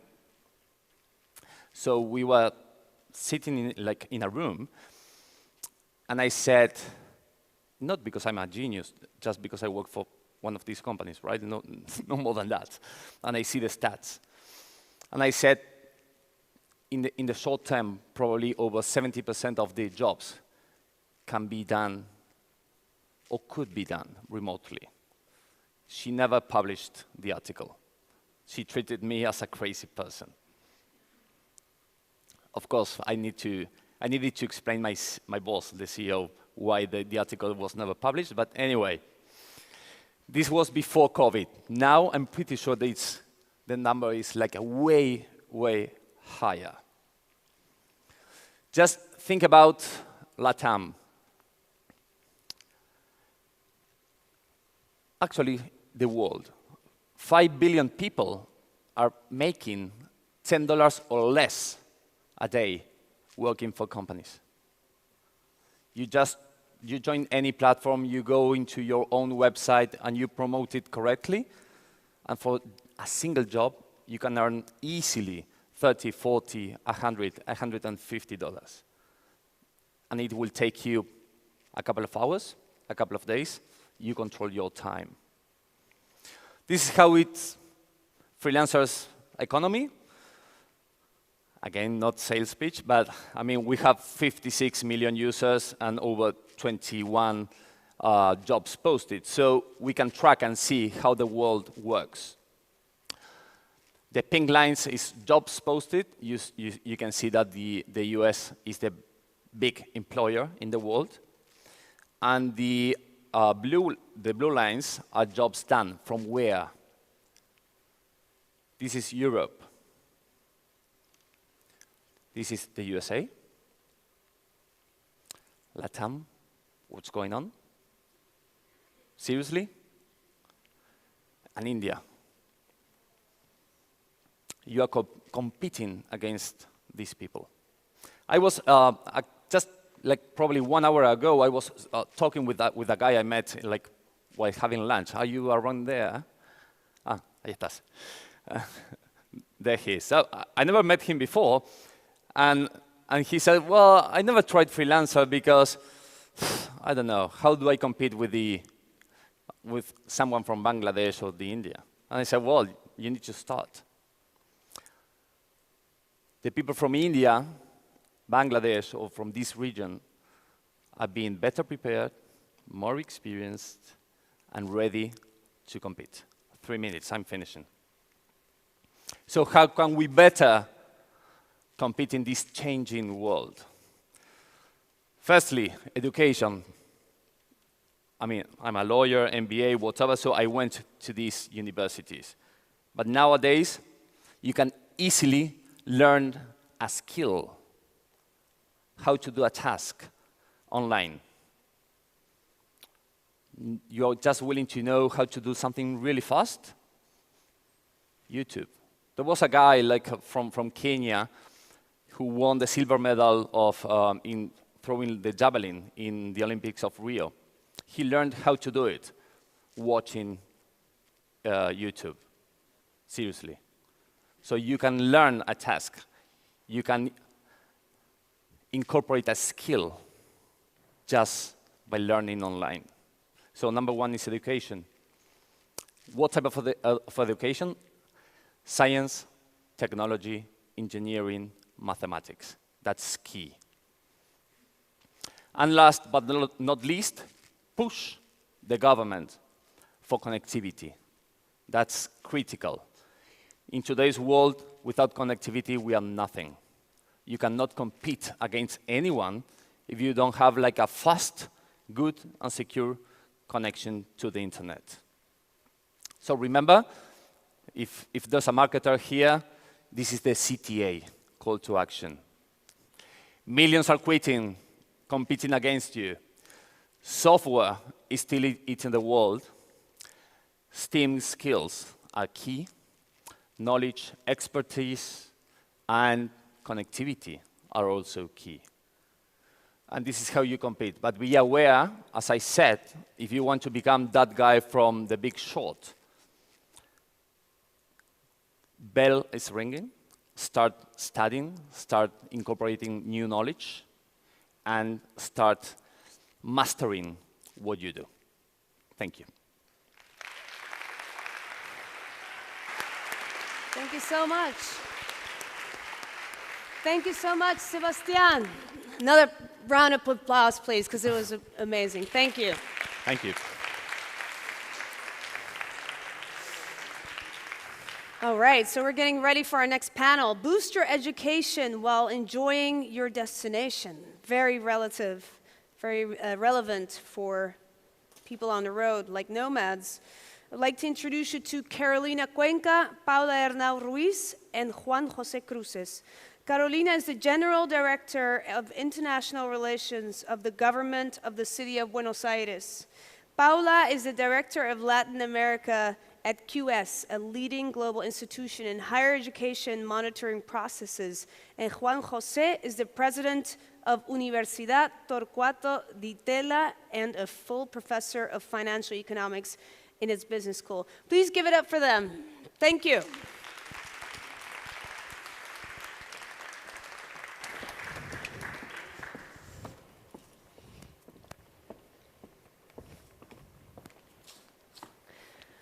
Hello, everyone. I think some of you have seen before during the morning. Okay, we are trying to talk now about how the pandemic impact on the mobility of students and how universities and the educational system is planning a new strategy to offer new modalities to our students. Buenos Aires is a huge university campus itself. We have more than 830,000 university students. We have more than 40 world-class universities between private and public. And we attract, during 2019, 85,000 international students. So it's a very important part of our strategic as a city. We want to attract any year. Next year, we want to attract the same quantity that we used to have the previous year before the pandemic. And we all together try to work with the private sector and the public universities to have better policies to work on that. We have, Rosanna has introduced the speakers of this panel. Thank you, Paula, in streaming and live session, and thank you, Juan Jose, for joining us. We will start with some presentation of Paula, which will show us how QS work with the rankings and what are the topics that they take into account when they say, for example, that Buenos Aires is the best, one of the best cities in Latin America for studying. So, please, Paula, are you listening to us? Sorry, one second. We are not listening to you. We have some problem here with the audio. Okay, hello, how are you? Can you hear me now? Now it's perfect. Thank you so much. So I couldn't hear the first part of the presentation. I assume it's my turn to present, that's correct? Okay. Okay, thank you so very much, everybody. And I really appreciate this invitation. My name is Paula, and I am the Director for Latin America of QS. So I'm going to present a little bit of information that you will find useful for Argentina and for Buenos Aires. So what is QS? QS is the world's leading provider of insights, analytics, and services to the global higher education sector. Our mission is empowering motivated people around the world to fulfill their potential by fostering international mobility, educational achievement, and career development. With 30 years of experience as one of the leaders in the educational sector, we also have more than 1,500 institutions that are very close to us. We also have, and you may know us by the QS World University Rankings, QS International Student Survey, and topuniversities.com. So you may know us as well for these rankings specifically. So we have the World University Rankings, Business and MBA Rankings, Regional Rankings, Graduate Employability Ranking, best student cities. I'm going to talk a little bit about this in the future, and subject rankings. So these rankings in particular for QS are developed specially and specifically for students from their perspective. What is it that a student needs to know? And so that's the difference between QS rankings and the rest of the rankings. We're going to talk today about Best Student Cities 2022. We are going to see the link here where you can find all of the information, but it is very important for you to understand that the QS Best University City Rankings showcases the best urban destinations for international students based on a diverse range of indicators grouped into 5 key categories. To be considered for inclusion, each city must have a population over 250,000 and be home to at least 2 universities featured in the most recent QS World University Rankings. So what is it that we take into consideration? Employer activity. This category aims to provide an indication of which cities are most highly sought after as recruiting grounds among graduate employers. 2 of the indicators considered are based on QS annual survey of employees worldwide, which asks recruiters to identify the institutions they believe to be producing the best graduates in the sector. Then we have affordability. The 5th category that we have here recognizes the importance of affordability for most prospective students and their families. It draws on a range of sources to give an indication of how affordable a city is likely to be when tuition fees and general living expenses are considered. 3, student view. This indicator is based on a student survey which collected over 95,000 responses worldwide. It provides students with an opportunity to share their experience of studying in a particular city. The student mix also takes into consideration many different aspects as well as desirability. So now we move to Buenos Aires, being ranked the first and best city for students in the Spanish-speaking world, 22nd in the world. So Buenos Aires is up an incredible 12 positions in this year's Best Student Cities Index, ranking 22nd, and right now we see Argentina's capital as a dynamic city with growing opportunities for international students and graduates, and the best city for students in the Spanish-speaking world.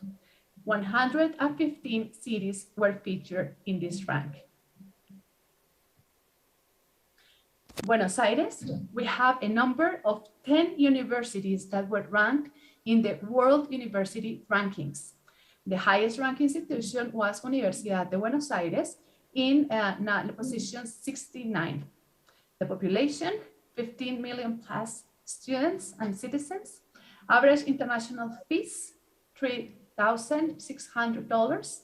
Desirability rank, 75th in the world. Employer activity in the position 19th. Affordability in the 24th. And student view rank in the 34th.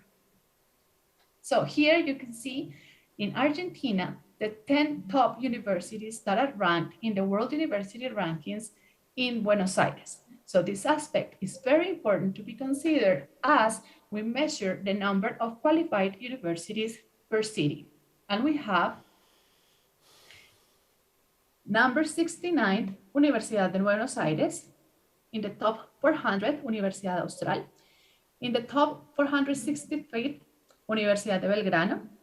Del 701 al 750, from 701 and 750, Universidad de San Andrés. Instituto Tecnológico de Buenos Aires, ITBA. Universidad Torcuato de Itela. En la franja del 801 al 1000, 801, sorry, and to 1000, Universidad Tecnológica Nacional. And the same range, Universidad de Palermo, and then finally, Universidad del Salvador. So this was the presentation that I had in order to open the discussion. So remember, we talked about best cities, how students see cities in order to be part of the rank and to make a decision, because QS provides information for students and for parents. I would like to show you now where you can find all of the information. So you can just log on to topuniversities.com, where you are going to find the ranking for Latin American ranking. Right here, you are going to see the best ranked universities of Argentina in Latin America. Just a quick review. And also you have a special place where you will find Study in Buenos Aires, which has helped us a lot in order to promote Buenos Aires and Argentina as a destination. So just a special mention here to Mauro, who has helped us a lot. Now, here we have also the Graduate Employability Ranking 2022 that has helped us understand these best universities for employability. So remember, Argentina and Buenos Aires rank among the top in the world. So I leave the floor open to you, and if you have any questions, I'm here to answer them. Thank you so much. Thank you so much, Paula. I will give the floor now to Juan José Cruces, the president of the Universidad Torcuato Di Tella. He will show us also a presentation. The floor is yours. Thank you. Thanks so much for inviting me. It's okay. So it's a great pleasure to be here with you this afternoon. I understand I have about a little less than 10 minutes. So essentially, I have titled this The Pandemic, Mobility, and Digitalization, Past, Present, and Future. Maybe the title is more encompassing than I will actually deliver. What's the key message I have for you this afternoon? Something you knew already. The Buenos Aires metropolitan area is a city of over 10 million people with a variety of artistic, night, food options at prices which are now very inexpensive in foreign currency. Forgive my typo there, please. The key message that I have for you this afternoon is that in the Buenos Aires greater metropolitan area, there are more than 60 universities with a rich offer of international student exchange programs, graduate masters and specialization programs, and non-degree, that is extension school or executive education, as they call them, programs in many academic fields. So there is a huge variety of options for education that not necessarily have to be geared towards a degree program, as would be an undergraduate program or a master's or a specialization program. There are literally a big number of extension school programs. And Buenos Aires has a nucleus of about, if you will, of that universe of 60 universities, there's a subset of about 5 universities that faculty are mainly international trained, and they deliver a quality of education that you can get at a very reasonable international university in the United States or Europe. And the quality is very similar, and the costs are only a fraction of what you would pay in those countries. I foresee that many of these courses, although we haven't really defined how are we going to do this next year, but I foresee that going back to normality, we will allow hybrid versions, especially of the extension school, the executive education programs, which may be the more amenable, more suitable for the community of global nomads. And I foresee that those courses will allow hybrid versions going forward, giving you the flexibility to take them while you're here and eventually complete them once you're gone. Because we are facing that kind of demand. Like in previous years, we wouldn't attract, in extension school programs, we wouldn't attract people from far away from Buenos Aires itself. And what we're seeing right now, what we saw in 2021, was a huge boost in demand from neighboring countries, from places like Ecuador, and even people going around the world who, some of them are Argentines, and they would want to take our courses. I teach a short module in the real estate management program that we offer at Di Tella, and I was teaching a couple of weeks ago. I had a student in Boston, Massachusetts, a student from Beijing, in China. And these are Argentines who are traveling all over the place.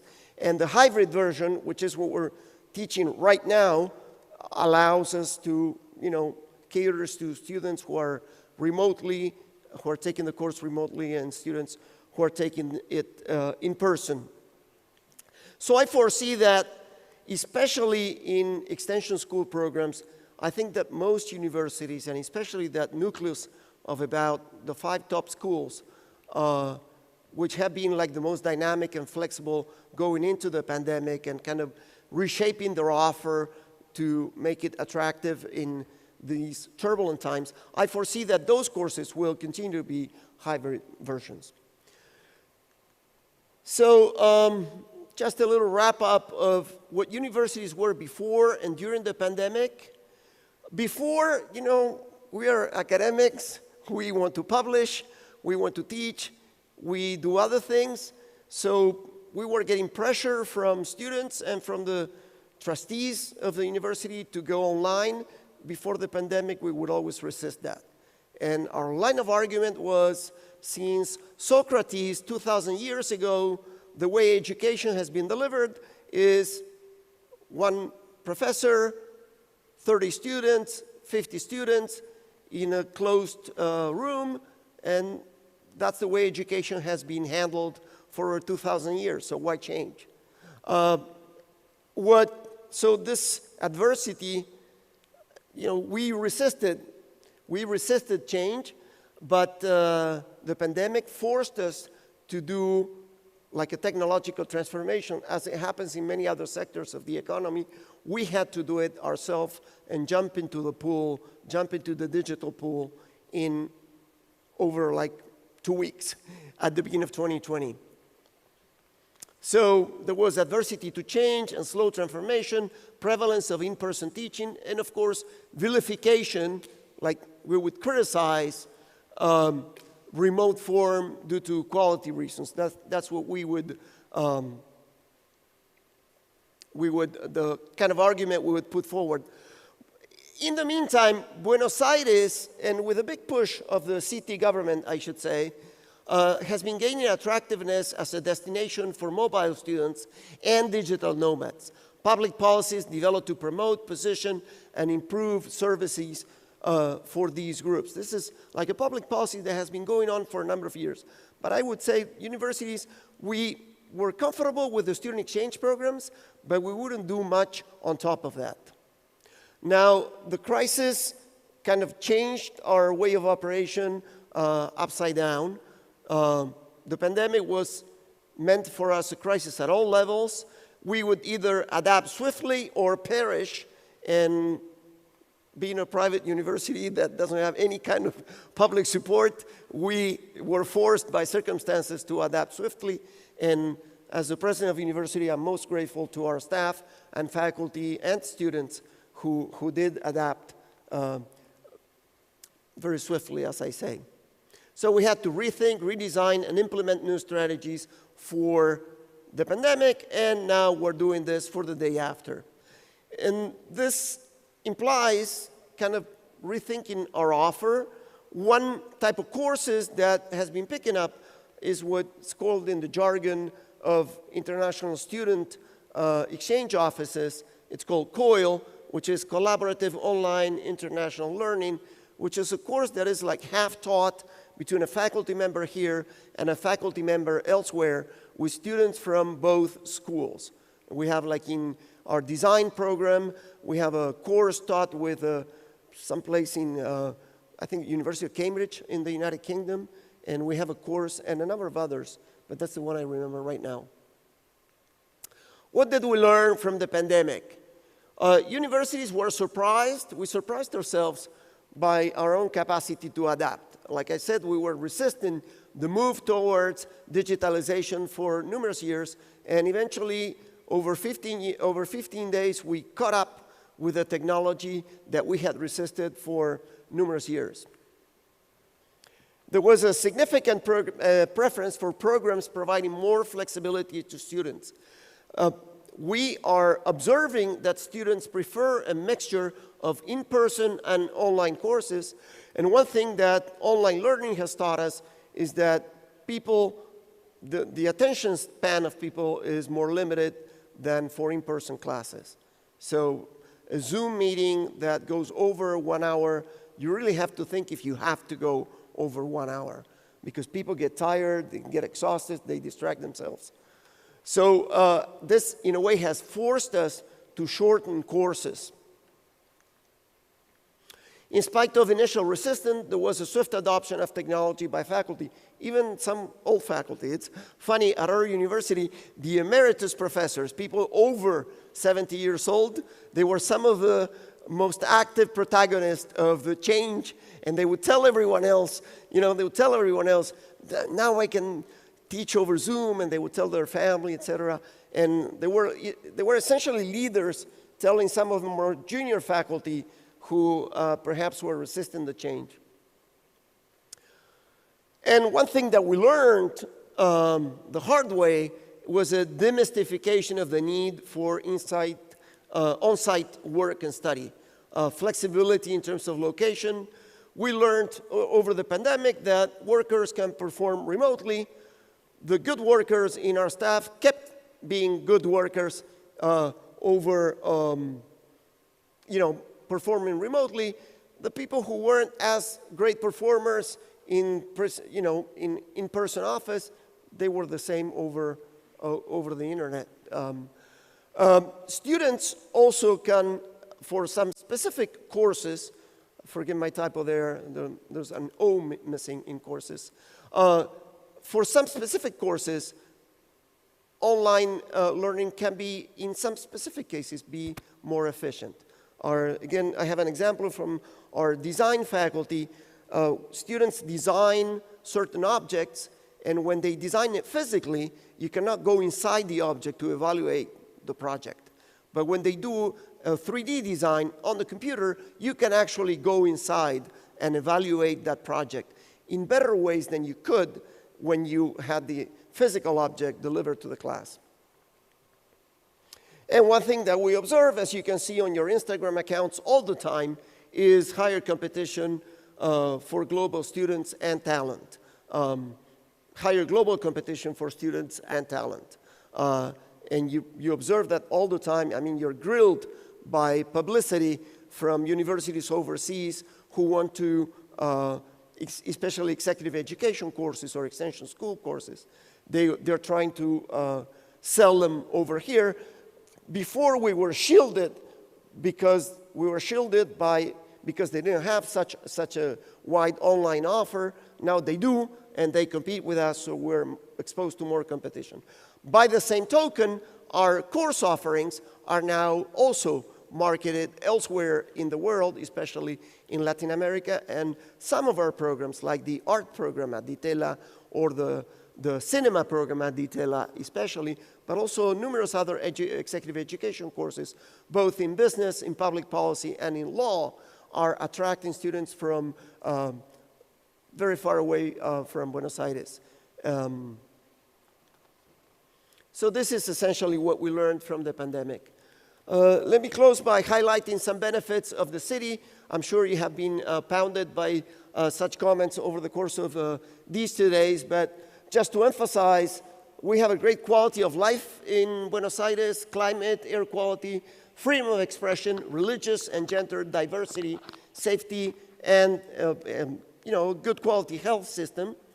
Our infrastructure, both in transportation, co-living, and co-working spaces, fast internet access, all of those are key ingredients in the decision whether to relocate temporarily over here for digital nomads. The time zone is very convenient. We're essentially 1 hour away from the East Coast time in the United States, and that's very convenient for many people. Quality, very accessible educational offer at the current real exchange rate. It's dirt cheap prices. We have a broad culture and recreational and food offer, again, at very attractive prices given the exchange rate problems we are undergoing.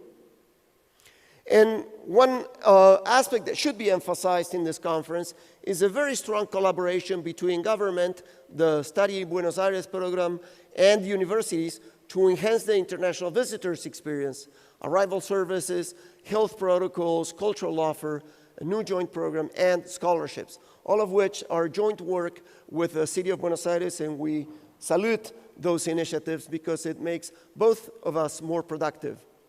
And, you know, by Latin American standards, we're a very safe city, pretty good infrastructure, inexpensive, embracing diversity, and we have a big Nomad community that is already here and ready to welcome you on your next Nomad stop. So I will close there or turn it over to Carolina. Thank you.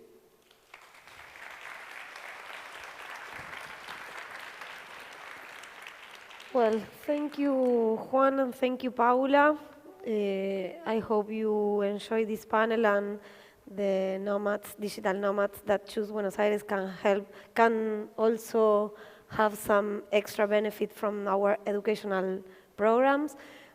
From the government of Buenos Aires, we are entirely at your disposal and for any needs that you may have with us or to connect with any private or public university. Thank you all and hope to see you on the next panel.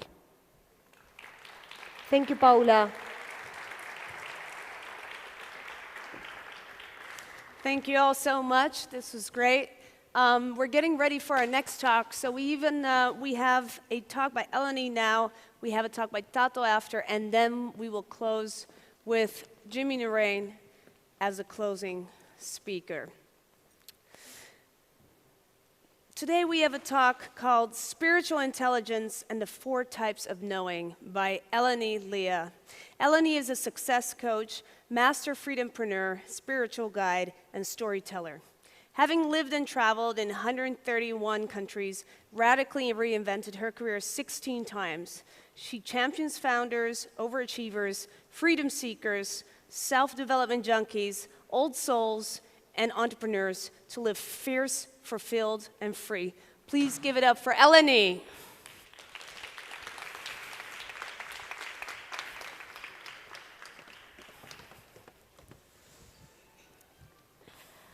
Hello, everyone. My name is Eleni Lee, and it really is a joy, a pleasure, and an honor to be with you today. I have to admit I'm slightly nervous and really just too overly excited to be with you today to talk about my favorite topic on the planet, spiritual intelligence and the four types of knowing. Ever since I could remember, since my first memory at 3, all I've ever wanted was to be free. At 3, I didn't know free from what, but whatever it was I was experiencing, I just wanted to be free from it. And on my own journey of liberation and liberating myself and my family and my inner circles and my friends, now all I could ever wish for is for you to be free. And that is my purpose, to free your genius so it can free the world. You've probably heard of IQ.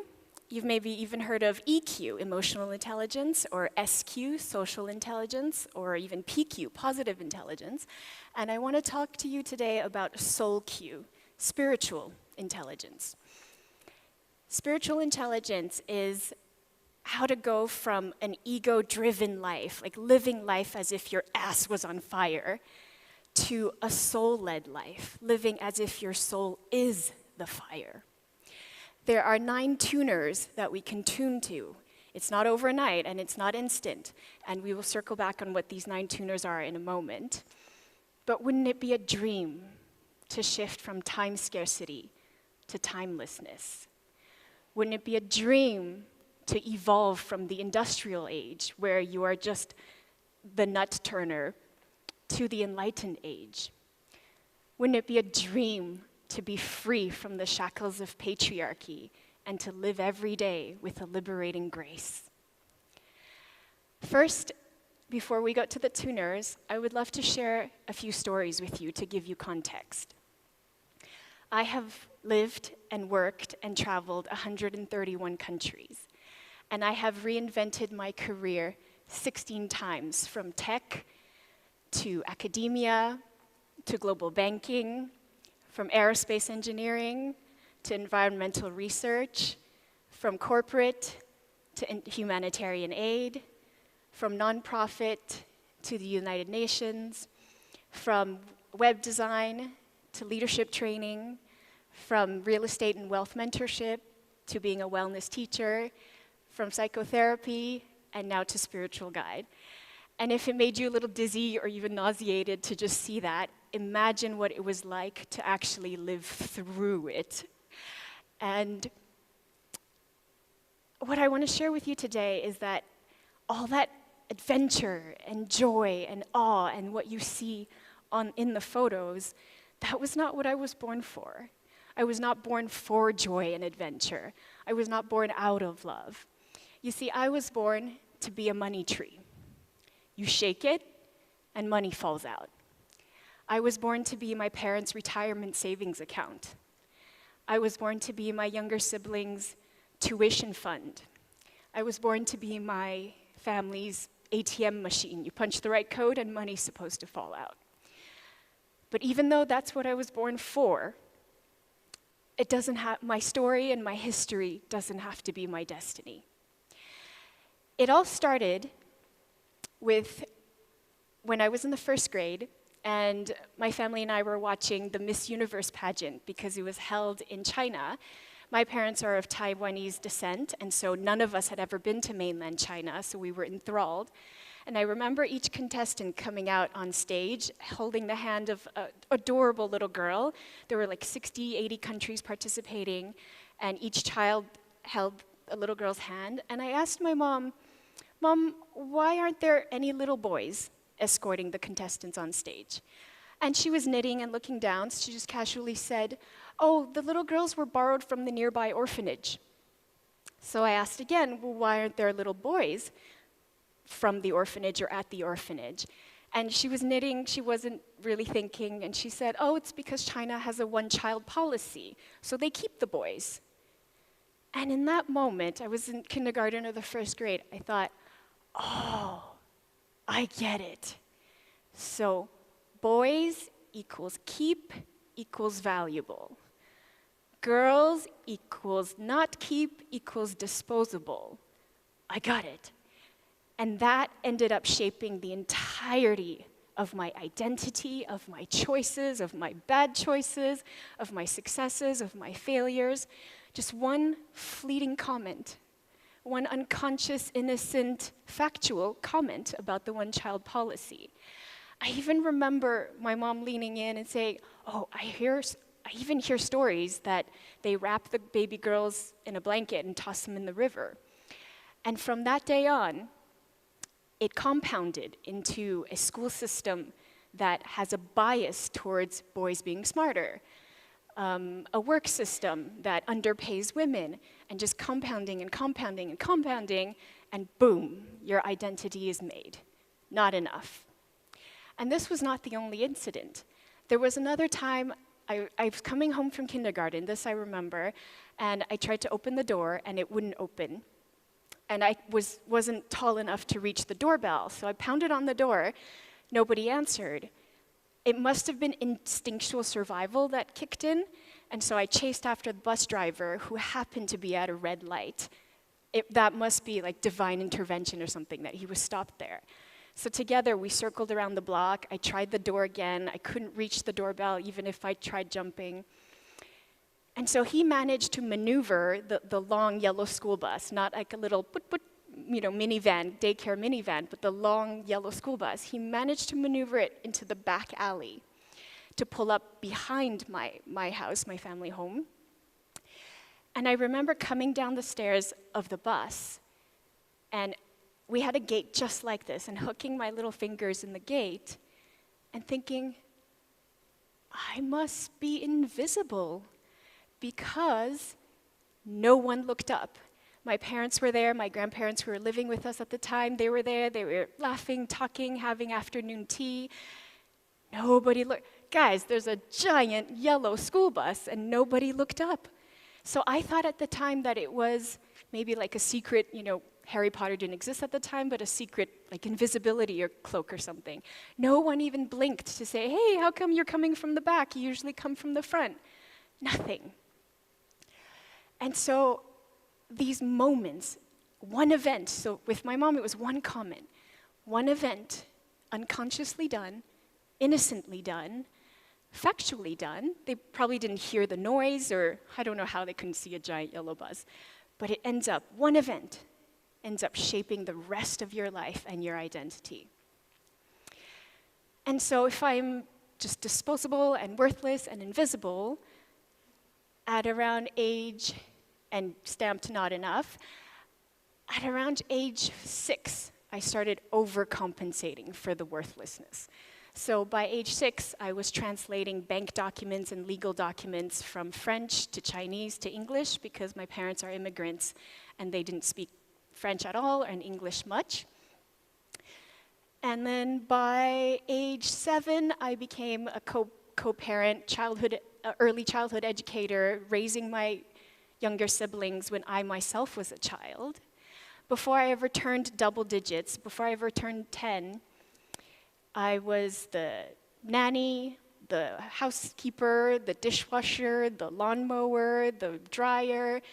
I would write the bank checks, because back then you had to write them out. By the time I turned 12, I was able to balance a checkbook. I knew how to change the car engine oil.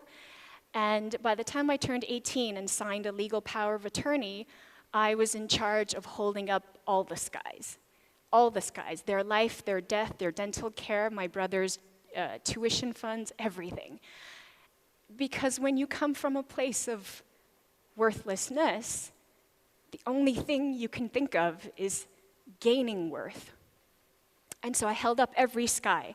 And even if my little arm's at 6, translating legal documents, which I think might be slightly illegal for children to do, I would hold up the sky. If one arm hurt, I would use the other arm. If both arms hurt and shake, I'll use a leg. I'll just hold up all the skies. But even so, by the time I finished university, I had earned about $80,000 in scholarships and internships to take care of my family. And I had made the top 20 under 20 list in all of Canada and amongst hundreds and thousands of students. And yet, none of it was ever enough.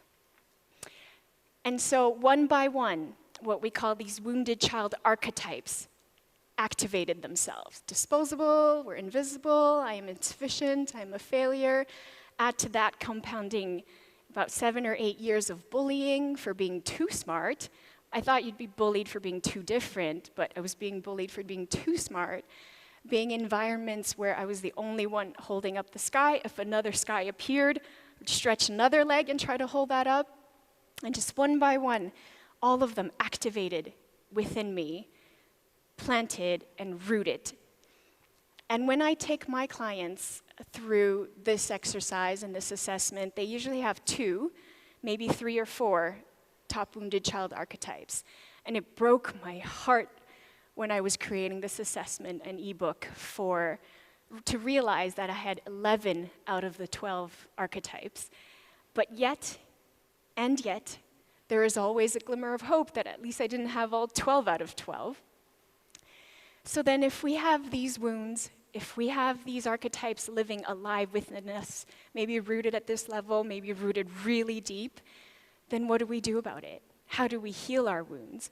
How do we turn wounds into warrior? How do we turn victimhood into victory? How do we turn martyrdom into mastery?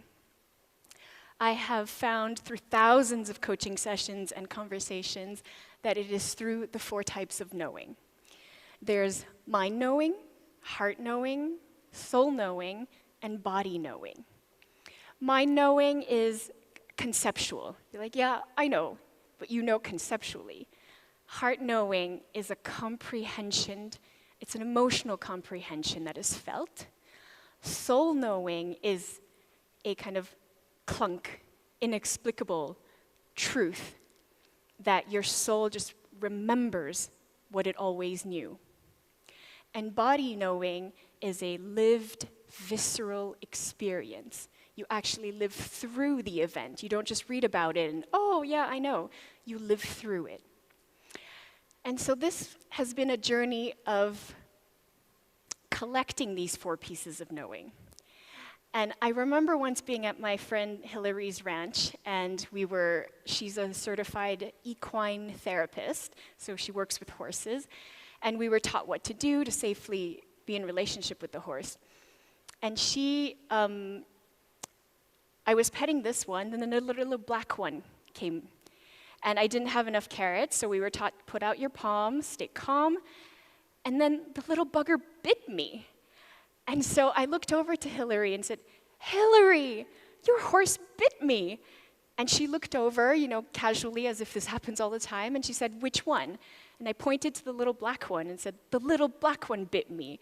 She looks over, she's like, oh yeah, that means you don't have any boundaries. And I was like, wait, what? And so she strolls over casually. She does this retreats all the time. She's like, yeah, we use that little black horse to test your boundaries. Clearly, you don't have any. And so until that moment, I had never heard of the word boundaries in any of the languages that I spoke fluently. I went home, I couldn't sleep, so I Googled the entirety of the internet of what is that? What are boundaries? And it turns out that people who live with a sense of worthiness set boundaries because they value themselves, their time, their attention, their energy. They don't just give it out. And people who don't have worthiness don't have boundaries. And it bothered me for weeks and weeks and months, and even though I didn't reclaim my worthiness in that moment, that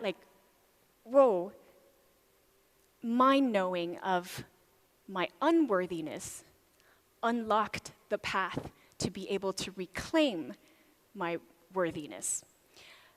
If I wasn't even able to be aware that I had all these wounded child archetypes, which I never knew even existed, and that I had stories of wounding and trauma before 6 years old, I never would have been able to start the process of reclaiming the worthiness. So just reclaiming this mind knowing of, oh, okay, it's okay not to have worth. Obviously, it was much more disastrous and more tears at the moment, but that's how I reclaimed the mind knowing that oftentimes being human in this age, we need to mind know something first before we can access the other types of knowing.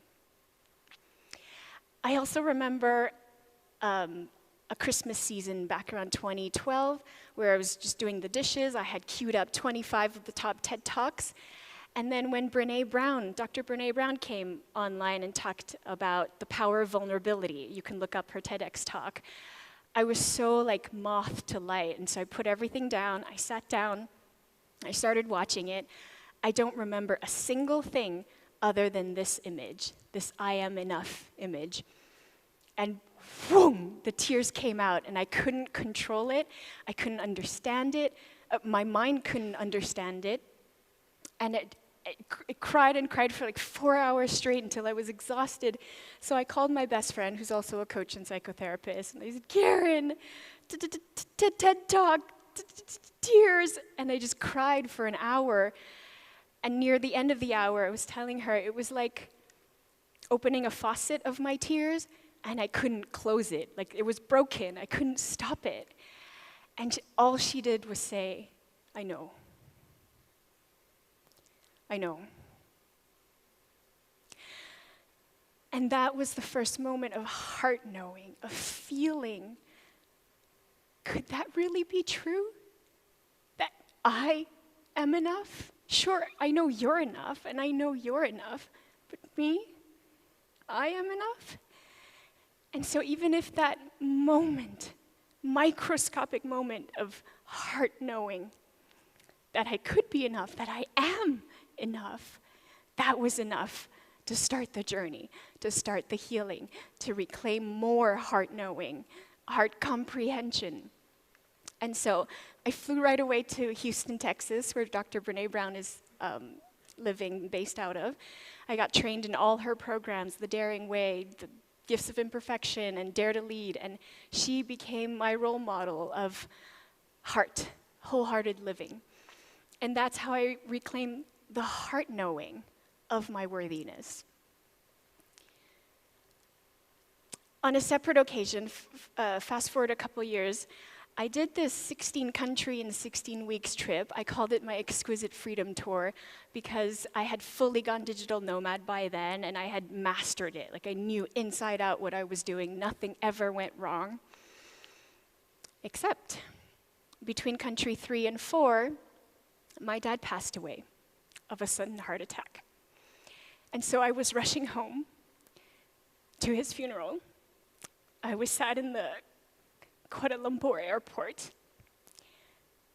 and I started hearing this like sound. I heard it once, I heard it again, and so I took out my noise-canceling earphones thinking it might be a child's toy or like the ventilation system, and I heard it louder and louder,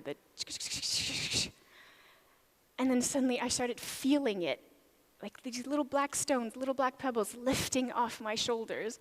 And so I'm sat there over my chicken fried rice in the Kuala Lumpur airport in transit, thinking, does nobody else see this? This is, and then it got louder and faster, and I could feel them come out my sides and my ribs.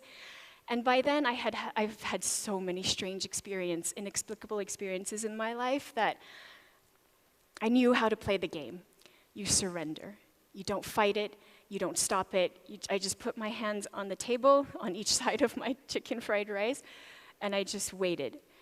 And I let it happen. It was maybe 20 minutes, maybe 2 hours. I have no idea. And by the time the last pebble lifted off, I knew. It was scarcity that had lifted out of my soul. Scarcity is the lack, not enough time, not enough energy, not enough love to go around, not enough this, not enough that. That much later when I retraced it, 24 hours after my dad passed away, along with his parting, as his last parting gift, he took away all the scarcity from generations and generations and generations of scarcity, lifted it off out of my soul. I didn't plan it. I didn't sign up for some certification for that to happen. I was in transit in the KL airport, and it just happened. And I will take credit for it. I will count it as a reclamation. I reclaimed the soul knowing, just inexplicable, borderline mystical, of knowing the scarcity has left the building. It has left my soul. Now the last quadrant. Body knowing, I feel as human beings who are conditioned, who are living at this point in stage in a very patriarchal society, we give more credit to the head than to the heart. We give more credit to the head than to the soul. We give more credit to the head than to the body. And so I was in a year-long leadership training in California, and I was paired up with a partner who was twice my size, twice my weight, and we had to climb up a really, really tall ropes course and ring the bell at the top.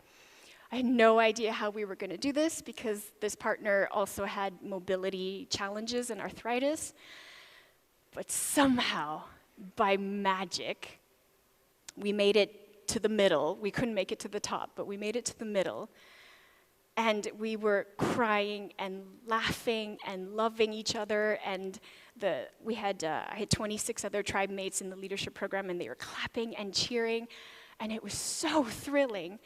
And then as the facilitators lifted us down onto our harness, the moment my feet touched the ground, I heard a voice, and it said,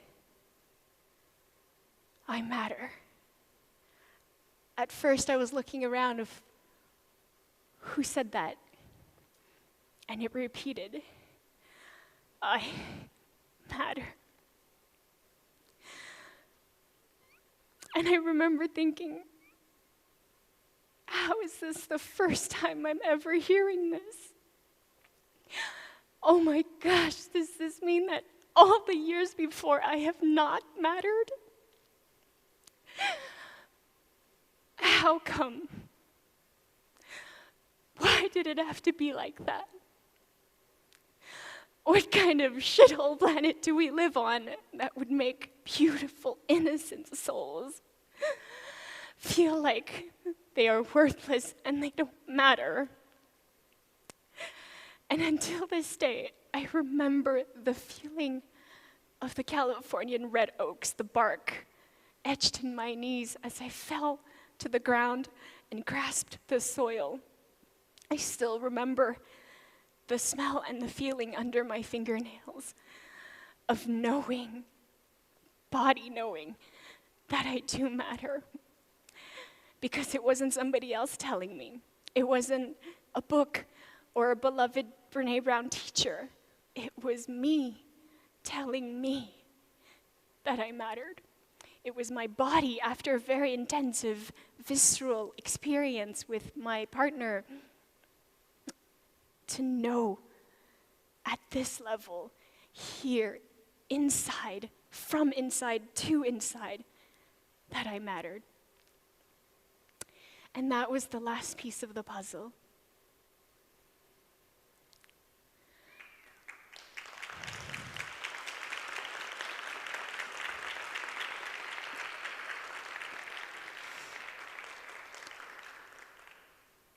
Thank you. I wish I could tell you it was that simple. You know, one of each, check, check, check, check, and you're full and you're healed and ta-da, but it's not. And so the next question I often get is, then how? How do we reclaim this knowing that we always knew, but for whatever reason, parents beat it out of you, school beat it out of you, society beat it out of you, you and your own self-hatred beat it out of yourself? One is narrative medicine. So I mapped out narrative medicine is the art of writing and telling and narrating your story to only those who have earned the right to hear it. Not a public blog, only to those who have earned the right to hear it. So I mapped out all of my wounds and my traumas. This is over many years, since 2015. Those are the ones in blue. I'm sure there's more that I don't want to remember. And I mapped out all the yellow ones of all the reclamations I made. So some took, 3 mind knowings, 4 body knowings, 1 heart knowing, and 2 soul knowings to neutralize the wound. Because I could stand here and say, you matter. Or I could say, oh my love, you matter. But will you really know that? Like, no, know that? Probably not, until you neutralize your wound, reclaim all the 4 types of knowing that you need to reclaim. So how do we do that? By elevating our spiritual intelligence through 9 different tuners. I'll give you a better slide here. So from conformity to authenticity, from persecution to safety, from compulsion to discernment, from fear to courage, from peace, overwhelmed to peace, from scarcity to creativity, from force to ease, from control to trust, and from fracture to integration. I have never met anyone who just moved up all the tuners, boom, in one shot, ever. Spiritual intelligence takes iteration after iteration after iteration. It requires letting go, practice, surrender, letting go some more. It requires courage, stamina, creativity. It requires reclamation, patience, acceptance. It requires resilience, sovereignty, mastery, and grace. and time, a shitload of time. And if you're willing, the thing about freedom is the price is high and the reward is great. The price is so, so high and the reward is exquisite. And so if you take away just one thing from the essence of spiritual intelligence and from these stories today, may it be that fear not the flames, you are the fire. Thank you. Keep it going, guys. Thank you. Can I hug you? Thank you so much. Thank you so much. This is great. What a vulnerable and powerful story to share. Thank you so much, Eleni. Up next, we have one very important person for this conference. Have some of you met Tato before? Very good. Tato is one of the main organizers of this event, and he will do a talk here today for us as well. The talk is called How to Build Community by Tato Germen. Since 2014, Tato has been dedicated to organizing all kinds of free events to train entrepreneurs in digital marketing and remote business. He's currently the director of the Nomads Digitales Buenos Aires group. Please welcome Tato. Hi. Okay, welcome to the first conference of digital nomads here in Buenos Aires, for the English speaker, of course. Because we were doing stuff for digital nomads for so long in this city. And today, I would like to tell you the story. So this is up. Oh, yeah. So in 2014, I came back to Buenos Aires, and I was trying to connect with other digital nomads, but nobody was here. So I was feeling so alone. And yeah, that was me. I would like to know if some of you feel alone sometimes. Just if you were feeling alone in a moment in your life, please raise your hand up. That was my sensation. So I create the first digital nomad meetup in Buenos Aires. So yeah, you can see the place was a horrible place. Yeah, it was like a cave, no lights really. And our first speaker, he was Italian, so he wasn't a Spanish speaker, so nobody really get nothing about the talk. I was thinking, oh, that was a disaster. Nobody gonna come back to the fucking meetup, you know? So I went back to my house, started feeling alone again. And someone write and say, Nicholas, please make another one. Really, are you sure? Yeah, please make another one. And I say, but the place is horrible, man. I have an idea. So one crazy guy come and say, I have a place called Guaira, and it's in Palermo. Wow, really? Yeah, and we have like free coffee in the office. Really? So we start to launch a meetup for digital nomads, for Spanish digital nomads in Buenos Aires, in Guaira. It was the perfect place. So every month, we launch a free event for people who want to be a digital nomad. So yeah, the community started to grow up. After that, I was thinking, what happened if we create a Spanish conference, you know, in a place for more people who want to be digital nomads? So we launched the DNX in 2017, and yeah, 600 people in the first event for the Spanish digital nomad in Buenos Aires. Sergio was there. Thank you, Sergio. Yeah, so it was crazy because many people come to see what is this, you know, how is that about travel the world and, you know, move with your business in your bag. So, yeah, I thinking, what happen if we create a building for digital nomads?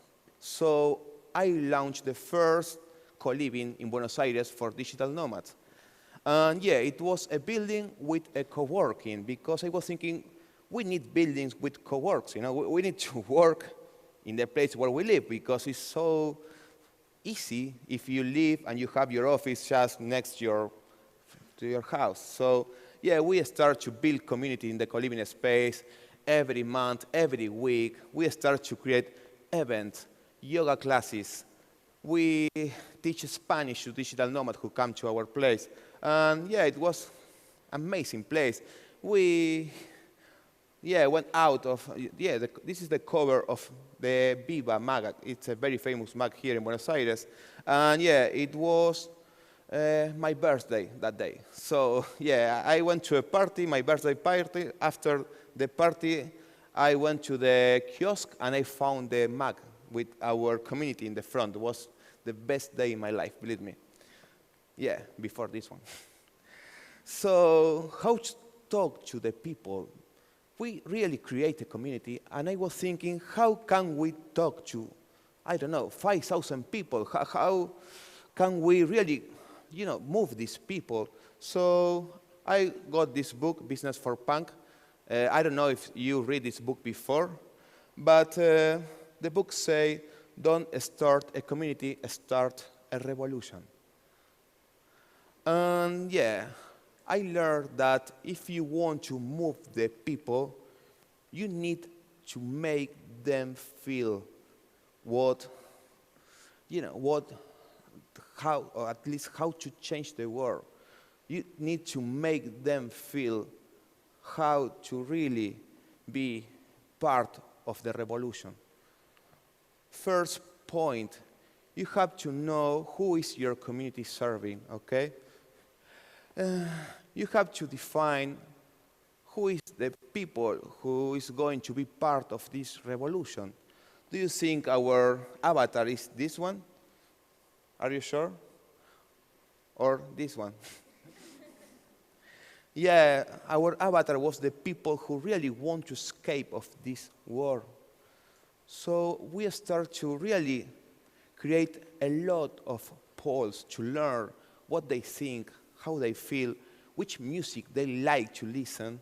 So first, know your avatar. Second, identify which is the shared pain everyone have. So yeah, we start to create events, talk with the people. How do you feel? What do you like? Which kind of content, events, talks, meetup, what would you like to do with the community? So yeah, we start to send a lot of Google form, it's free, and we start to ask to everyone, how can we really help you?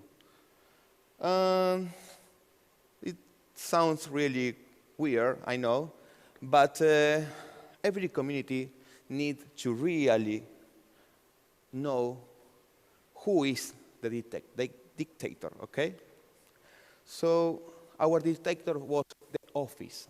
People was so boring at the office, and we start to teach them that you can work from anywhere, you can travel with your business, and you can really make money online. So, and this was like 2015. I think it was a good idea to talk about that. Of course, if you want to create a community, you need a leader, okay? So if you want to be the leader of your community, you have to learn something very important. You are not Neo in your community. The truth is that you are Morpheus. You have to teach these people. You have to show them the path. You have to really inspire them to be the chosen one, okay? And how is a leader of a community? I like to, talk about this point, humility. I know that you was in the talk before, so the second one is very important also. You need to be, of course, one of them. You cannot be the digital nomad, who really don't try to be that, or you don't travel, And the most important point desire to serve. I was doing meetup every month for free, trying to help people for real, you know. Every month for, I think, 3 years, 4 years before the pandemic, we were launching meetups to help people to be digital nomad. Yeah. And the 5 point is define the path. They need to know where is the place, and you need to repeat every month, every time. You have to repeat the event, always. You cannot start and quick, you know, because it's not easy. 2014, nobody was talking about digital nomads. 2015, nobody was talking about digital nomad. 2016, maybe someone was talking about digital nomad. And after, I don't know, 6 years, people is thinking to be a digital nomad, which is pretty amazing, you know. Yeah, the path. You need to create positions for the people who is part of your community. You need co-organizer. Give them the place, the space. Make them feel part of this community. Give them the possibility to help, you know, because you are not alone. That is the point of the community. You need to share with them, and you really need to help them to help. Yeah, I mean, you have the community staff, but you also have other communities who can help you, okay? We were working with Guaira, we were working with Freelancer, we were working with many communities in Buenos Aires. We were working together because we were part of the same. We were trying to help people to create the life they want. So start to check which communities can help you to build your community. The point number 7, define the goal. Our goal was so simple, be a digital nomad. And it's crazy because after 5 years, 6 years, I can say that many members of this community now, they are traveling around all over the world. And I know them from the beginning when they say, I would like to be digital nomad, you know. So yeah, we have many, many friends who now are in other countries. Muriel Rebora, she's super nice, she's an artist. She creates music, and she traveled the world doing surf, music, and web design. Oh, Wanderlancers. Yeah, they are traveling also. They live now, I think in Prague, I'm not sure, but yeah, they are traveling also thanks to the community. Oh, Gabriel. Gabriel now is in Bali, I think, not 100% sure. You never know where are the digital nomads, but he went out of many newspapers. His mother. Yeah. And also Fede Bongiorno, Rodrigo Ferreri, Caro. Yeah, we have many people that start a lot of business, online business. Even Federico and Rodrigo, now they have a company, and before the community, they even don't know that the other one exists. So communities will, when you give, not expecting anything in return. When you give, when you start with that, when you start with give, people start to drive crazy, you know. Why is this guy doing this, you know? Why is trying to help us? Why he's creating all this event for free? That is magic, you know, because people start to help because, okay, maybe it's a good idea to help people, to create community, and to be part of something. The other sentence I would like to repeat is, don't build a community. Just think that you will start a big revolution, okay? So this is you now. Thank you.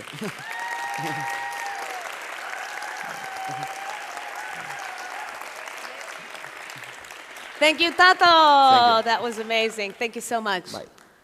All right. That was great. Hopefully you'll feel inspired, too, to create your own community, wherever that is.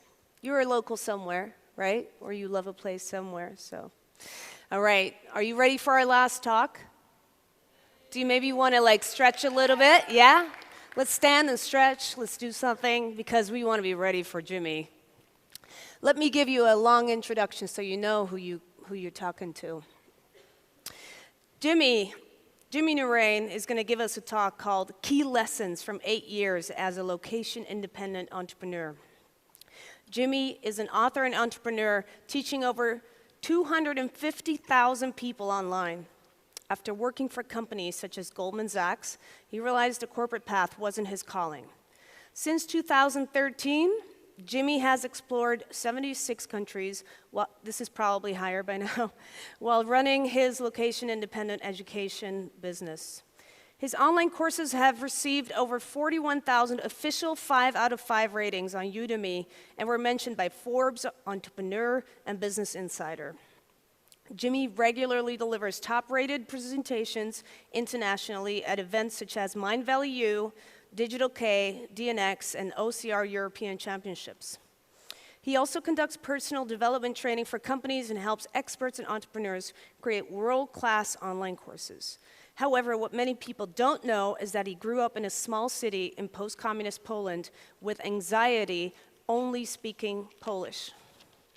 In his talk, he will share his biggest life and entrepreneurial lessons, many of them learned the hard way. This presentation is designed to help you, no matter what level of experience you have, from aspiring digital nomad to location-independent CEO. If you want to get started as a digital nomad or take your business to the next level, this is the talk you'll want to listen to. Please, Jimmy, take it away.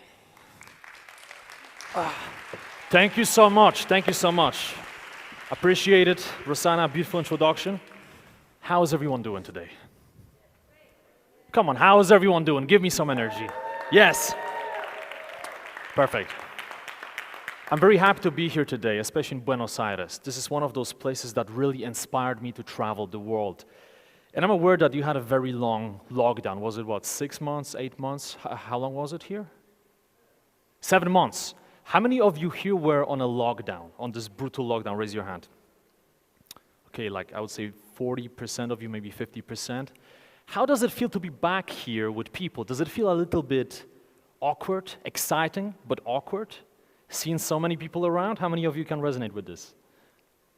But it feels also grateful, right? This tremendous gratitude to be around other people who believe in the same thing. So I am very grateful, first of all, for you to be here because it's a sunny day, it's Saturday, you could be in a park, you could be in a bar, you could be doing so many different things, and you chose to be here. And I know that a lot of you have been sitting here for many hours, and I truly appreciate it. I'm also grateful for the organizers for putting this together. You need somebody with those leadership abilities to actually realize that it's important to get people together. So big round of applause for the organizers. Perfect. Amazing, amazing.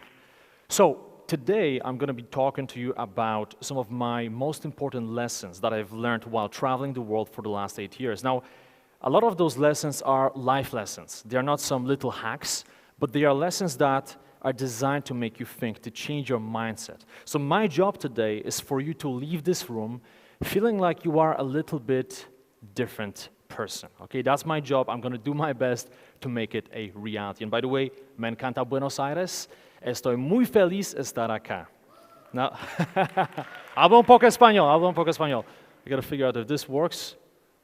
Okay, perfect. So let's start with some gratitude. What I want to do is, because this has been a very long day, I want to increase the energy in the room, but at the same time, I want to give you some grounded energy. So let's stand up for a second, okay? I know you've been dying to stand up, but obviously, when no one tells you to do it, it would feel weird if you were the only one standing up in the middle of a talk. So I want you to just jump up and down like 3 times. Just release all that energy, okay? I see you guys are loving this. I said 2, 3 times, you just keep jumping. That's amazing. Okay, now you can sit down. And I would like to embrace gratitude. Now, gratitude is powerful, and every time I do this a lot on stages, and the reason I do it is because I want to set the right energy for the start. And a lot of people think gratitude, whatever. But after you do this, you will feel even better. So close your eyes for now. Just close your eyes. Just make sure you don't pass out, but get comfortable, close your eyes, and, and take a deep breath. Take a deep breath in and out. And make sure that the breath out is a bit longer. Breathe in and out. And keep doing this. And as you're breathing in, imagine all of this positive energy, all the gratitude, all the power and courage coming to you. And then when you breathe out, imagine all that anxiety and fear and self-doubt just going away, okay? Just let it go. And repeat the cycle. And I bet it already feels a bit better. But let's keep going, let's keep going. Oh, and by the way, hi to the live stream. I completely forgot we have a live stream going on. Hey guys, great to have you here as well. So what I want you to do is keep breathing with your eyes closed, and I want you to focus on the things that you are grateful for, okay? For example, think about the situation we are in right now. We are here in this room with other people who have the same mindset. People who want to embrace adventure and freedom and want to go out there and not live this conventional life path. Incredible, right? Think about your parents. Think about your siblings. Think about your friends. People that we often take for granted. Think about those people. Think about your health. Now, I'm aware that some of you are not fully healthy. We all have our own issues. But the reality is that there are lots of people out there in the world who would give anything to get just a little bit of your health. So let's feel grateful for that. And I see some of you are actually, I see you over there putting your hand on your heart. That's perfect, that's perfect. That's even better. So think about some other things you are grateful for while you are breathing, and put a big cheesy smile on your face now while you are doing this. And nobody can see you. Live stream cannot see you. Everyone has their eyes closed. I'm the only person that can see you, but don't worry, just do it and feel all the energy. Last deep breath in and out. And now open your eyes. Welcome back. How does it feel? Feeling good? Feeling ready? Perfect.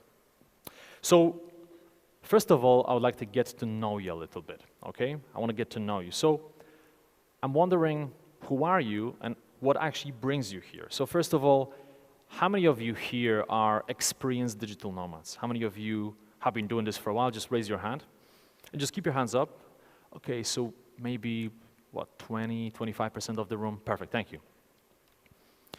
How many of you just got started? You are not experienced, but you started your journey. I see you're very keen to raise your hand. You're like, yes, I got started. I'm so happy. Listen, he raised his hand right away. Okay, so how many of you are at the beginning of your journey? Just keep your hands up and look around so you see roughly the temperature in the room. Interesting, right? So we have maybe 25% of people, something like that. Now finally, how many of you here, maybe you have a job that you want to quit, and hopefully your boss is not somewhere here, right? Because you wouldn't raise your hand, but maybe you want to quit your job, or maybe you are a student and you want to figure out what you're going to do with your life, but you know for a fact that you want to be free. You don't want to follow this conventional path. You want to do something that will allow you to be free, to go out there, to embrace adventures, to contribute to the humanity. But you haven't done it yet, and this is why you are here. How many of you?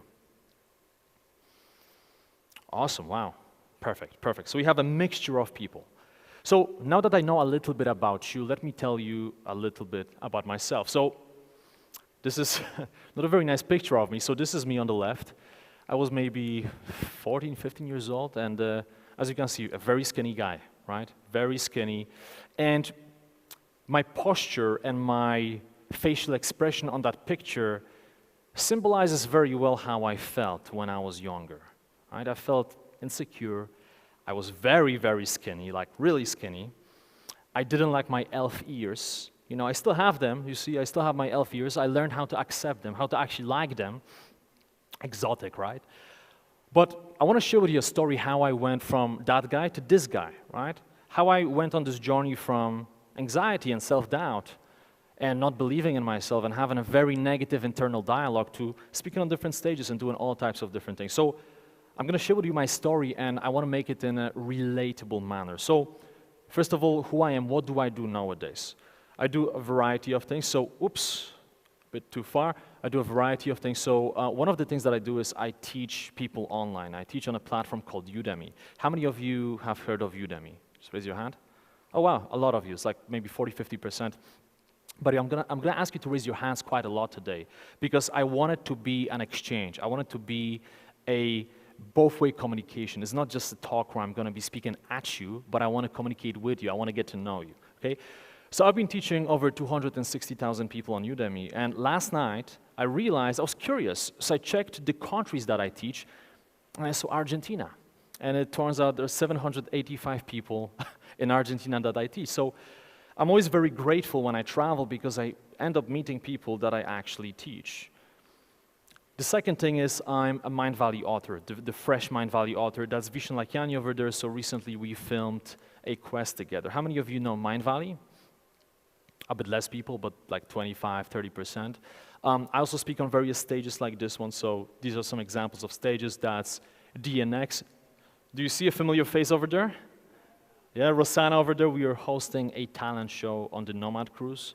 So this is something I've been doing for a couple of years now, maybe 5 years, 4 or 5 years, speaking on various stages.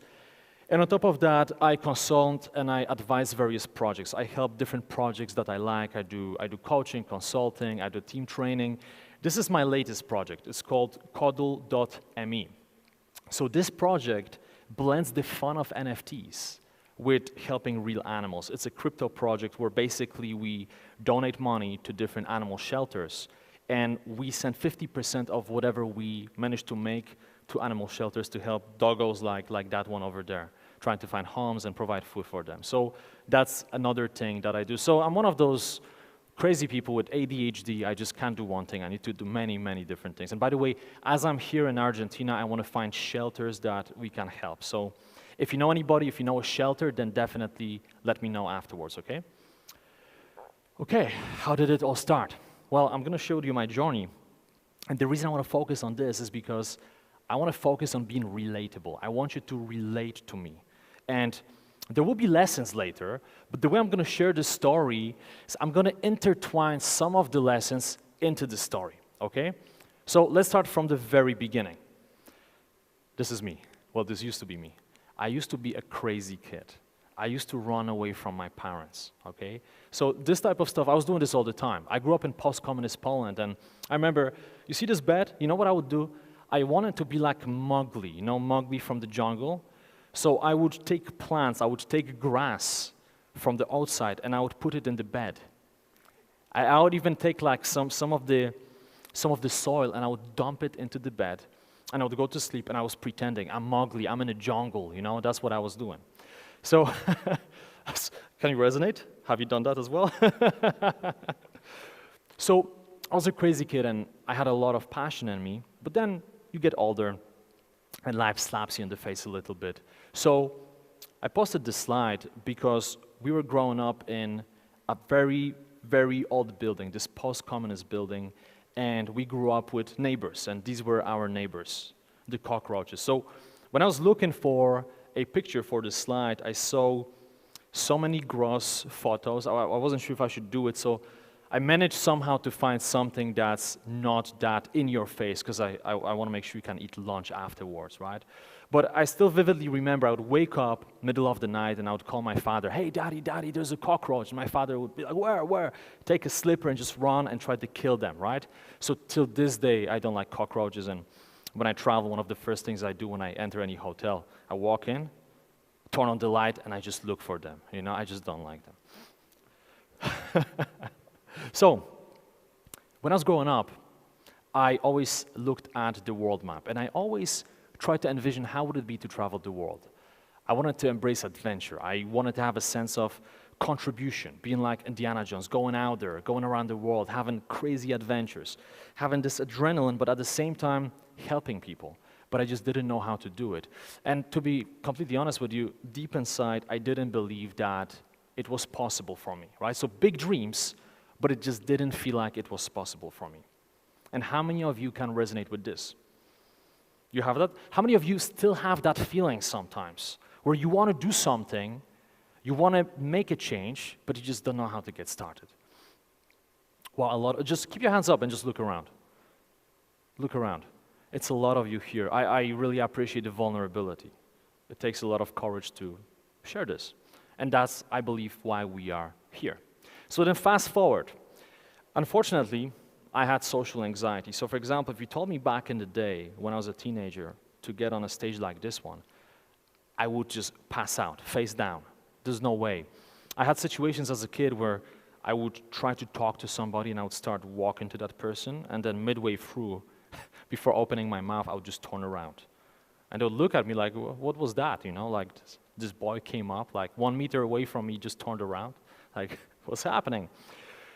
So I experienced a lot of social anxiety, and the problem was that, you know, deep inside, I didn't feel good enough. My identity was that I'm this poor, shy, skinny Polish kid with not a lot to offer to the world. I always felt like an outsider. I never felt like I truly belonged. But then fast forward, I discovered personal development, and I started reading books, and I realized, wow, there are so many people who overcame the odds way bigger than mine, right? I realized that there are people in Rwanda, for example, who experienced the genocide in 1994, and they made something out of their lives. I realized that there are people who lost both of their parents, and now they are making a killing, they are making things happen.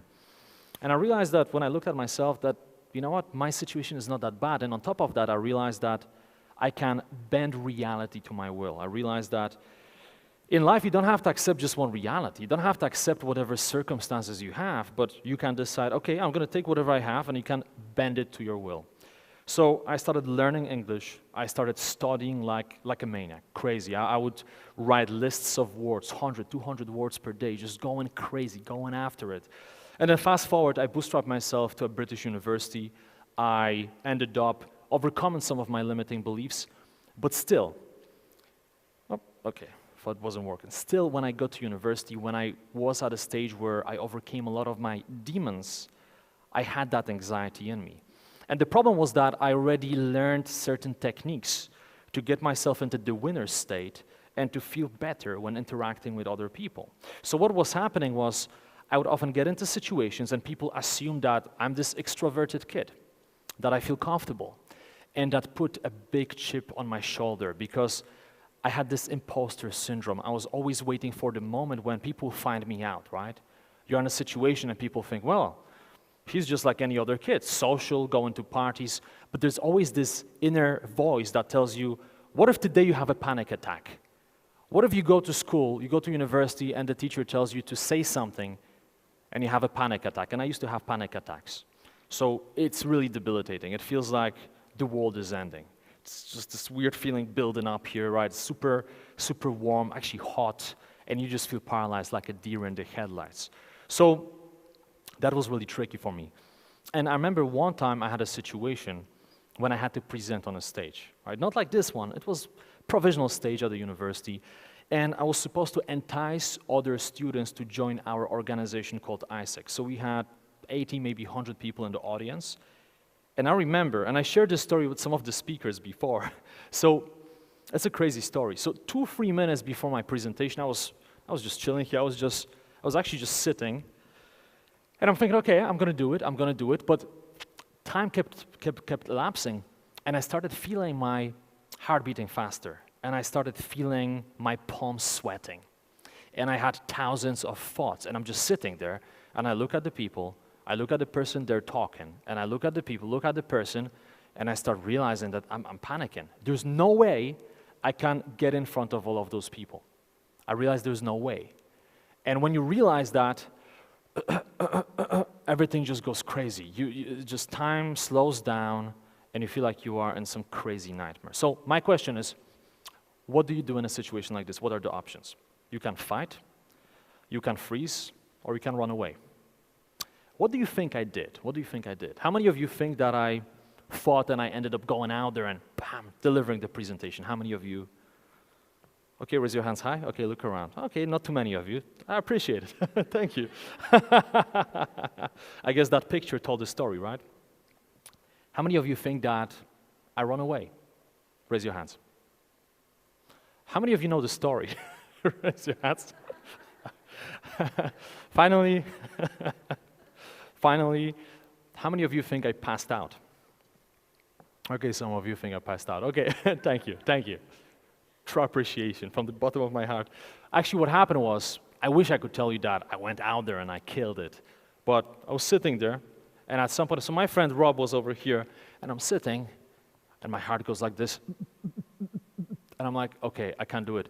Hey, Rob, I have a stomach issue. I have to go. He's like, what? You're speaking. Man, I have a stomach issue. And I walked through the stage, and I opened the doors, and I just left. And when I left, I went to the toilet. And by the way, how many of you had a similar situation, maybe without running away, but how many of you know that feeling? Okay, just raise your hands high. Interesting. So it's pretty much almost all of you. So you can resonate. So when I was talking about what I experienced, could you feel it? You remember this feeling, right? Yes. It's a crazy feeling. It's paralyzing. And you want to do something, but you're just paralyzed. So anyhow, fast forward, I went to the toilet. And I'm sharing this story because, again, I want to relate to you on a personal level, human to human. So then when I share the stories, we have this nice, cushy foundation for them, right? So I'm in the toilet, right? Let's say this is the toilet. I'm there in the cubicle. Maybe actually, this is more like I'm here in the toilet, trapped in this little cubicle, right? Gotta improvise, right? So I'm standing there and I'm breathing. And within a few minutes, I felt better. All that anxiety, all that self-doubt just started dissipating. All that fear started dissipating. And I realized, okay, no one is coming after me. No one is pulling me out. I guess they moved on. So my heart started beating a bit slower. And I realized, okay, I'm safe. I'm in my new comfort zone. This toilet is my comfort zone. But then the question is, how long can you stay in a toilet? And I started thinking about it, and I realized that, well, if I don't go back there, I'll have to pretty much spend the rest of my life in a toilet, quote unquote, because if I don't go back there, that's going to be the last memory I have. I'm going to have a trauma. And anytime someone will tell me to present, to speak up in front of an audience or even a group of people, that's going to be my last experience. So I realized I have to go back. I just have to go back. So with heavy legs, I went back in there. I'm standing in front of the door, taking a few deep breaths, and entering. And somebody was midway through their presentation. I didn't care. I barged in and I started talking. And I was rambling. I was just rambling, you know. It's funny to see some of your faces. Some of you wear masks, some of you don't. And it's funny to see your faces because, you know, Matt is sitting there. I shared the story with you, right, at the speaker's workshop. And just the expressions are bizarre. People are like, what? Like, what happened? But I literally entered. And I started talking random stuff. And at some point, I got so stressed, I told people to close their eyes. And they closed their eyes. And I'm like, okay, where do I go with this now? Anyhow, long story short, because I realized I need to be careful because when I share those stories, I can get too much into my zone and speech will be 3 hours and we have limited time. But I learned some important lessons and I want to intertwine them into this presentation right now. First of all, I learned that your fears are much bigger when you don't take any action. The moment you take action, the moment you push yourself, you realize that a lot of those fears are much smaller than they seem to be, right? I'm sure you can resonate with this. The second thing was that people give you the credit just for showing up, just for trying. People give you the credit, right? And a lot of us, when we interact with other people, we just focus on the judgment. We focus on the fact that, oh, what if that person doesn't like me? What if they don't like what I have to say? Like right now, I could focus on the fact, well, what if I mess up? What if they don't like me? But most people give you the credit just for going out there and trying. And then finally, I learned that just because you feel in a certain way inside doesn't mean that people can see it. So a lot of us, you know, we feel anxiety, and we think that everyone can see it, and that only makes the anxiety even worse. Because you're thinking, well, can they see how anxious I am? Probably they can. You feel more anxious, and then more anxious. And that's how people end up getting panic attacks, right? So this was an important lesson. Anyhow, fast forward, you know, this was one of those situations that made me realize that I had to really work on myself. Sometimes in life you have to go through a tremendous pain to realize that you have to change, you have to do something. And I was already working on myself, but I realized, well, I need to work on myself harder. So I started embracing all types of comfort zone challenges. I just decided to go out of my comfort zone. I would talk to strangers. I would walk up to groups of people and ask them for stuff. I would do all types of things, but one of the things that I did, and I know that a lot of you can resonate with this, is traveling. Okay, so I started traveling, I started doing low-cost trips. And typically when I present, I don't use slides. This time I decided to do it because I want to show you some of those photos, because I know that you are nomads or you have the nomad spirit and you will become nomads. So I'm sure you can resonate with this. So I would organize crazy trips abroad. I was at university and I would book cheap flights, you know, super cheap flights, 10 pounds, 20 pounds, 30 pounds.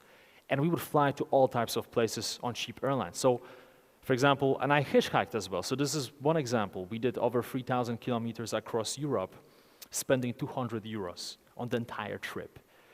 That was with some Bosnian guy somewhere in the Balkans, right? We just hitchhiked. We slept on tents, on beaches. I would meet random people, and then by the end of the evening, they're like, oh, where do you live? Where are you going? Where is your hostel? Hostel? Well, I don't really have a hostel. And some of those people would say, well, you can crash on my couch or on my floor. And we would do that, right? So this is one example. This is in Venice, in front of the canal. What do you do when you don't have the money, but you have the drive? What do you do? Do you say, well, I don't have the money, I can't travel, there's no way I can do it? Well, you could do that, but you can also say, well, I'm not gonna allow something like this to prevent me from fulfilling my dreams and my desires. So we didn't have money, so guess what? Sleeping in Venice, in front of the canal. And by the way, there was a cockroach crawling there. You know, so I still remember that time. Got me a bit paranoid, but hey, eventually you fall asleep and you make it happen. Another picture. So this is an interesting one. So you probably noticed the Ferrari bag, right? And maybe some of you are thinking, ooh, is this guy a scammer? Poor? Was he really poor? There's a Ferrari bag? The reason I got that bag was because I went into the shop. I went to the Ferrari shop in Italy and I literally said, hey, I really need a bag. And I think I actually had some grocery bag and I said something in the lines of, I need a new bag, can I get this bag? And they said, sure, perché no, sì, non è problema. I'm like, okay, molte grazie. So I got the bag. The reason I got this bag wasn't to be fancy and to pick up attractive, you know, people of the opposite sex. It wasn't that. I wanted to have some type of prop, so when I go to 5-star hotels, I can negotiate them keeping an eye on my stuff. So we would travel, and I would walk into a 5-star hotel, and I would say something along the lines of, hi, my name is Jimmy Narain. You know, we just came here, and we normally book your hotel. I really like your chain, but, you know, we have this dinner going on, then we have a party, and we have very early flights, so we won't even sleep. Would you mind keeping an eye on our stuff? Certainly, sir. No problem, sir. Please, please. And so I would leave my stuff in those 5-star hotels. It was incredible. Some of the best times of my life. Felt like the really poor version of James Bond, you know? Like, really. So, and then what happens? You go out, you go to party, you go for dinner, you go back to the hotel, and you tell them, look, thank you so much, I appreciate your help, but you know what, we still have a few hours till the flight, can we stay here? Can we just wait here? There's no point of booking a room. Oh, certainly, sir, please, please, you can sit in the lobby or you can sit in the whatever, a business center. And then what would we do? Well, of course, you go there, make yourself comfortable, and you pass out, right? You pass out, you get a few hours of sleep, and then you start the next morning, and you do the same thing. So again, and I'm sharing this with you, and again, intertwining the lesson here before we get to the core lessons, because a lot of people say, I can't travel, I don't have the money. It's not about the money, it's about resourcefulness, it's about your mindset. Are you willing to do whatever it takes? And that's what we were doing. We were doing whatever it took. How many of you can resonate with this? How many of you have experience of rolling like this? A lot of you here. Awesome. So this is one example, right? Sleeping on a beach with a bunch of buddies. My mate Dave on the left, he's looking at empty, I think it's empty bottle of wine, probably wondering why didn't we have a second one? That was our reality. But eventually, I started working for different corporations. So previously, I worked for Allianz. I even worked for a pharmacy one time when I was 18. That's a story for a different day. And I worked for Goldman Sachs. So, you know, at university, people were saying, look, if you want to make it happen, if you want to accomplish something, you have to work for Goldman Sachs. You have to work for Morgan Stanley. You have to work for McKinsey, BCG, JP Morgan. If you do that, you're going to make it. And when you are an insecure, poor kid from Poland, then what do? Well, obviously, you go to Goldman Sachs. So I went to Goldman. I knew very quickly it wasn't for me. I'm going to save the story for one of the lessons. There'll be a story intertwined into the lesson. But I knew it wasn't for me. I made a decision. So then fast forward, I had a startup job, but I decided to quit it. I knew that I couldn't work for someone else. So I quit that job, and eventually I dove into entrepreneurship. So I burned my bridges. I just burned my bridges. I decided that I'm going to build my business, and I'm going to be free, and I'm going to be traveling the world. So over the last 8 years, I've explored 76 different countries, traveling full-time. 8 years, no base, living off my suitcase. And the reason I'm sharing this story with you is because a lot of us, when we see a speaker, we see somebody online, we see somebody on a video, we often assume, well, it was easy for them, but me, I can't do it. I have all of those limiting beliefs. I don't have the same situation. I'm from Argentina, I cannot make it happen. And I just wanted to show you that, here we go. I'm a poor kid from Poland. I didn't speak English, I didn't speak any other languages. I had anxiety, panic attacks. And I created my dream life. So if this was possible for me, it's certainly possible for anybody here, okay?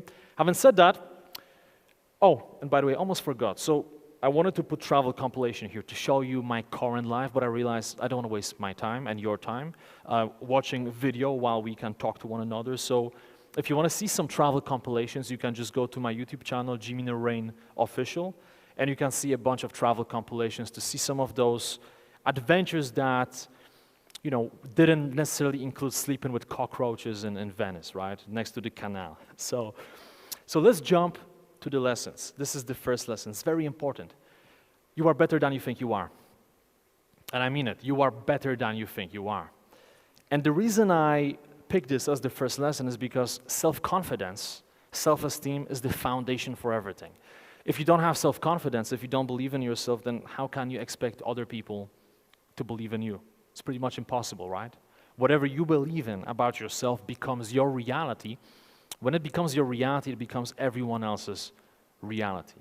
But unfortunately, we keep underestimating ourselves and overestimating other people, right? We walk through life, and very often we don't focus on what we have, what we accomplished, who we are. We focus on our fuck-ups and failures and weaknesses. And at the same time, we look at other people, social media, or even conferences like this one, right? We look around, we're like, wow, she has it better than me, that guy has it better than me, this person is more confident, that person is more pretty. We do it all the time. And what's the point, right? We all do it. We all play this game that we cannot win.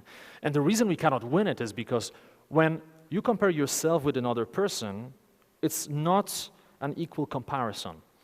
Because you know yourself with all your failures, you know your weaknesses and your insecurities.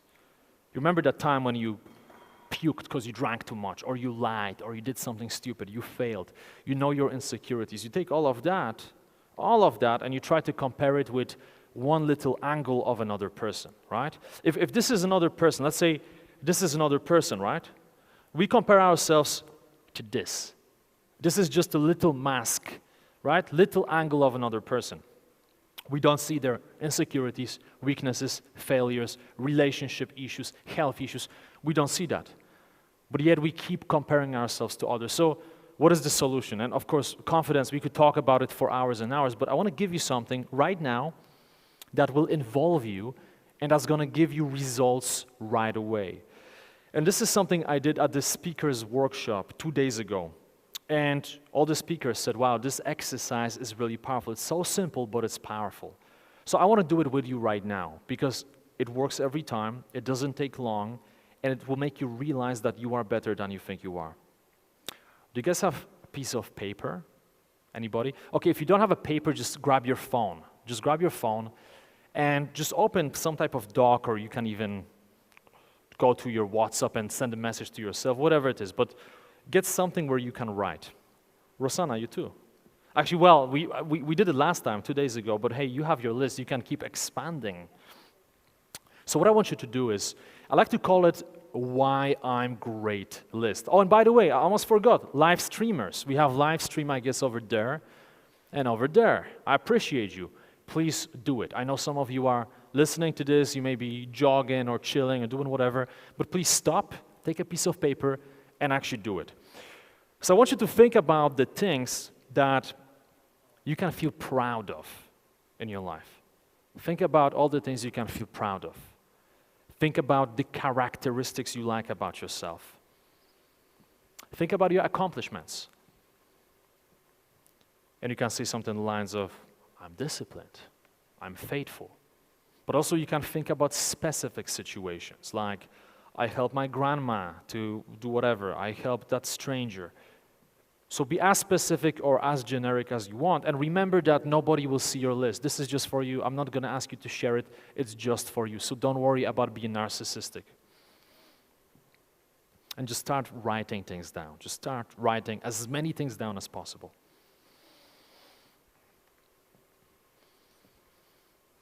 And I have to say, you know what's amazing? I see a few speakers here. We did this workshop together, and they did the exercise, and still they are doing it again. It's so good.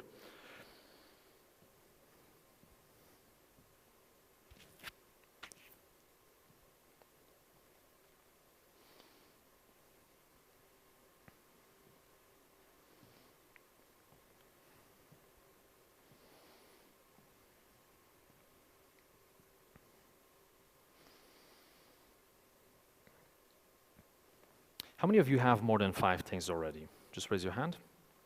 Okay, some of you. In the ideal situation, I would give you like 10 minutes or more, but obviously we don't have that much time.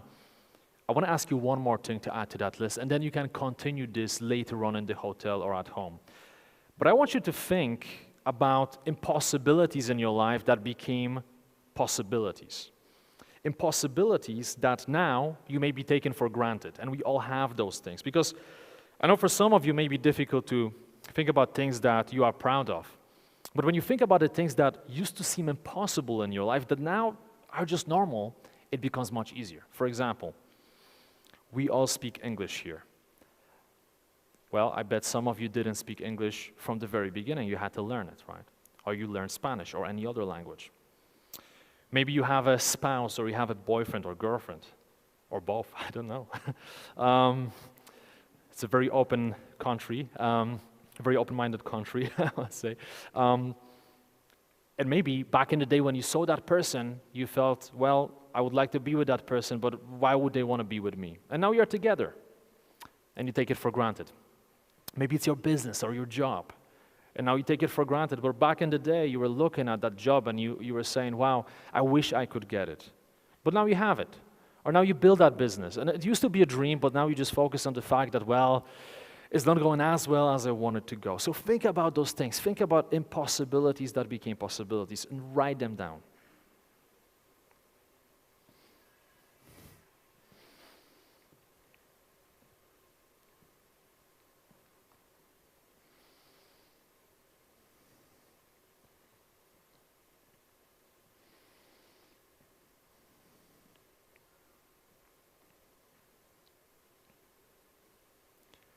How does it feel? How does it feel? Feels good? How many of you already, just after doing this, you feel like you are better than you sometimes think you are? Just raise your hand. There's a lot of you here. So remember that you can keep adding to this list, and this is a great tool that you can then use in situations that cause a lot of discomfort. When you need a boost of confidence, you can always look at the list and you can remind yourself of how great you are. So that was lesson 1 because I feel like this is the foundation. Lesson 2, the traditional life path is a lie. Now, I'm not saying that nobody should follow the traditional life path, but in reality, we kind of agreed as a society that you go to school, then you have to get into a good university, you get an internship, eventually you want to get a job, then you want to marry someone, have a bunch of kids, you want to get a mortgage, travel once a year, you want to have a bunch of overdrafts and use credit cards to buy shit that you don't want to have because, of course, you have to impress other people. And then eventually, when you are 50, 60, 70 years old, you have enough money or you retire and now you can travel the world. If you are healthy enough, right? And if you have enough energy. So that's kind of the traditional life path. And I'm not saying that no one has to live like this, because some people like that. But everyone is different, and something tells me that because you are here, you probably don't want to live that path. So I believe in designing your own life and figuring out what success means to you. Like really, what success means to you. What is your definition of success? Because success means different things for different people, and a lot of us kind of assume, well, to be successful, you have to have a lot of money, you have to have a big business, otherwise you are not successful. But that's bullshit. That's bullshit. For some people, for somebody, being successful may be living happily with their family on a farm, with a bunch of dogs and cats running around. That could be success. For another person, success may be actually working in a corporation, right? And still traveling, but working and climbing the ladder. For another person, probably for a lot of you, success means having this freedom, having the mobility to do whatever the hell you want to do with your life. Oh, you want to travel to Europe, you go to Europe. You want to go to Mexico, you go to Mexico. You want to go to Bali or Malawi or wherever, you do it. You go there. You have an impact. You call your own shots, right? So whatever it is, I feel like it is important to start with that, to figure out what is your definition of success. Once you have that, it's much easier to design the life you want and to define your vision. And speaking of vision, so when I was working in Goldman Sachs, I remember that at some point, I got really frustrated. You know, it was a good experience, I learned a lot, but there was this point where I just didn't feel good there. I knew it wasn't for me. I was talking to people 10 years ahead of me, and I realized I just can't be in this place. So one day, it was probably evening actually, I don't remember exactly, but I know I was quite drunk, so it must have been the evening. I wrote an email to my friend Gianluca, my Italian friend Gianluca. Shout out if you're watching this, you may be watching this. And in that email, I decided to share in excruciating detail how I'm going to live my life. It was one of those emails, you know, you're drunk and you're angry, but you're also passionate.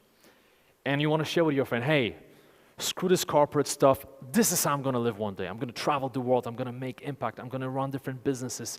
I'm going to wake up next to the palm trees. And I define it in excruciating detail.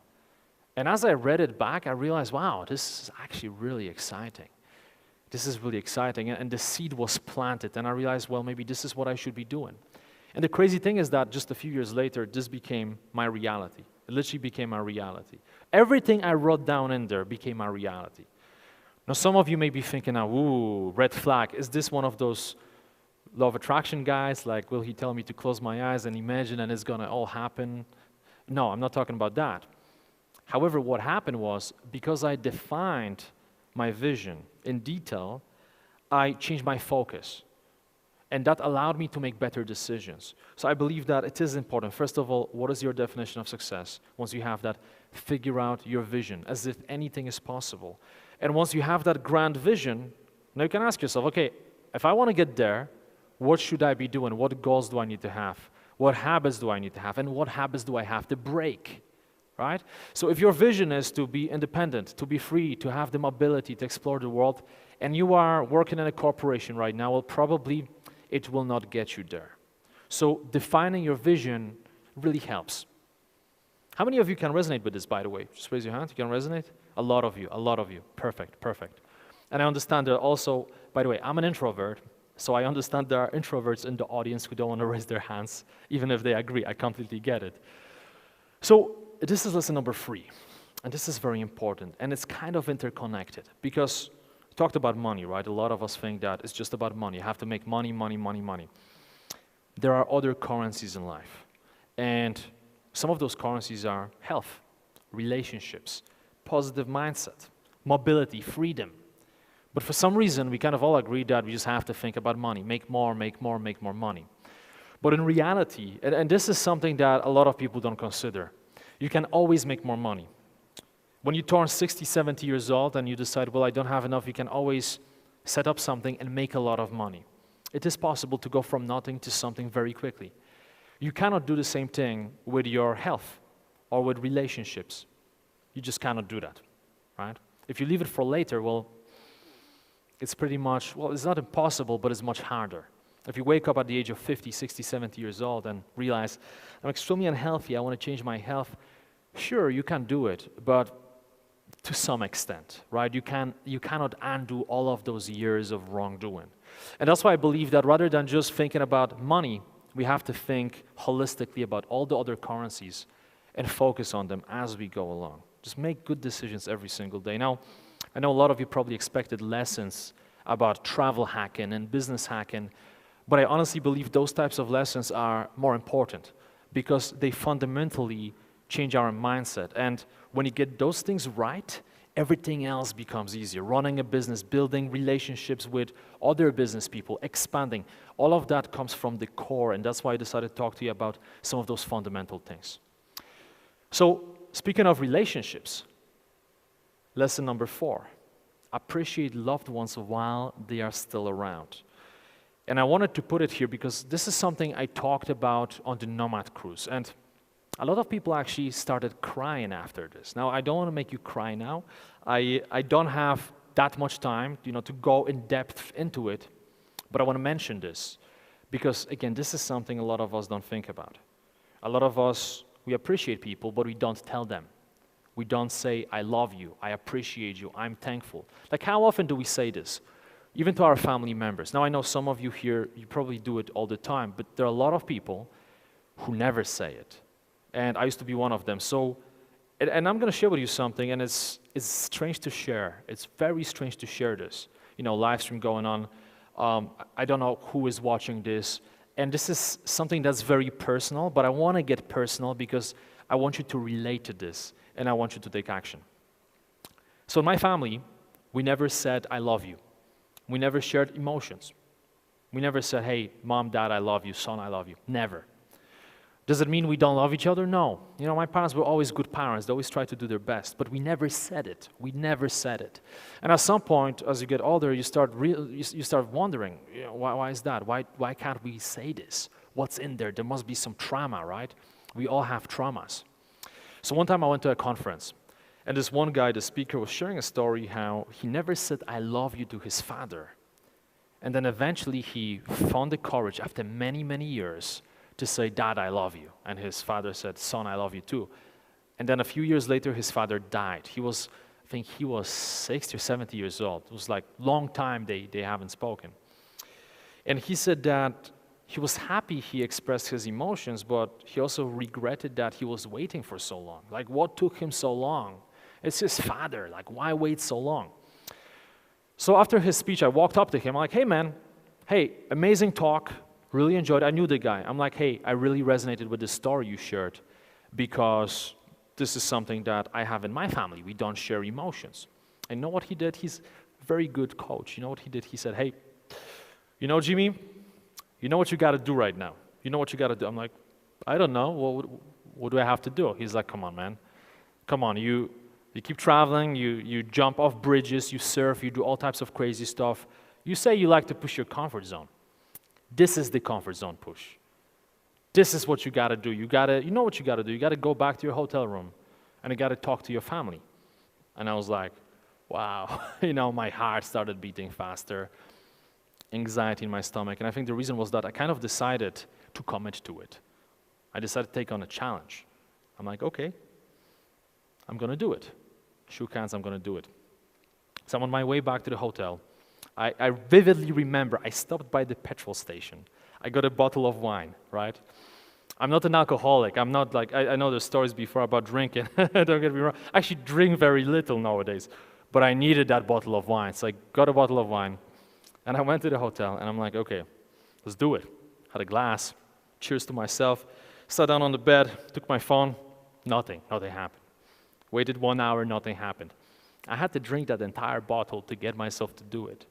And I was thinking to myself, wow, I get on stages to speak in front of a lot of people. I make videos. I literally jump off bridges, 150-meter bridge in the Himalayas. Yeah, let's do it. I can't get myself to do it. What is wrong with me? But eventually, I pushed myself, and rather than calling them, I sent a long audio message to my parents because I wanted it to be there. I wanted them to be able to listen to it. And rather than just saying, hey, I love you, I went into it. Just like now I'm getting into it, I have this tendency when I get into something, I just keep going. So I told them not only that I love them, but I told them what I appreciate about them. And I told them some stories from the childhood, and I also told them what I didn't like. And I told them what caused some type of little traumas in my head, but also I forgave them for it. It was a 20-minute message. It was crazy. So my father called me.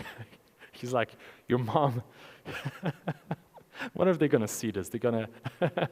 He said, your mom was really stressed out at the beginning of the message. She was thinking maybe you want to commit suicide. You know, it's one of those because I started because I'm drunk. I'm sitting there. Just imagine, hey, what I'm gonna say may sound a bit strange, but I really need to share with you. I really love you. So just imagine this, right? Just imagine. It's hilarious. Right now, I would be embarrassed to listen to that message, but that's good, right? That's good. That means that you're pushing yourself. And to make the long story shorter, let's say, that revolutionized my relationship with my family, completely revolutionized the relationship. And before that situation, I always had that fear. What if something happens? What if my parents have a car crash or something happens to me? And we never shared how we felt about each other. And after that situation, I'm not saying that I'm like, okay, whatever happens, I'm cool with it. No, of course not. I want them to be okay. But at least now I know if something happens, there is nothing hidden. There is no burden that I haven't released, okay? So I want to challenge you. Some of you, okay, there are different groups of people here. I'm not going to even ask you to raise your hands, but I know some of you here are listening to this and you're thinking, okay, cool, that's a cool story, inspiring, but me and my parents, we always say, I love you, I love you. We say it all the time. I get it. Some people, if you're conditioned like this from a little kid and your parents tell you, I love you all the time, that's normal. But I would literally bet everything I own that there are some of you here, probably at least 10, 20%, maybe even more, and you're listening to this and you're thinking, wow, maybe that's what I should do. I never tell people that I love them. It feels awkward. I have some type of trauma, I can't do it. If you're one of those people, I challenge you. It's gonna feel uncomfortable, but I challenge you just to pull the trigger, just do it today. Do it today. Could be a text message, could be a video call, an audio call, could be anything, but express yourself. Express yourself because we often think that people will live forever, right? You may look at your grandma and you think, well, she's 70 years old, she probably has maybe 10 years to live, right? 10 years is a long time. Well, it's not a long time when you visit her once a year. If you visit her once a year, that's 10 times you're gonna see her. In the best case scenario, 10 times. And of course, she's diminishing, right? Her capabilities, the intellectual capacity, all of that is just diminishing. So you have just a few years with your grandma. You don't have 10 years, you have a few years. Now, when you think about it this way, everything changes. And every single day, like now, right now, just now, bam, bam, bam, someone is getting a phone call. Sorry, but your father died in a car crash. Sorry, your mom got diagnosed with cancer. Sorry, this happened, that happened. Bam, bam. Literally, right now, as I speak, every single second, something like this happens. So I want to encourage you to just speak your truth and tell people how you feel about it. Story 5. I know we went really deep, we went really raw. So let's talk about philosophy, let's talk about Stoicism. I want to talk to you about practical Stoicism. And this is a great philosophy in business. Because Stoics used to say that things are not just good or bad inherently, things simply are. So it's not about that something has to be good or bad, it's about your interpretation of the situation. So whatever happens to you, it's up to you how you will perceive it, right? You may miss a flight and you may think, wow, my life is over. But maybe, thanks to you missing your flight, you end up meeting somebody that you really like. Maybe you meet your partner like this. Perhaps you drop your phone, you break your screen, and that becomes an opportunity for you to not be addicted to social media, right? A lot of us are addicted to social media. You drop your phone, okay, you got to go without the phone for a few weeks, and you realize, I was addicted, right? So there are a lot of situations like this that happen in life that seem like a disaster in the short term. But then later on, we realize that this was just a blessing hidden in disguise. There are a lot of situations like this, also in business, a lot of situations. And the reason I'm talking about it is because typically what happens is when you adopt this mindset, this Stoic philosophy, and you realize, well, whatever happens, happens, and there must be something good in it. When people tell you, well, one day you will laugh about it, you decide, why wait until one day? I'm going to laugh about it right now. When you have this philosophy, well, you have more gratitude. You are more at peace. When you are more at peace, you have higher self-esteem, right? Anything can happen and it doesn't push you around. You are more stable, you are more grounded. When you have more self-esteem, more confidence, you take more action. When you take more action, you get more results. When you get more results, you look at those results, you feel good about yourself. Your self-esteem goes up, so you take even more action. That's how you create success. So Stoic philosophy is very useful. Very, very useful. Next lesson, finding leverage. Now this is, I would say, the only lesson here that's inextricably connected to business, I would say. It's about productivity. And I feel like this is important because, well, there are a lot of philosophical lessons here. As I said, I want to make you shift your mindset a little bit. I want to give you food for thought, so when you leave this room, I want you to almost feel like a little bit of a different person. But this lesson is important because if you implement it in your business and also in your regular life, it's going to give you a lot. So first of all, how many of you don't know? Actually, let me ask you, how many of you know what 80-20 is? Okay, so some of you know it. I would say like 20% of you. So for those of you who don't know what it is, so 80-20 is also called the Pareto principle. And basically it states that 80% of results come from 20% of causes. Okay, so 80% of all the results, all the outcomes come from 20% of causes. Now, it's not always 80-20. Could be 85-15, could be 90-10. But the point is that very few things really matter, right? The majority of results will be triggered by the minority of causes. And when we understand this, when we understand the leverage that comes from it, we can start making better decisions. So a lot of us, we are busy just to be busy. We think we are productive, but we are just busy. We are wasting our time. We look at our to-do list and we are thinking, well, you know, you have this to-do list and you think that everything is equally important, but it's not. It's not. So when you look at everything through the lens of 80-20 and ask yourself, okay, what are the most important things that I can do to get the biggest results? You change the game. And often the things that will give you the best results are uncomfortable, right? Like when you look at your to-do list, I'm sure there are things that you know you should be doing. Somewhere deep inside you know you should be doing this. It just feels so uncomfortable. You don't want to do it. You don't want to do it, so you rationalize, oh, well, let me update my Facebook or Instagram or do this or that, but you know that there is that other thing that you should be doing.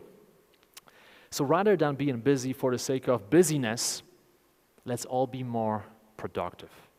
Okay, make sense? Perfect. Let's jump to the next lesson, the 7th lesson. And this kind of relates to that because I said that some of the most important things we should be doing are uncomfortable. And that's why we procrastinate. That's why we move things away. Well, the reality is that you will never feel 100% ready for whatever it is that you have to do as long as you are playing big enough, right? You'll never feel fully ready. But not feeling ready doesn't mean that you are not ready, right? Feeling and being is a completely different thing. So in my life, I had a lot of situations where I didn't feel ready, but it didn't mean that I wasn't ready. For example, quitting my job, that last startup job that I quit, I wasn't ready for that. Well, sorry, I wasn't feeling ready, but I was ready. See the difference? I wasn't feeling ready, but deep inside, I was ready. Just had to pull the trigger, take action, then I realized, well, you jump off a cliff and suddenly the wings emerge, right? And this is important. This is important because like what Tim Ferriss said, and by the way, Tim Ferriss is the guy who inspired me to come to Buenos Aires 10 years ago. And he said in his book, The 4-Hour Workweek, that the traffic lights of life will never all be green at the same time, right? And this is really the case. So whatever it is that you want to do, you may have some fear holding you back. You may want to expand your business or build a new business. You want to become a nomad. You want to do something. But there's that fear holding you back, right? You have this tension. And you have those demons that tell you, well, maybe you can't do it. Maybe you're not good enough. Remember we were talking about confidence and how we underestimate ourselves? You may have that. Well, once you realize that you will never feel fully ready, and it doesn't mean that you are not ready, it will be easier for you to pull the trigger on things that matter. And speaking of pulling the trigger, I want to do something a little bit crazy, okay? I want to ask you, and don't worry, it's going to be fun. It's going to be fun. I want to ask you, how many of you wouldn't want to be on this stage? And I'm not going to force anyone to come here, okay? Disclaimer, I promise I will not force anyone to come here. But I just want to see what's the dynamic here. How many of you wouldn't want to be on the stage, wouldn't want to present? Just raise your hand. Okay, keep your hands up. Okay. So the rest of you would be okay, would be happy to come here? Yeah? Okay. So keep your hands up, okay. Out of those of you who don't feel comfortable being here, I want to challenge you. Again, I'm not going to force you, I want to challenge you. What I want to do is, and I'm going to make it comfortable for you, but I need between 1 to 3 people just to come up here. And I promise that I'm going to make it comfortable. I'm not going to ask you to do an introduction. I'm not going to ask you to share your story, but I just want you to come to the stage to feel how it is to be here. Who would like to come over? Anybody? Come on, let's do it. I need up to maximum 3 people, Okay. 3 people, come over. Let's do 4 people. Okay, 4 people, come in, 4 people. It's interesting, right? Like nobody wanted to come and suddenly more people want to come. Okay, we have 4 people, perfect. Okay, awesome to see you. So the only thing I'm going to ask you is, I'm just going to ask you to say your name, that's it. Okay, just what is your name? Esteban. Esteban. Alexandra? Pamela? Giselle, perfect, okay. So, first of all, big round of applause for the courage. Incredible, you see? And look around and breathe it in, just feel it. So, those people just push themselves, right? You were not feeling ready. You were not feeling ready. You feel nervous, you were not feeling ready, but you decided to come here anyway. Something told you this is good, right? Okay, we're gonna have a dinner. I'm gonna take you for dinner. It's on me. We're gonna go to a nice place in Buenos Aires. We're gonna talk, and I'm gonna try to help you with whatever challenges you have. We're gonna have a great time. Yeah? Sounds good? Perfect. You see? That's it. That's it. Now we have a nice group, 5 people. We get some nice table. Need to get some recommendations from Rosanna. Relax, have a good talk, and see what comes out of it. Thank you so much. If you can go to Rosanna and just leave your details so I can get in touch with you, but yeah, we're gonna do something, yeah. Thank you, and maybe you can pass the mic to the lady over there. Thank you. Big round of applause for them. So you see that? You see what just happened here? And it happens so many times in life that there is an opportunity and it feels scary, and you feel like, I'm not ready. Building a business, quitting my job to become a nomad, leave Latin America for the first time and go to, I don't know, to the US or go to Europe or go to Asia, Africa. Well, I'm not sure if I can make it happen. But then you pull the trigger and you realize, well, that fear that I had wasn't as big as it seemed. It was actually much smaller, right? And this is a good representation of what is possible if you are willing just to pull the trigger and go after it, even if you don't feel like doing it, because you know, you can sense that there is an opportunity in it.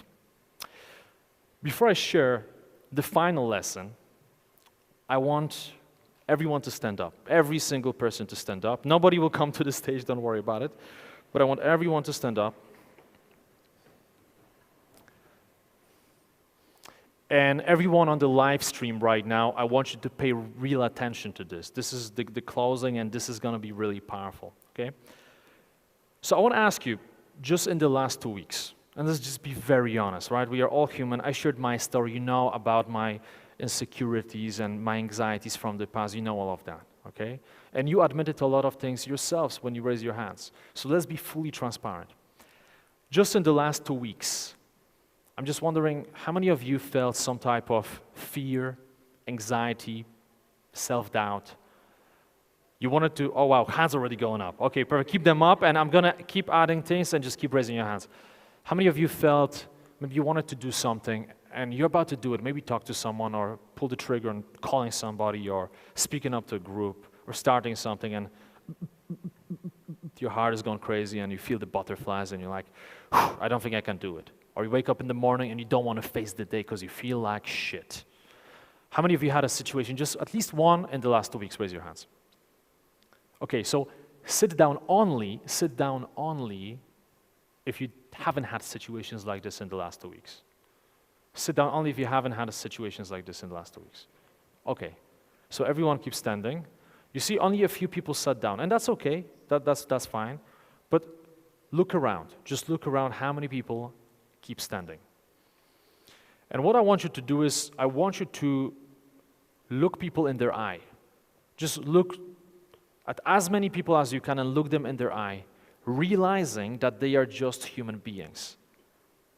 They're just like you. We all have the same struggles, okay? And this is how we connect. We connect through our common humanity.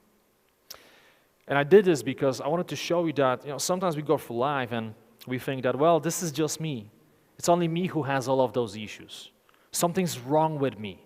You may look in the mirror thinking, something is wrong with me all the time. Why do I feel like this? Why can't I do what I want to do? But now you realize that pretty much everyone here experiences the same struggles, issues, and fears. And I want you to remember this. I want you to look around and take a snapshot of this situation and remind yourselves of it as you go through life, as you're trying to accomplish your goals and make things happen. Because there will be challenges. You want to start a business, or perhaps you want to upgrade your current business. You want to become a nomad, or you want to become an even better nomad and do more things and have more impact. There will be challenges. There will be fears. There will be anxiety. But when you keep reminding yourselves that it's not just you, it's also other people, that's going to give you a lot of courage to keep going. Thank you so much. I really enjoyed being here. Thank you. Thank you. Thank you very much.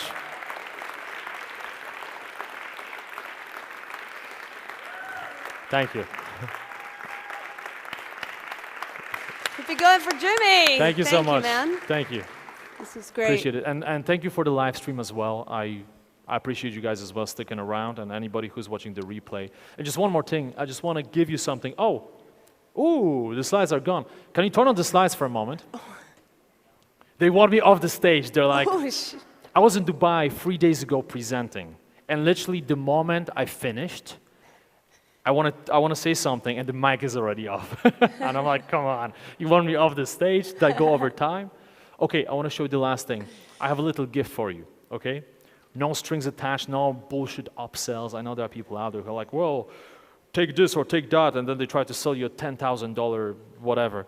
It's my gift for you. It's a 2-hour video course with no upsells inside, pure value. Each video is actually a content video filmed in primarily Canary Islands. A lot of videos are filmed in La Palma. You can go to that link. It's on Teachable. It's a personal development course, and use the code Nomads BA free just to get this course for free, okay? Take a picture. I'm not sure if you're going to send this later, but maybe we will. You can also find me on Instagram at Jimmy Narain, and pretty much anywhere you want to find me, as long as you put at Jimmy Narain, you can find me on all types of social media, just not TikTok and Twitter. So this is my gift. Hope you will enjoy it, and thank you once again.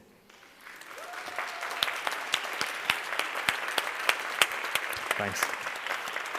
Is this it, Jimmy? I'm not too sure. Now we can. I don't want to send you away. Now we can Thank you switch it so off. much. Thank you. Appreciate it. Thank you. All right, I'll take this. Okay, I'm gonna. Thank you, guys. Yeah, feel free to have a I seat. need to. Yeah, I'll just say. They'll take it off. Take it off later. All right. Thank you so much, everyone. So just if you can turn me off, whoever's in charge. if you just, go give yo, guys, can you turn me off? If you could go. All right, I'll just go. Okay, I'll come back. He will take it off you. So this was our last talk of 2 intensive days, guys. How do we feel? Oh. Happy?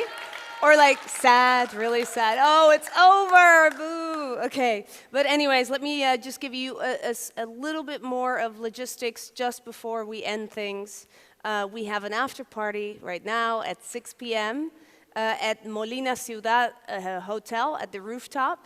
There are some buses with space for about 50 people outside that will stop first at the rooftop, and then it will continue to Selena in Palermo, okay? If anyone wants to take that, you're free to go all together in the bus.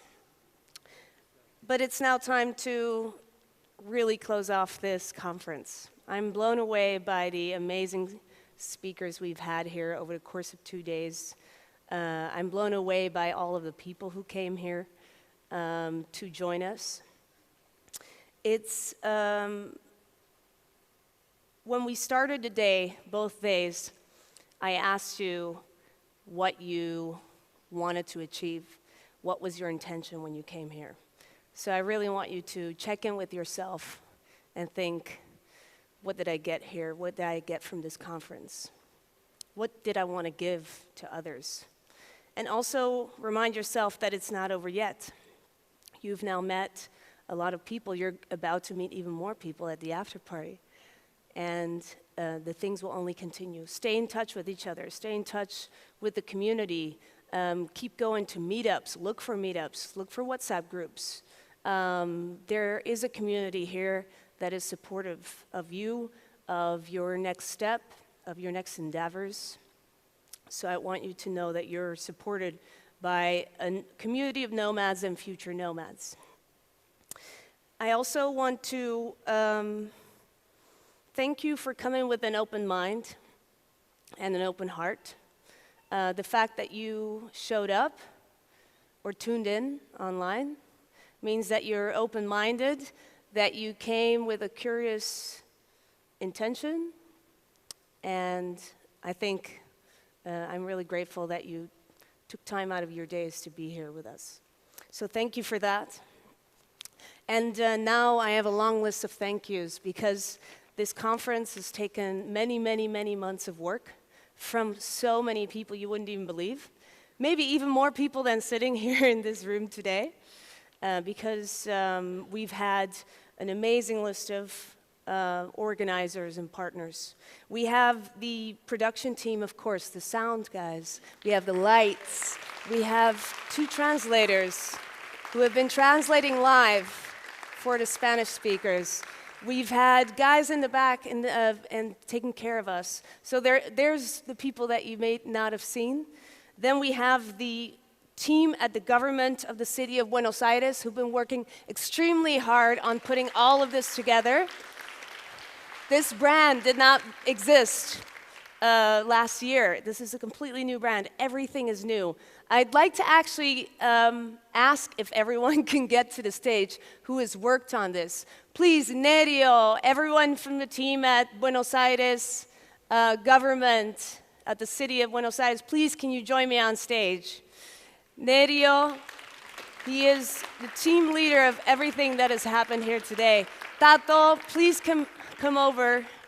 I'd like to thank the many, many, many partners who have supported us, not just these 2 days, but also the whole week of the Nomad Week. Guys from the Nomad Week, please come join us. You've worked so incredibly hard to make such incredible experiences for us.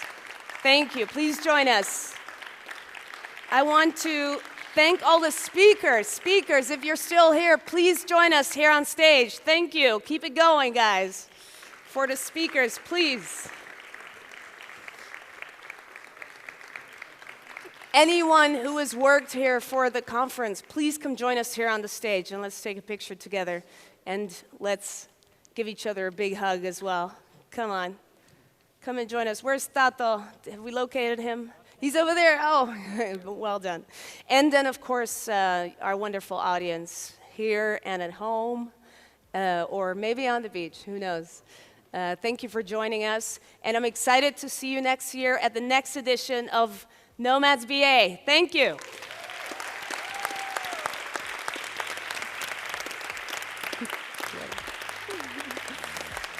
Muchas gracias, Nerio.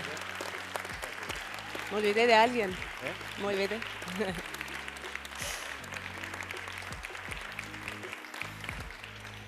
Let's get ready for some pictures. Is there anyone here to, maybe a camera person? Nowhere to be located. Okay, well, we're going to have to do it with the... Oh, now we have the YouTuber turned photographer. Amazing. ¿Cabemos?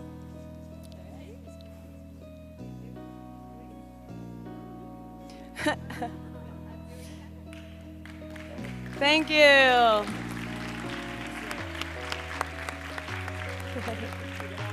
Let's do a picture with the audience, the other way around. A selfie. Please all get together so you can get inside the photo.